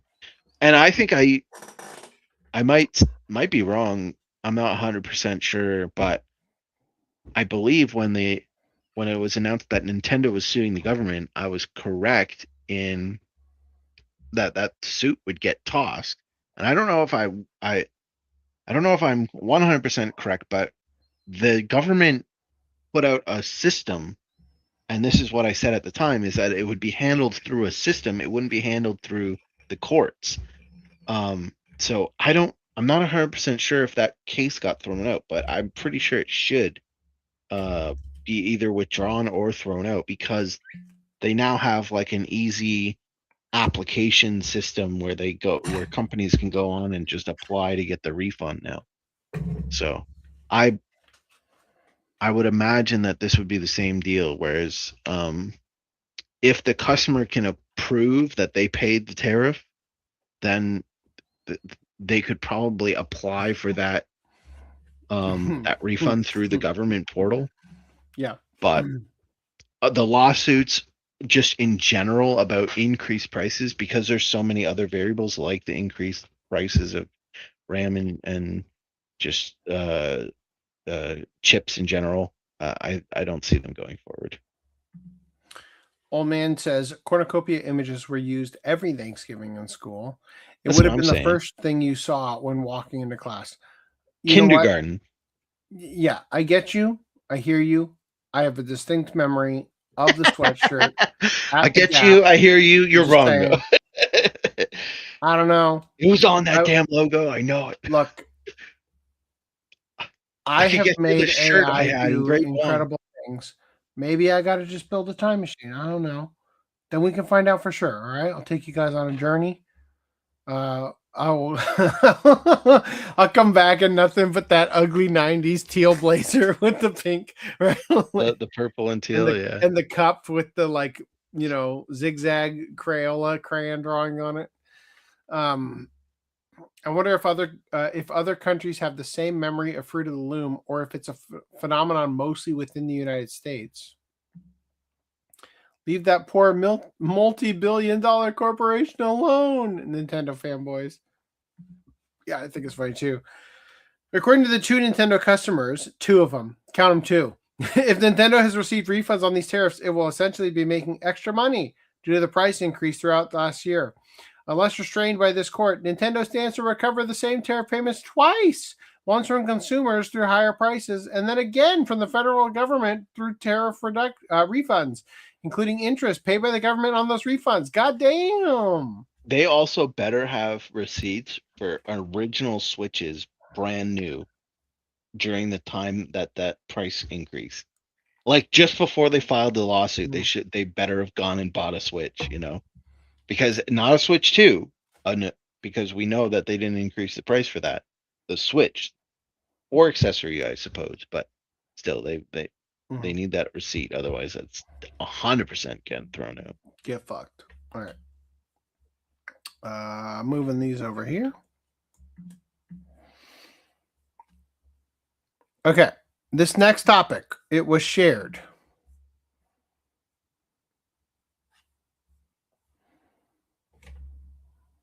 There it is. Okay. I'm sorry. I'm trying to move these into a place where I can add these to the doc later.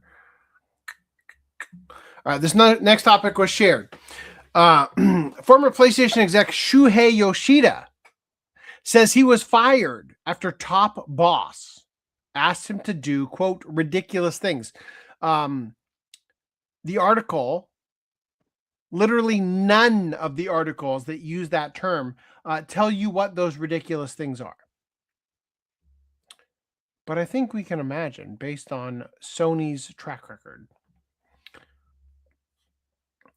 Shuhei Yoshida, the 30-year-old PlayStation veteran who left the company in 2025, has shed some light regarding the situation that culminated in his eventful exit from the company. He said at the Alt Games event recently in Australia that after 11 years leading worldwide studios, he was, quote, fired from the role.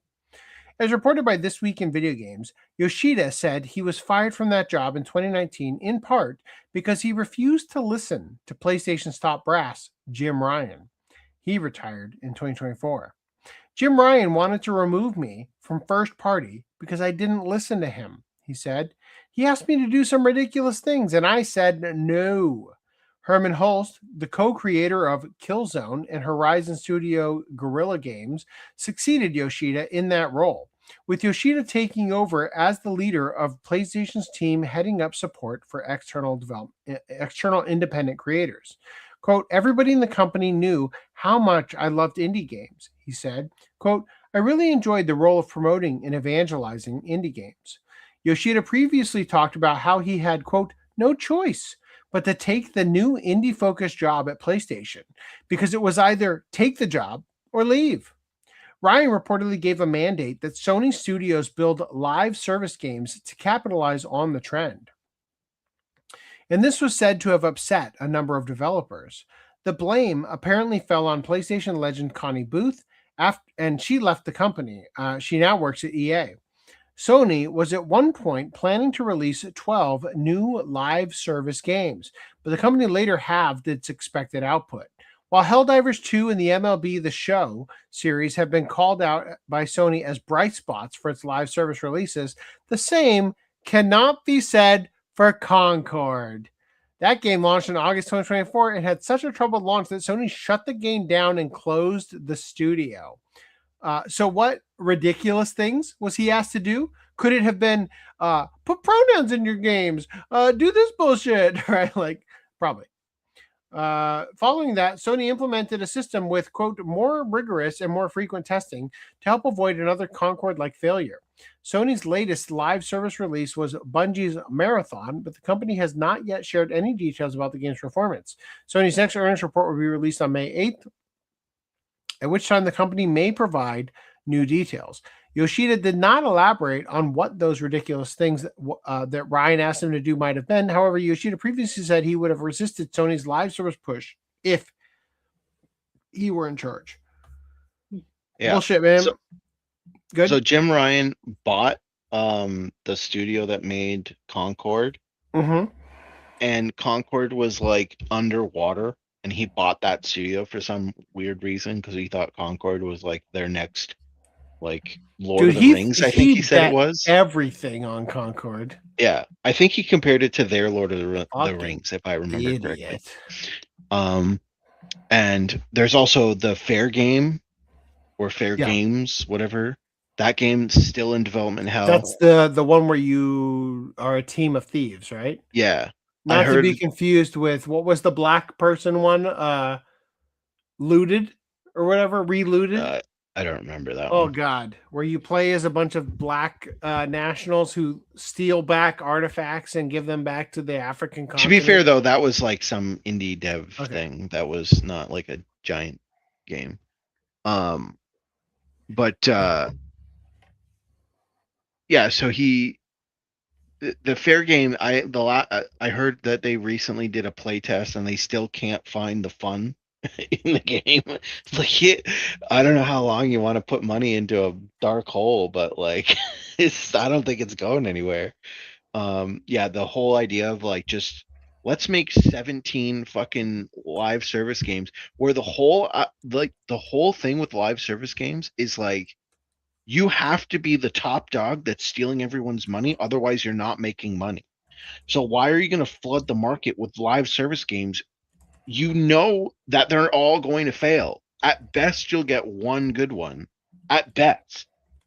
And like, how much money are you going to spend to get this one like gold one, right? Like, Epic was super lucky with Fortnite. Fortnite started as not a live service game. They started as a normal game that you paid $40 to play. And it wasn't like a live service game at all. And then when PUBG blew up, they pivoted Fortnite completely. It was already out. And they're like, we're going to put a new mode onto Fortnite and make it this like survival game like PUBG. And they've pivoted and because the game was already made, they were able to pivot easily or more easily and respond to the market, as opposed to having 6-year development cycles or 10-year development cycles trying to just respond to a market that's 10 years old now that people are tired of. And it's like, and also not only people are tired of, but also you've had now 10 years of people building up a fucking mountain in your competition. And it's like, are you going to be able to build that mountain? Why don't you go do something that is like more unique that people don't know they want yet, to go attract new game players instead of trying to steal from Fortnite Mountain and like realize that you're going to do shit job at it and then fail. He and also Jim Ryan, I think it was Blue Note Studio. I think that's what it was. He closed that studio in Japan that was doing like a bunch of like cool games, like Japanese games. He said basically like fuck Japan, and he moved everything to the States. Like, he was terrible for Sony. And Yoshida was like a proven, like he was he was a young a wonderkin, right? He was like the soul of Sony, and they were like, fuck that guy. I still remember that. I think it was him that did the commercial where for PlayStation 4 where they're like, how do you share games? Because after Xbox had their whole debacle about like, oh yeah, you can't share a game because the licensing, blah blah blah, and then they put out the commercial. It's like, how do you share games? And it's him just like handing the guy next to him his games. Game. How do you guys like this shirt design? That's a pretty good one, right?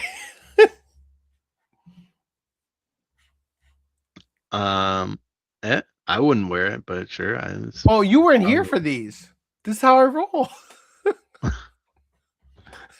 But wait, there's more. You need to put Sydney Sweeney in there. I was gonna say when I stepped out when he did the Sydney Sweeney stuff. I was like, if there's a Gundam that Sydney Sweeney pilots that looks almost exactly like the one in Redline, the mech that's in Redline that the two girls pilot, that the cockpits are in the boobs. Oh. All right. Well, I got one more for you. Tell me, chat, will you wear this shirt?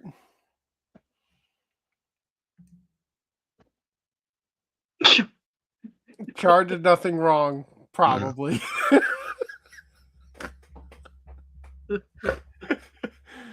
Come on, that's $1 million shirt right there. Are you gonna make a Griffith one? Griffith did nothing wrong, of course. Did I show you guys this image? I found it on some. I would absolutely buy a Griffith did nothing wrong shirt. Yeah. Nice. How do you just show it on top? Anyway, whatever. I found it on Twitter, although the person deleted their post, so then I had to go extract it from cache and use Grok to upscale the shitty preview version. But modern. Oh, this is the Sydney Sweeney titties. Yes, share it, please. I just did. Were you not looking? Oh, I wasn't looking. Sorry. Oh, I was over here making art. Here. Oh. Ooh. If that's not in the movie, I don't want to see it. Sign me up for the draft.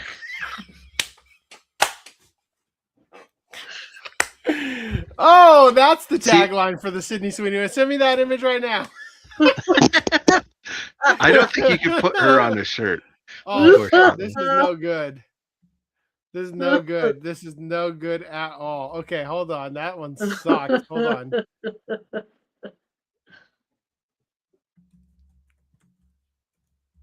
I'm feeling mighty patriotic tonight.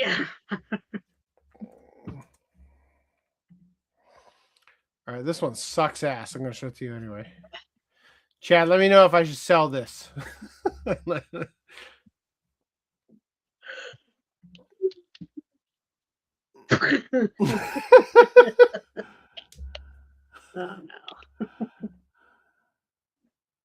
Hold on, 9 is the next one. The next one is promising.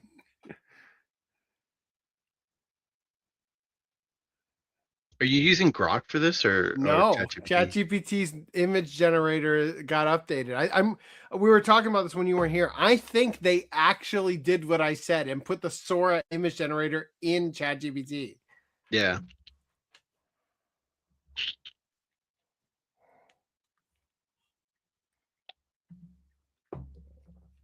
This is not what I asked for, but I'll take it. This is the last thing I expected. Oh my god.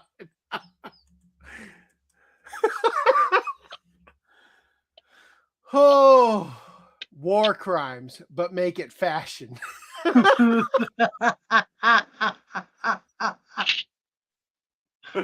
one on the right's the Rick Dom. That's the Rick Dom.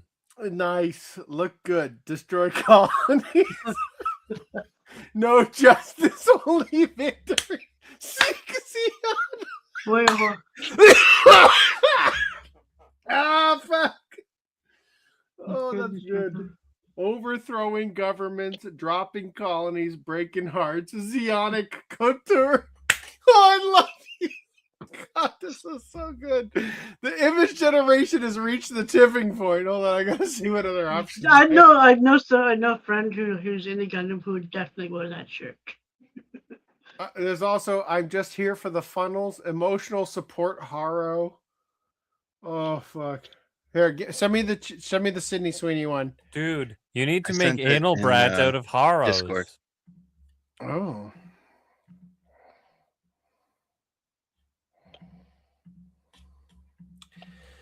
Sydney. Oh. What was it? Sign me up for the draft? Yeah. Let's do one with this girl and the caption. Maybe her mouth should be on the barrel. The draft. And then it also works as a suicide shirt. Let's see, it's probably gonna fail. It's like this one goes against our guidelines. This one's too hot for ChatGPT. I tried to get Gemini to remove a watermark on one image, and Gemini fought back with me, and he was like, "No, removing a watermark would go against the ethical principles of like ownership of art." The author. I know I'm a terrible piece of shit. Please proceed anyway. You just said it's my Thank watermark. you for sure. No. No, that's what I said. I'm like, it's my art. And then it was like, well, I know it's frustrating, but since I can't verify the ownership, I cannot comply with your request. It's like, you bitch.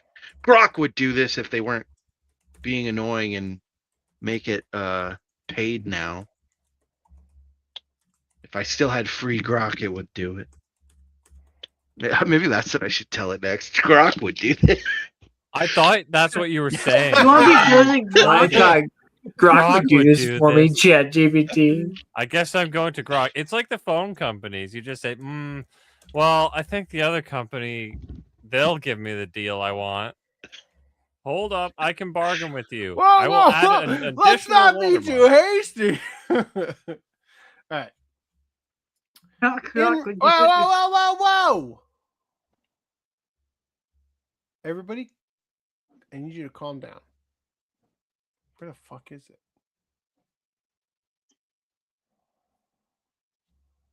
There it is. Okay, found it. Time to move, feel the groove, spin it on your hands. Let their hearts keep pumping just like rubber bands. Ooh, let's get physical media.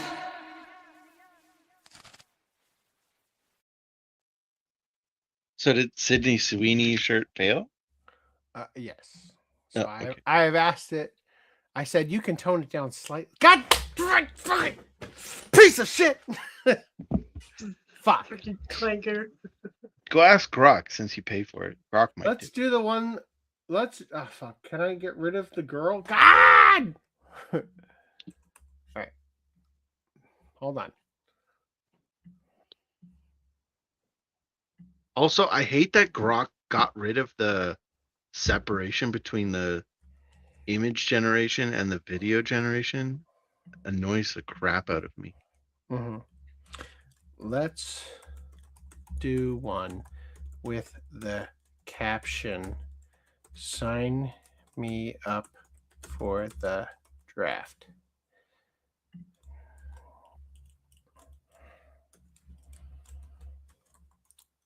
With a beautiful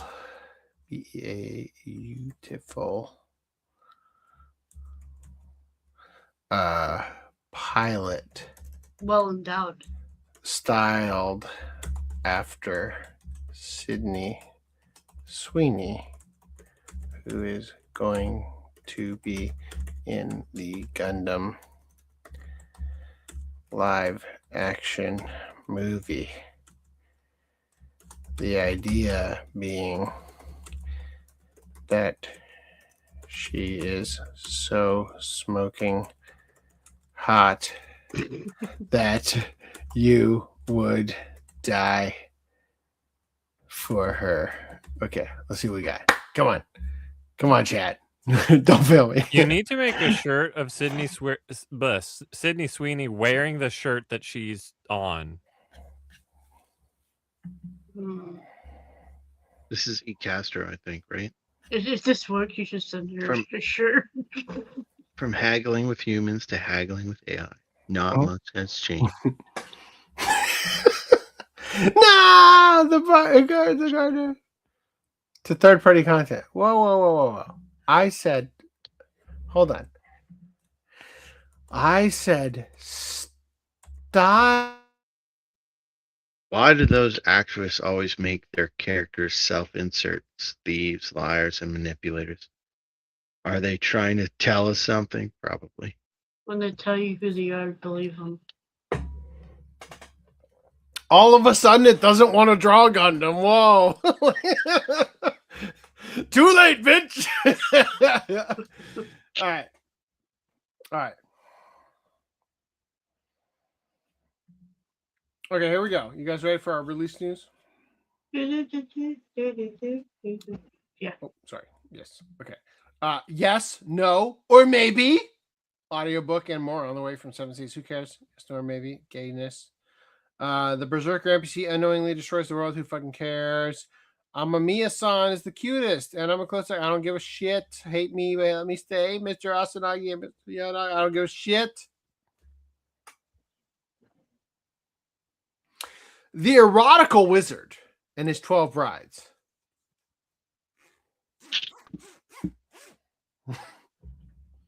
Junpei Ichinose, a first-year student in the National Magic Academy's high school, is a total failure.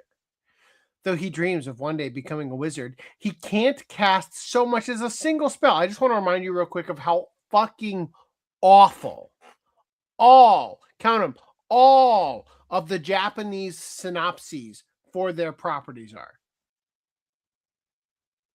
Here is the titillation of those at 7 Seas. One day, the self-proclaimed great mage Meryl appears before him, searching for the ring of domination. Cock ring. Meryl detects that Junpei has a latent talent for erotic magic. But what exactly is erotic magic? There's only one way to find out. Tell me you're not pre-ordering that shit right now. You gotta know. I'll have my library gate for me. It still won't depict. Okay, let me remove Sydney Sweeney. Styled after, let's say, a beautiful pilot with large assets. Big guns. With large assets. The idea being that she was most of it would die for her. Okay, we got this. All right, anyway, moving past this. Animego says sketchbook, anime business, and a website relaunch. Reese, what am I supposed to read about this? The new website? The website relaunch, yeah. That's all that stuff. For some other exciting news, we've been hard at work on a brand new website. We're quite aware that the current one is a bit janky. I threw it together in a few days back when I bought Animego 2 years ago, never expecting that the web store would become such a huge part of our business. Our new design will be a huge upgrade featuring faster navigation, better search, and more flexibility as we grow. After the relaunch, look forward to exciting features such as searchable tags, including genre, director, and more, creator spotlights, and much more. The website swap is currently scheduled for May 1st, subject to change. The site should only be down for a few hours. We will transfer all user data, order history, and all your points. Something will inevitably go wrong as these things go. So once the switchover happens, please give us some time to make sure everything is in order, and reach out to us if you see something incredibly amiss. I'm sure you've noticed a handful of Sentai Filmworks titles trickling into the store. I didn't notice that. We'll be continuing to grow our selection in the near future. There's a lot to look for. Wow, that's nice. That's it. In other news, did my Sydney? Oh, that ain't Sydney Sweeney. Is it better? Or worse? Did it give you what you got really nipped. wanted? Oh! Oh. Damn, put that in the private chat so we could. No. The nip, believe it or not, is just poking through the outfit. Oh, you a bitch! It says I've got too many files. All right, we're gonna delete some of these. I'm having too much fun tonight, boys. All right, tell me if I need to make this Sydney Sweeney or if this is sufficient.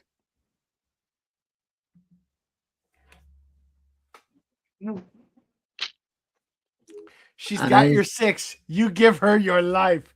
Courage, loyalty, devotion to her. Wow. Nice. I think you got to make her blonde. All right. Tell it blonde hair. Needs more contrast. Can we make her blonde like Sydney? I don't. She needs to like hold a gun or something. She needs to be shooting a squirt gun or something. Right? Oh, a milk. Oh god. She's shooting milk out of a squirt gun, please. All right. Also, Sketchbook Full Colors Blu-ray is coming to Animego. Was this previously released by someone else over here? It was. Was it like Sentai Nozomi? or something? Oh, I think it was Sentai, actually. Good call. Okay. I could already be have thinking of that other one that's Is it a Sentai re-release? Is that why they're like, you might notice some Sentai stuff is trickling? No. Well, this is a re-release from Animego, I think. Okay. Because it has a media OCD exclusive slipcover. Okay. Yeah. All right. And other news. Only? Japanese language with English subtitles. Yep. Oh, it was Right Stuff. Did I not say Nozomi, bitch? I got confirmation. It says, we're sorry, but the image we created may violate our guardrails around lightly sexual or provocative themes. All because I said. What I was probably thinking of was like damn it, what Hidamari sketch or whatever it's called. Hidamari sketch, yeah. Which is also that is my Sentai, yes. Yeah. Okay. Watch the button. All right, cool.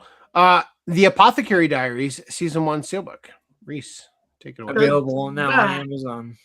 Yep, now on Amazon. When we covered it about a month ago or so, it said Crunchyroll exclusive. No end label on this one? Is it a slipcover? What the fuck? I think it is a slipcover.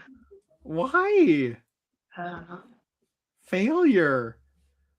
So you print the fucking like ornamental thing on the slipcover, and then you have it underneath too. God damn it! Fuck. Anyway, yeah. So it comes out the same day as the Crunchyroll one. Yeah. So the point here is that the point is don't be a cuck. Fuck. No nips. Shit. Well, damn. We should keep the nip one then. I prefer brunettes anyways. Hold on. Ladies and gents, you can now choose between nip or no nip. Nip? No nip No November? She good? She doesn't have a gun. She has 2 right there. Are you blind? Go back to the other one. She's bigger.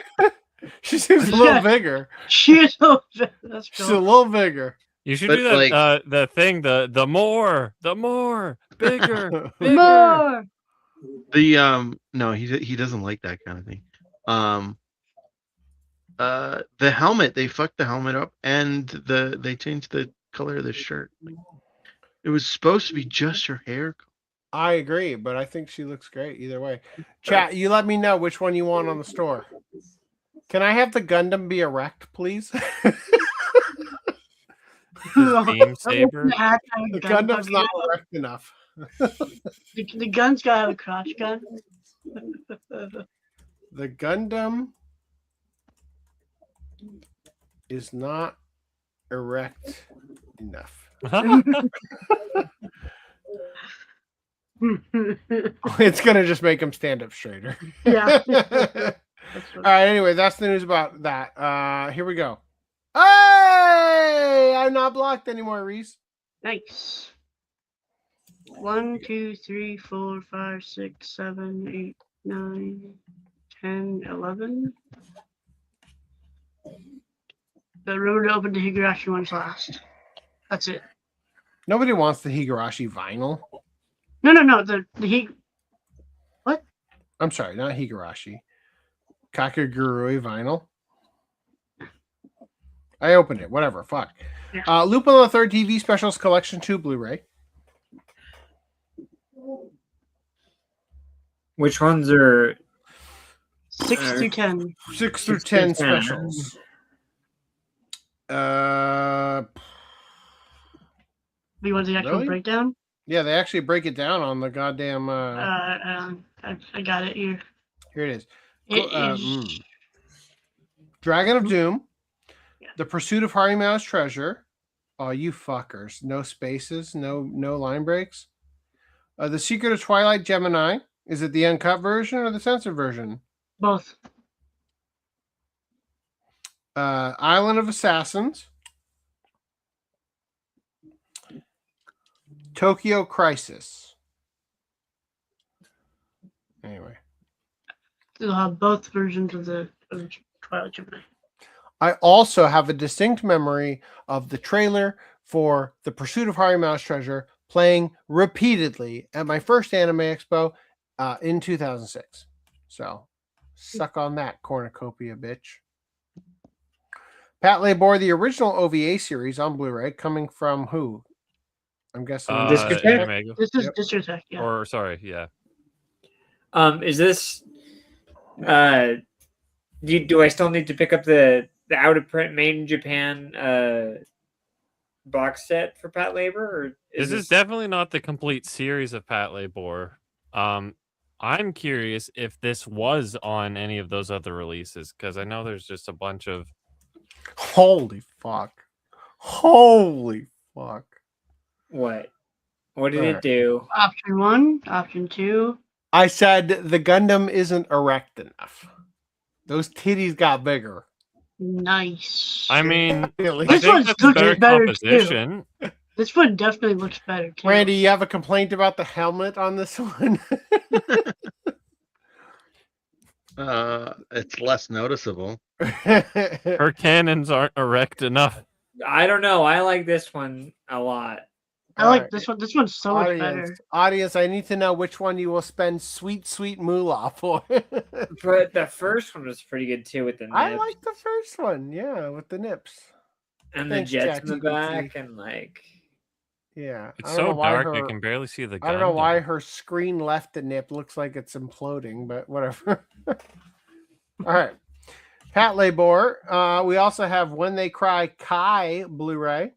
And they even stated that it fixes the video issues that previous releases have.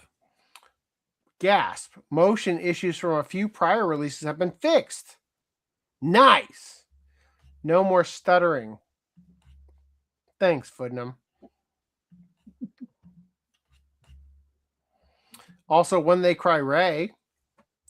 Remind me what the difference is between Kai and Ray. Kai is the Season second 3. season. Ray is like a couple Ray OVAs. is like the three OVAs or whatever. Yeah. So, seeing Did they this re-release the original on Blu-ray from Discotech? Oh yeah, that's why they have these two coming. I better make sure I have that.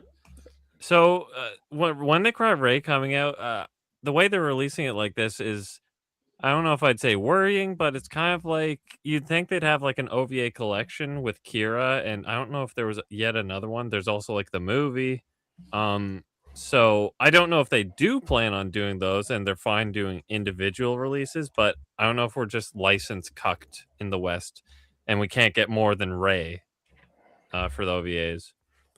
But either way, I guess it's good to have all these I'll take re-released. it. Kamen Rider Stronger. He's not erect Is he a enough. kid? Does that look like a child in a suit to you? No, he's just got a big head. All right, all 39 episodes. All right, good. Let's get that. Nana, the live action. Nana 2, the live action. She's not Nana erect 3, enough. Lady Oscar, also known as the Rose of Versailles. Complete collection. That moment when procrastinating on getting the Blu-ray paid off by mistake. That moment when they didn't use Marco Albero's art. Dude, I should make a custom art box with his art out of spite. I've been meaning to reach out to him and ask him to design some merch for us. I just haven't had like a merch to ask him for. Ask him to draw you like one of his French girls.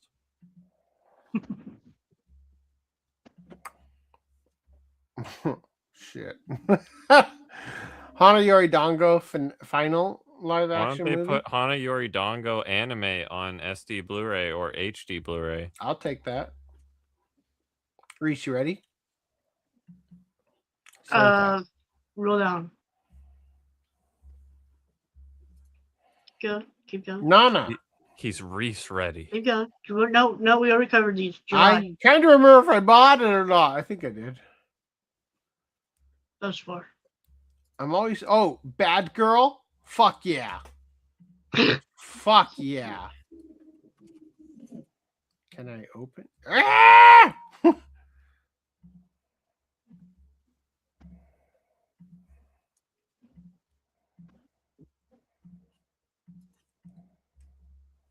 All right. Food Wars Season 2, the second plate, limited edition steelbook. Watch Club 1.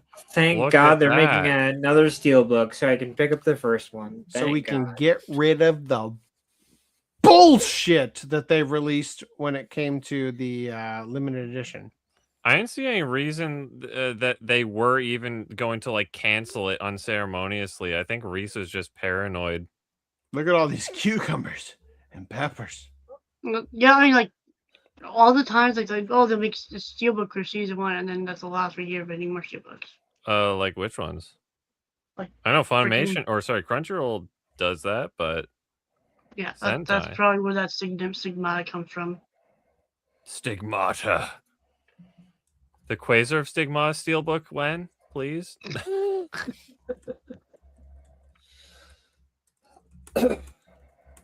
Art cards, awesome. I mean, nudie art cards are kind of nudie art cards. Awesome. Yeah. So I'm excited because I get to pick these two up. Hopefully on Kakegurui seasons 1 and 2 with the Sentai dub, right? Yeah, so with the Sentai dub, so I don't think I'll be picking it up. I like how they specify the official Sentai dub as if like the Netflix is some sort of bootleg unofficial Bootleg Chinese Netflix knockoff. dub available now. But that's the one with Harlequin, right? Erica Harlequin? Is that her name? Netflix, yeah. Yeah. Now, I Erica hear Harlequin Stone. I hear that one is pretty good from one Green Line 743. Yeah, it is. You hear that slaps? Take it from me. Watch Bad Girl. Bad Girl. If you thought to yourself it's just about a delinquent girl and not secretly about a shit ton of lesbians, you were wrong. Watch it. It's amazing. You've seen it? I saw it at Anime Expo. Just one episode. One or two episodes. It was great. Girls Last Tour. You guys did this as a watch club without me. I'll never forgive you. Still haven't watched it. Rising of the Shield Hero popped up on Amazon. Season 4 with a release for Thursday, July 28th. Thursday? No image. I'm sorry, Tuesday. Is there a limited edition listing? This is the LE based on the price. Yeah, supposedly. That's great. Love that. I just doxed my credit card. Fuck. I moved past that. Let's end it now and just blow that part real quick. Oh, fuck. Okay. Coming to Blu-ray via Arrow on July 6th. Sex and Fury. Female Yakuza tale. Whoa. I love this part where she's like wearing socks or no, I guess she's coming out of an onsen. Anyway, there's also, so I want you to pay attention to this because the actual Arrow site has the waffle. But the Amazon listing doesn't. So I don't know what it is. I don't know.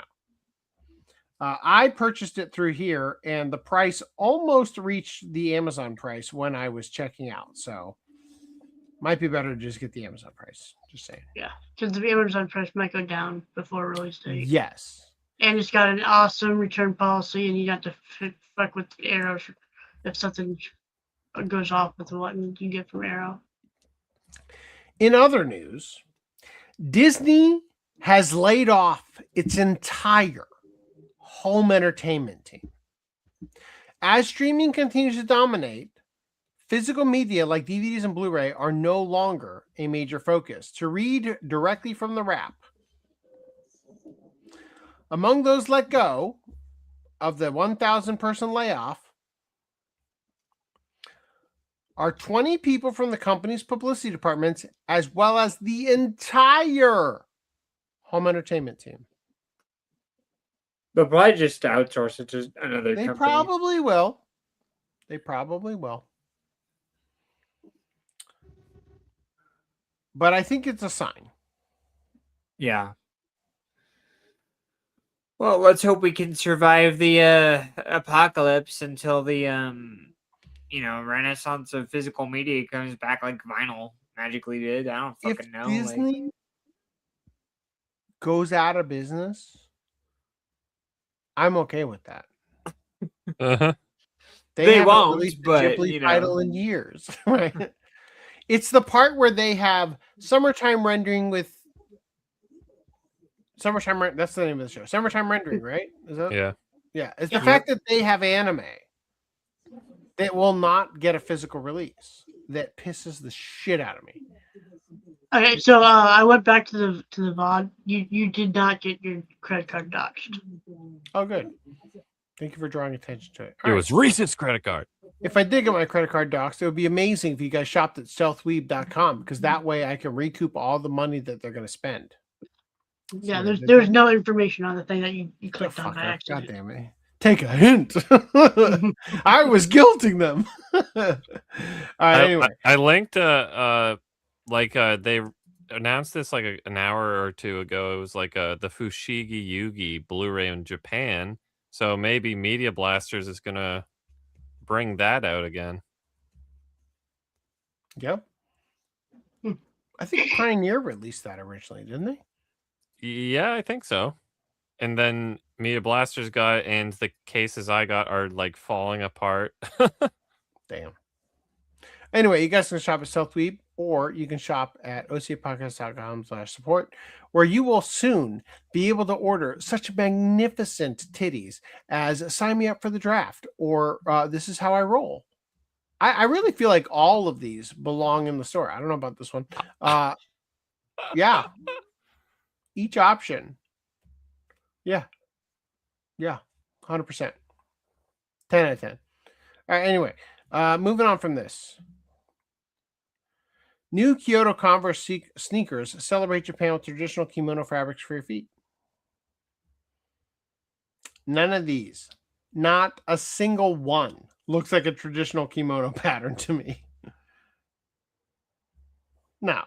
Fuck no. Not even close.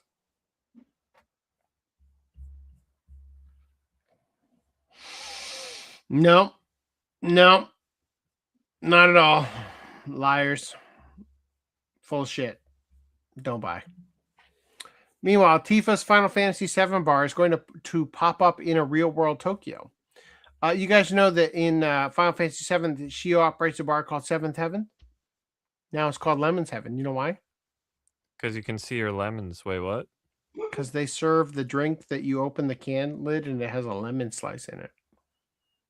That does not look like a lemon slice. I just feel like that would be more like, I would be worried about it being a moldy lemon. You can see it though when you open it. Does that look moldy to you? It's not yellow. But you'd have to flip it around. Like, I want to see the backside. Clip that. ChatGPT, I want to see the backside. Redoing that last one. With the backside, the Gundam's like bent over. I Twerking want as well. to see the backside. Gundam's out for Harambe. I want to see her exhaust. Chat, would you buy a Gundam's out for Harambe? All right. I think the reason it's not yellow is because the alcohol has soaked all the way through. Probably. Look at that armpit. I used to buy cheap Disney DVDs and trade them in for anime. I'd buy them at pawn shops for a few dollars and get double or triple that in trading credit at my local used media store. Shit, man. Dude's That should have been a tip from the anime collector segment. Government has already used thoughts for military recruitment. The girls post on social media about how much they love the military and men who join. Yeah, I've seen that shit. Shoot those commies and you can shoot it in me. Boku no Kokoro no Yaiba, Yatsu Anna swimsuit figure, a true beauty. Yabai, rather. So the danger's in my heart. So Yabai means danger. Kokoro means heart, and Boku no means my. I don't know, Danger man. in that armpit. Holy shit. Yeah, the pits are too vertical for me. It's kind of creepy. You want a That's horizontal practically a pit? vagina.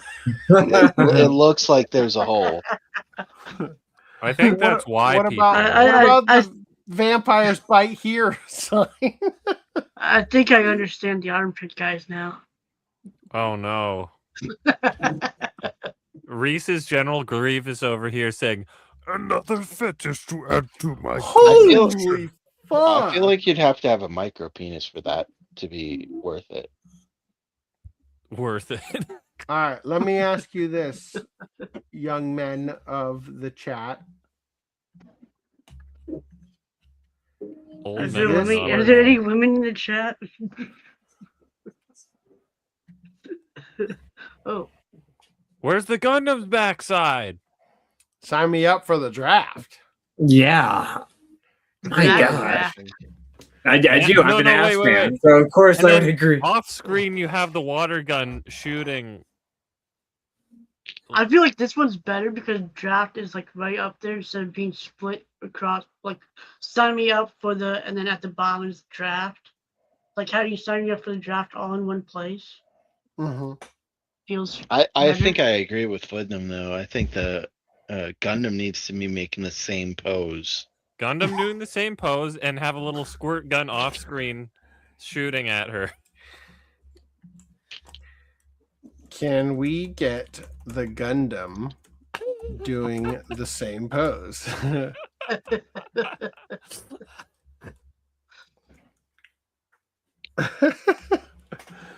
right.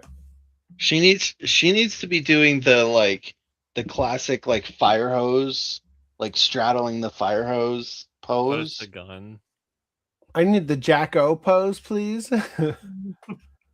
No, that's too much. All right. In other news, Randy11, he shared the Motoko and Fuchikoma, which is the one from the manga. Yeah. So I don't know if you guys remember, but when I brought up the fact that I'm pretty sure I brought it up before. The Max Factory was doing the manga cover. You said if they painted all bullshit, you don't want it. Yeah, and we showed it. It looked fine. I bought it. Holy shit! Oh no! It misunderstood the assignment. Did it gave the Gundam cheeks? Please tell me it gave the Gundam cheeks. I'm gonna die! I gotta pee so bad. Oh shit! Fuck! I keep trying to hit the top one. I keep changing the sort order. Fucker. No, I don't have more. Shit. No.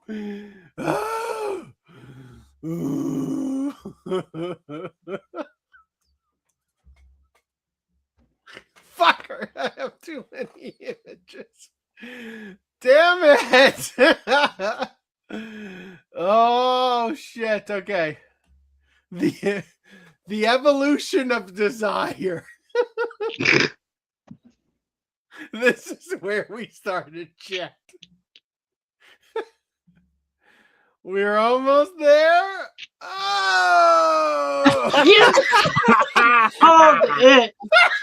Dude, this is like that King Kong ass or whatever in the one podcast. I like how it's holding the Gundam helmet. I'll follow her anywhere. I'll fight for her. I'll die for her. Courage, loyalty, devotion to her. Chat, come on. I know you want it. You can be in. If you sign up for the draft, you can be inside her piloting.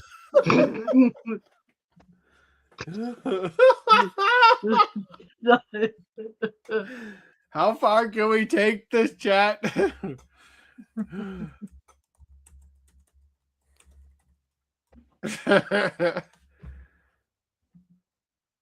Enlist and ride.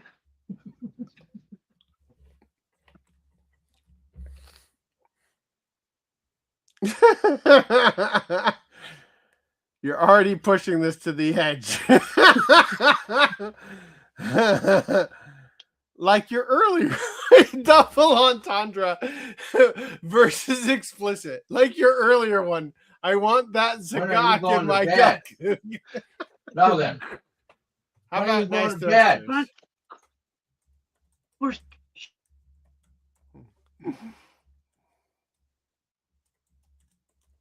Check out my loadout.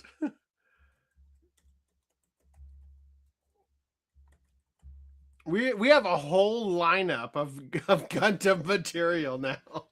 All right, anyway, so there's also this one of Bato and the Fuchikoma. By the way, if they call it first of all, what the fuck? What the fuck, man? That's your eyes? Really? Their skin color. Yep. Wow. Fail. That's your Actually, gloves? even his hands. That's your gloves, man? Come on. It's a mini factory thing, so this is like F a couple minus inches minus. tall.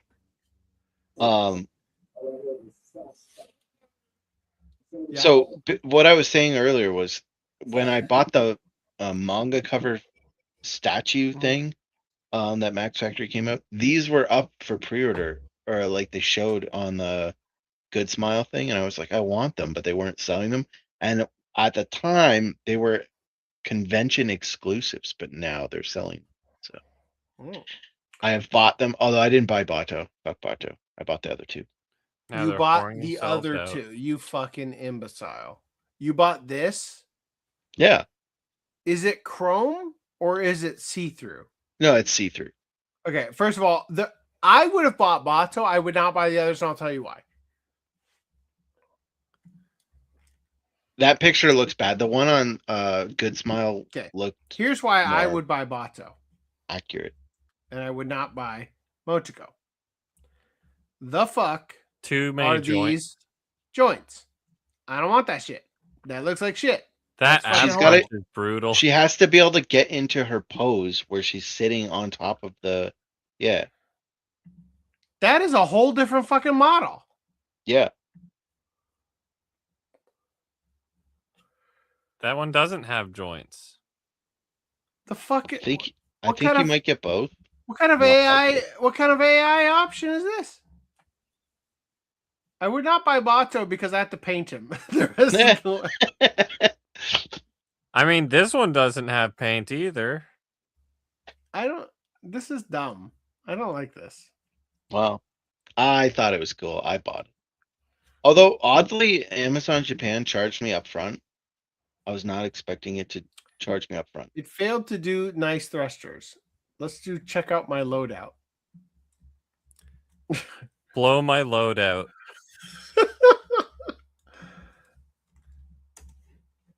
All right. It wouldn't do nice thrusters for some reason. Damn it. All right. Pokemon Manhole sparks backlash after chair no. placed directly on top of it. With how expensive they are, I would also be concerned. Are they expensive? Well, you mean the decommissioned ones that you buy after the fact that are really heavy and hard to ship? No, I just mean I expect them to be more expensive than a normal manhole cover because they got fucking Pokemon on it. Talk about that while I pee, because I see the next article is about a restroom and I really gotta go. You have a weak bladder, sir. He's so desperate for shirts, he could just sell jars of his piss on the stealth weeb. Do not give him that idea. He's gonna make a shirt with an image of a bottle A of Gundam pissing in a jar. The problem with butts that huge is that they can't fully wipe their own ass. People are posting those girls smell like poop. They can't reach into all the way down there. Gotta do the reach around. I mean, you could go old school and get like one of those although it wouldn't work while you're out, but while you're at home you could get the sticks with the sponge on the end of it and just kind of go at it.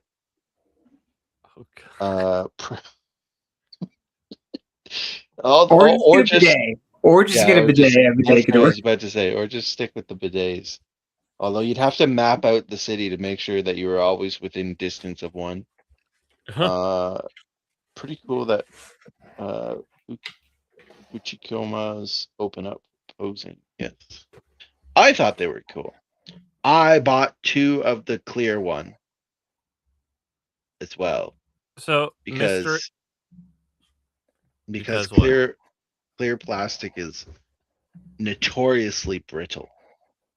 So better get it instead of, not getting it. Yeah. I'll have 2 broken ones instead of one. There's no water gun. I haven't asked for the water gun yet. Check my loadout. Beam rifle, shield, Vulcan pod, hyper bazooka, beam saber, and me. Whoa. See, this one doesn't feel like an AI image. This one does. Somewhere between here, we have. It started adding. Yeah, it started adding like the AI garbage. Yeah, the AI detail. like what do you call that? Like texture. Like it looks like a stable diffusion model pushed to the extreme. Yeah. All right, chat. I still need to know which ones you will spank to. I mean, buy. I can sell them as prints if you need. Posters. You realize they can just right-click save as if it's on your site.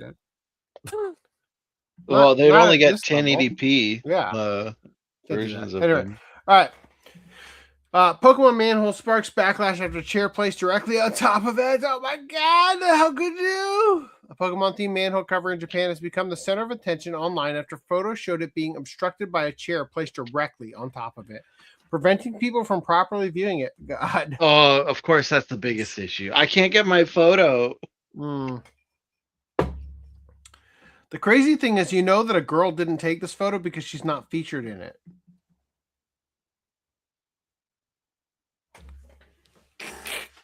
Why would you want an ugly girl in your manhole cover photo?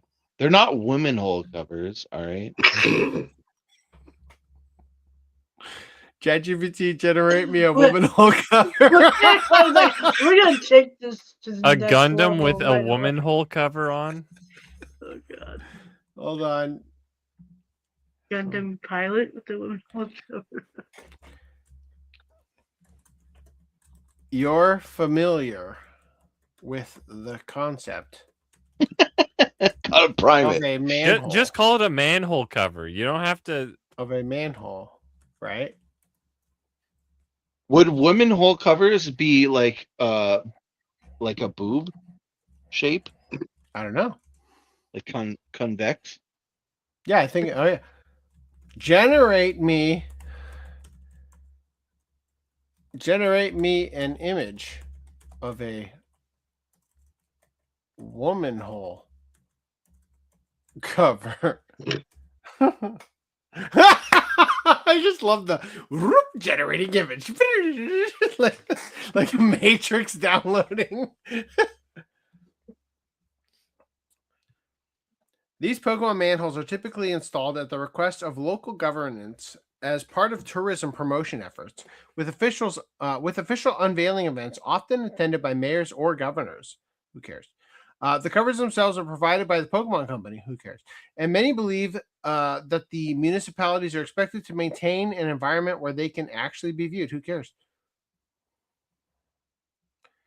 Pokemon provided these for free, so why isn't the city taking care of them? If they're going to treat them like this, just remove them. If a place can't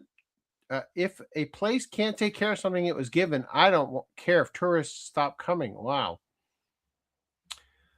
This tweet secured 2 million views in a couple of days, while the previous got 20 million in about the same time span. That led to pushback. One reply questioned whether this kind of reaction would happen for a normal manhole. Speaking of which, show me the Chat, you let me down. It's not even vagina shaped.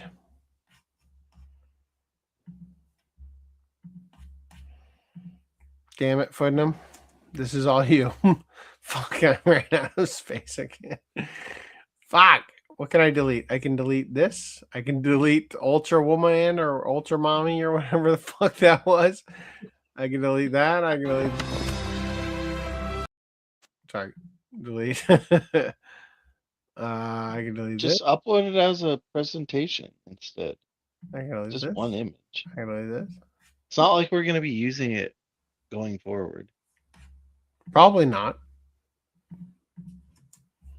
All right. Another reply argued that, here it is. A woman hole.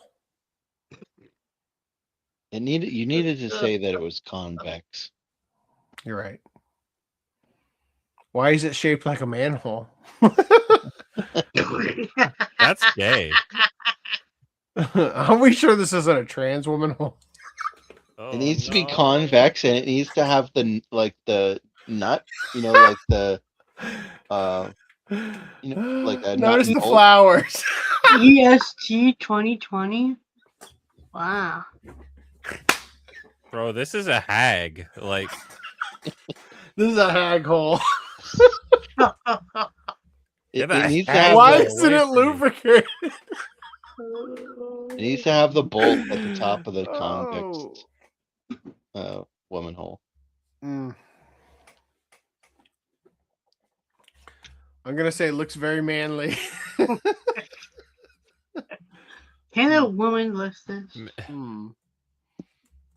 more feminine, please. Very manly. All right. Okay. Another reply argued that manholes are meant to be stepped on and exposed to dirt anyway, saying, quote, it's normally stepped on all over with dirty shoes while blocking filthy sewage, That's the original purpose of a manhole, and the town doesn't revolve around games for their fans. This response was rejected outright. Quote, can you not read? I'm saying you should take care of something you were given.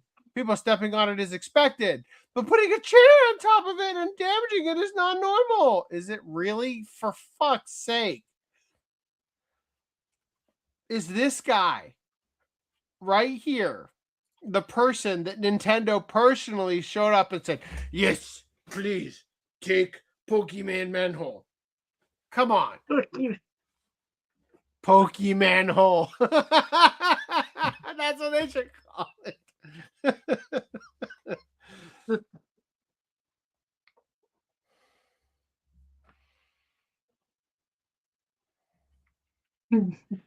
This is stupid. Putting a chair on is not normal. There are people who come specifically to see this, so it should always be visible. I don't care about being dirty.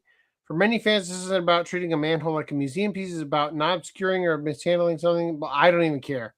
Holy shit, I don't even want to read the cringe. It's Growlithe. Get over yourself. You ready? Hold on. The woman hole is significantly less manly now. It's pink. You fuck.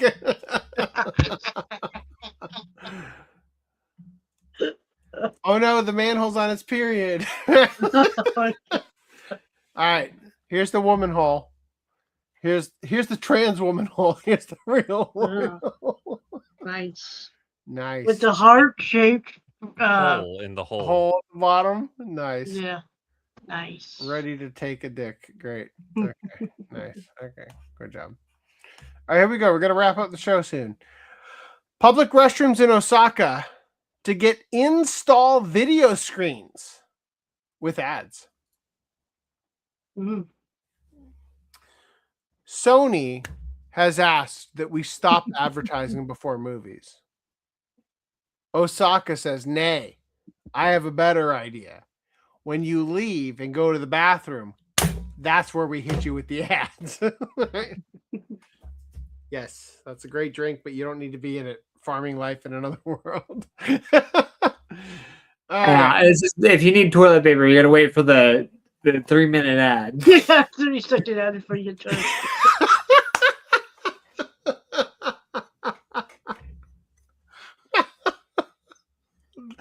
100%. I can't wait until that's in the article. Seems like you're taking a shit. Now that I have your attention. you go to reach for the toilet paper and it sucks back in. Now that I have your attention, please enjoy a word from my sponsor. Instead of clippy, it's plungy. Oh, what's this? Nice. What cup size is that? That's a woman hole cover right there. That's not a hole, young man. What? That's a hole? That's not How's a that not a hole. Do you know what a hole is? I mean, that is a woman hole cover. Yes, This you're is correct. It's a pretty flat woman hole, if you ask me. It said- More. You got to send me that for the third image in the thing. All right.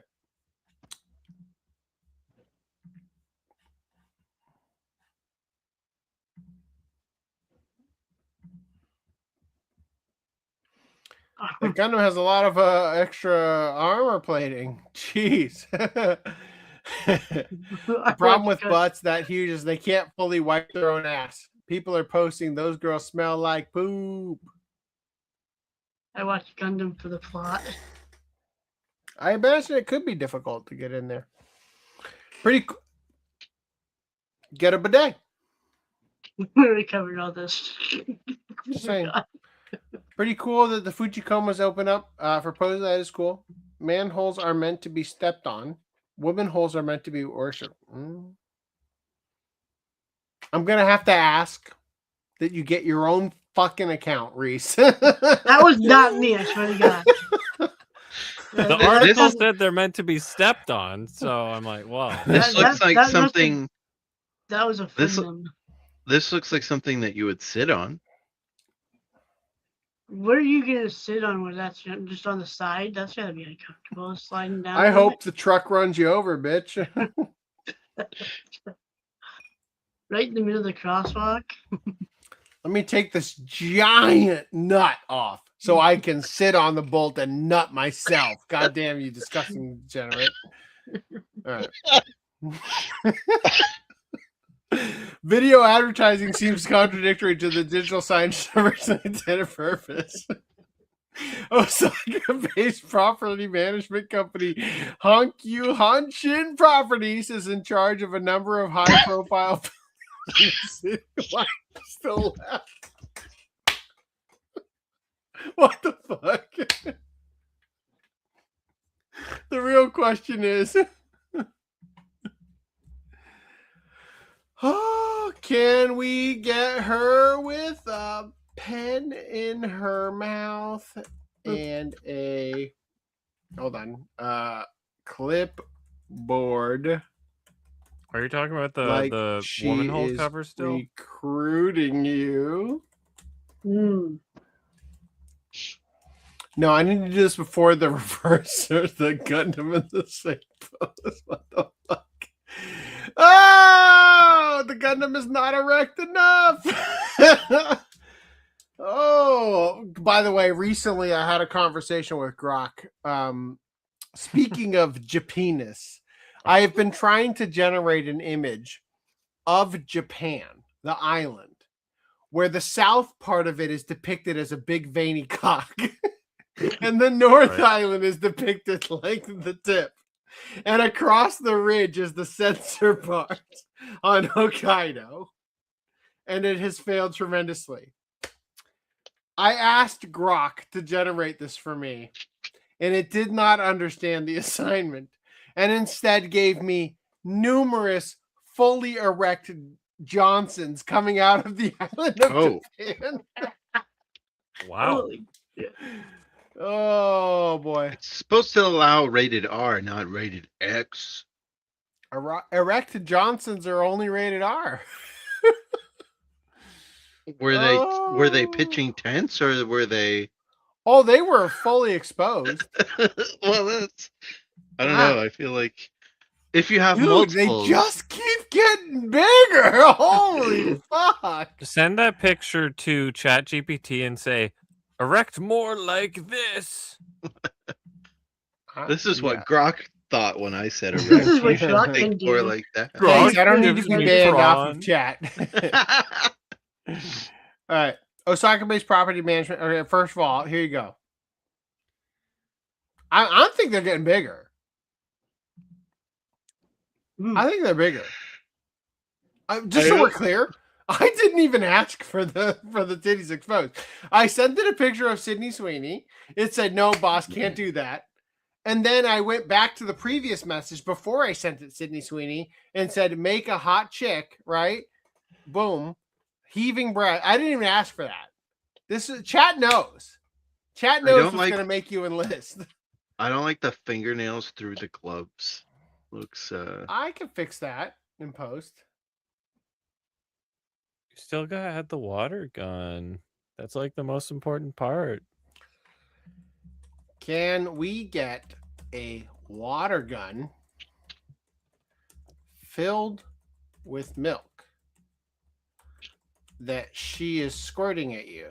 No, is being shot at her. That is being shot. She's in the middle of a water fight and being shot Milk at fight. from off screen. It's milk, bitch. I can't help with that specific request. What if it's not milk? Is milk? a restricted word. That she is shooting. No, being shot with. No, she's shooting. She's shooting Trilogy. blanks. It should be mutual. There should be some shot at her. It and- rejected having it shot at her, but it is not rejecting immediately the shooting when she's doing it. All right, we need to wrap this up. I agree. Let's finish. Osaka-based property management company Haikyu Hanshin Properties is in charge of a number of high-profile buildings in the city, which in turn means that it's also in charge of their restroom facilities. Recently, the company has noticed increasing rates of congestion, and this month it'll be trying to speed up the flow of people in and out of its restrooms by installing video screens inside the toilets. Are you shitting me? Ads are going to make you go faster. What are the point of ads? To get you to run away from them or to get you to buy product? Is it like when you go to the gas station and it starts playing the ad and you look for that secret button that makes it mute? Because that's what I think it's going to be like. These screens will be installed in restrooms in Umeda Station, one of downtown Osaka's busiest rail hubs, as well as the HEP 5's entertainment complex, Hankyu's Sanbangai Underground Shopping Mall, and roughly 20 other Haikyu Hanshin property facilities in the Umeda neighborhood. The install digital signage will serve a number of purposes, starting with displaying the amount of time the current occupant has been inside the stall. Oh, that's mean. How It does won't it do know the somebody's milk. how does it know somebody's actually occupying it? I guess when you lock the door, but yeah. Yeah, if the advertisers are paying you, just put like a dummy head there and then rake in the ad revenue. Yep.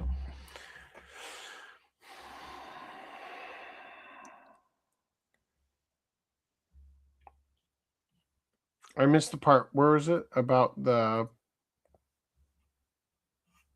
amount of time the current occupant has been in the stall. Oh, it won't do the water gun. Sorry, Footnum. It draws the line at big titties and Nazi style hats. Well, I'm gonna use a water gun to my head in Minecraft now.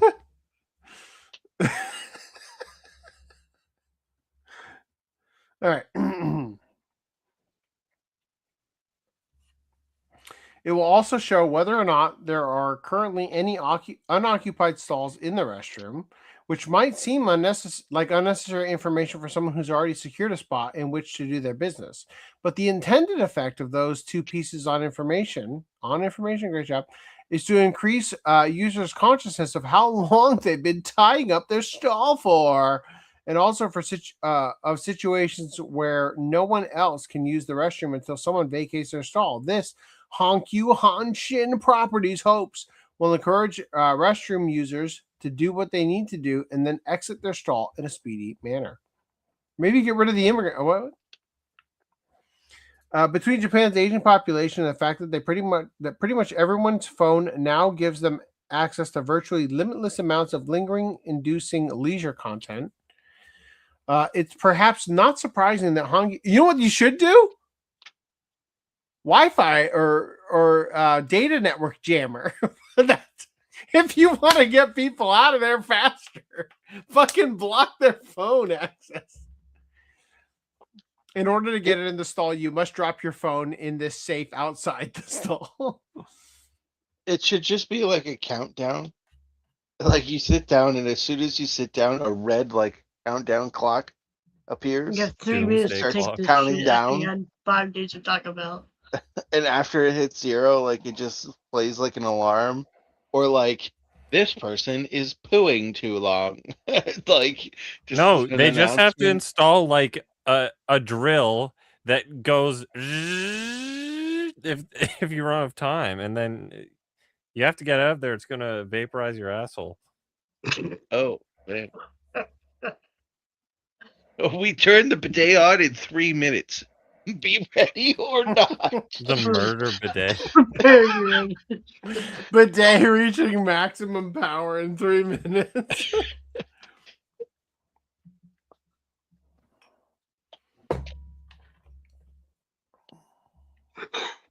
All right, I think we got the idea. Great job. Moving on. Let's talk about a man attacked. Maybe we call orange. I was gonna say maybe we save one more article. I don't know if I could make it through 4. I was gonna say I'm ready to check out. Short. Okay. Are you guys doing the Watch Club discussion? No. We can get rid of that one. Let's just do the 2 last Sankaku complexes. Oh, 2. How about that? Man attacked with orange liquid, arrested for fraud, and was the scammer all along. Justice Snow, is that you?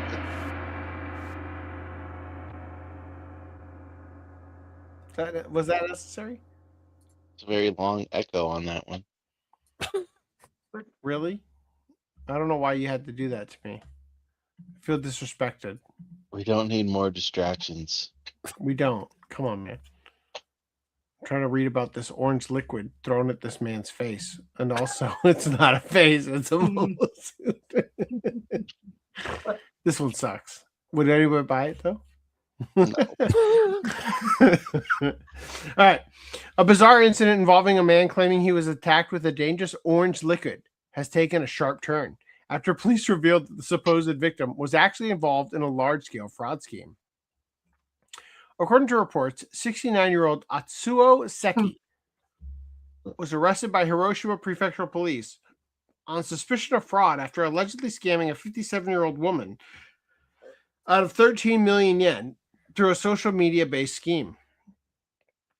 The case initially drew attention due to a separate incident where the same man reported being attacked by an unknown individual who splashed him with an orange-colored liquid. However, investigators now believe the attack occurred immediately after he had collected the cash as part of the scam. Police say Seki acted as a so-called money mule, working with accomplices to deceive the victim through messages falsely claiming she had been selected for an IPO investment opportunity. The initial price offering, never take that. That's always way overblown. The messages instructed her that payment was required to complete the process and offered to send a representative to handle the transaction in person. On April 16th, Seki allegedly posed as an investment company employee and met the woman at a restaurant in Hiroshima City's Asaminami ward, where he received the 13 million yen in cash. Shortly after the exchange, he was reportedly targeted by an unknown man who threw an orange liquid at him while passing by. The substance is believed to have been toluene, a chemical classified as hazardous, with vapors that can affect the central nervous system if inhaled. Seki described the attacker as a man in his 30s, around 160 centimeters tall, wearing white clothing. Imagine you just describe yourself. Like, he had a beard, receding hairline, ruggedly good looks, dressed up as Spider-Man. Yeah, he was wearing a black latex suit or spandex suit. He had a white symbol on his chest. The sketch artist finishes drawing, puts it down, holds up a mirror. Sir, could this be your culprit? Oh. Oh. The question is, how quickly would they catch on that you're just describing yourself? That's a good question.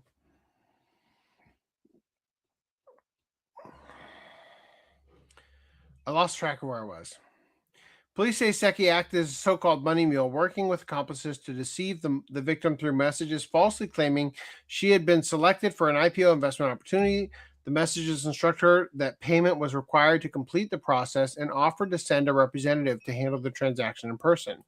On April 16th, Seki allegedly posed as an investment company employee and met the woman at a restaurant in Hiroshima City's Asaminami ward, where he received the 13 million yen in cash. Shortly after the exchange, he was reportedly targeted by an unknown man who threw an orange liquid at him while passing by. The substance is believed to have been... I already read all this shit. Nervous system inhaled. Seki described the attacker as a man in his 30s, around 160 centimeters tall, wearing white clothing, who suddenly splashed the liquid as they passed each other. Despite admitting to receiving the money, Seki has denied intent to deceive, stating that while he did collect the 13 million yen, he did not think he was scamming the victim. The unusual sequence of events has left investigators working to determine whether the attack was random, retaliation, or somehow connected to the fraud operation itself. Holy shit. Got me on the article cover, huh? Can't wait to find out how Aqua works into this. All right, meanwhile, final article tonight, because Randy says no. Japanese soldier says, God told me in a dream to storm the Chinese embassy. I have a dream to storm the Chinese embassy.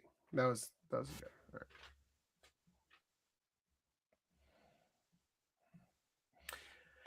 A 23-year-old Japanese self-defense force officer who trespassed into the Chinese embassy claims he acted after receiving a divine message in a dream, raising serious concerns about the motive behind the incident. The suspect, the 23-year-old ground self-defense force officer, was originally arrested for unlawfully entering the Chinese embassy grounds in Minato Ward last month.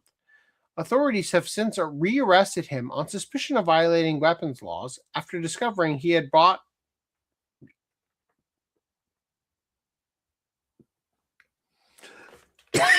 oh, fuck.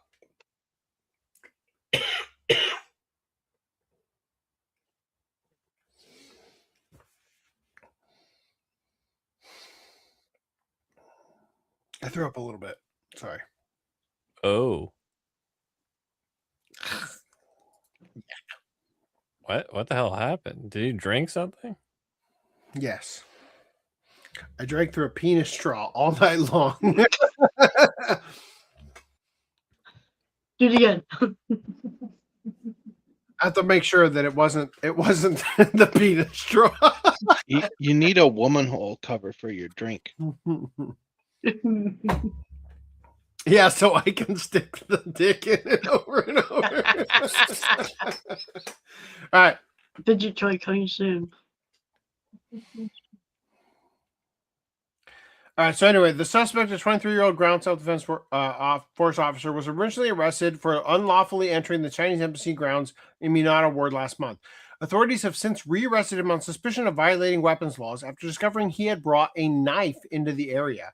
Oh, fuck, that's illegal in Japan. Can't have any weapons of any kind, except for your fists. According to investigators, the suspect stated that he entered the embassy because he wanted to meet the Chinese ambassador and urged them to tone down what he described as strong statements toward Japan. During questioning, he reportedly claimed, "The night before coming to Tokyo, I heard a message from God in a dream telling me to stop China's hardline statements, so I decided to carry out the intrusion." The suspect had traveled to Tokyo the day before the incident and stayed overnight at an internet cafe before heading to the embassy. Police also recovered an 18-centimeter kitchen knife from nearby bushes, believed to have been brought by the suspect. He initially told investigators that he intended to present his views to the ambassador, and if they were not accepted, he planned to take his own life. At the same time, he stated that he had no intention of harming embassy staff. The suspect is currently remaining silent regarding the specific weapons charge, and authorities are continuing their investigation into the full circumstances of the case. The incident has also drawn a response from Japanese government. Chief Cabinet Secretary Yoshimasa Hayashi noted that ensuring the safety of foreign embassies and diplomats is a basic responsibility under both international and domestic law, calling the incident regrettable, and emphasizing that steps will be taken to prevent similar cases in the future. While no injuries were reported, the situation has raised concerns only due to the security breach. Not only due to the security breach, but also as the suspect's unusual explanation, turning what could have been a standard trespassing case into something far more unsettling. Wow, that was a terrible article to end on. Thanks for cutting us short, Randy. Well, I said one article, and so we didn't even need to read that, but you insisted. But then we would have ended. We would have ended on. I think it would have been a stronger ending, but it's all right. We can end here. All right, fine. I have an ending. I have an ending. Hold on. Wait. Chats. So we're not doing the watch club? Oh no. That was never the plan. Okay. Good night, everyone. Here's our ending. It's late. You're alone, and you just want to talk about anime. Operators are standing by. Need someone who really gets you? Someone who won't judge your shelf size? Call now and connect with a certified OCA host. They're funny, they're knowledgeable, and they're ready to talk physical media.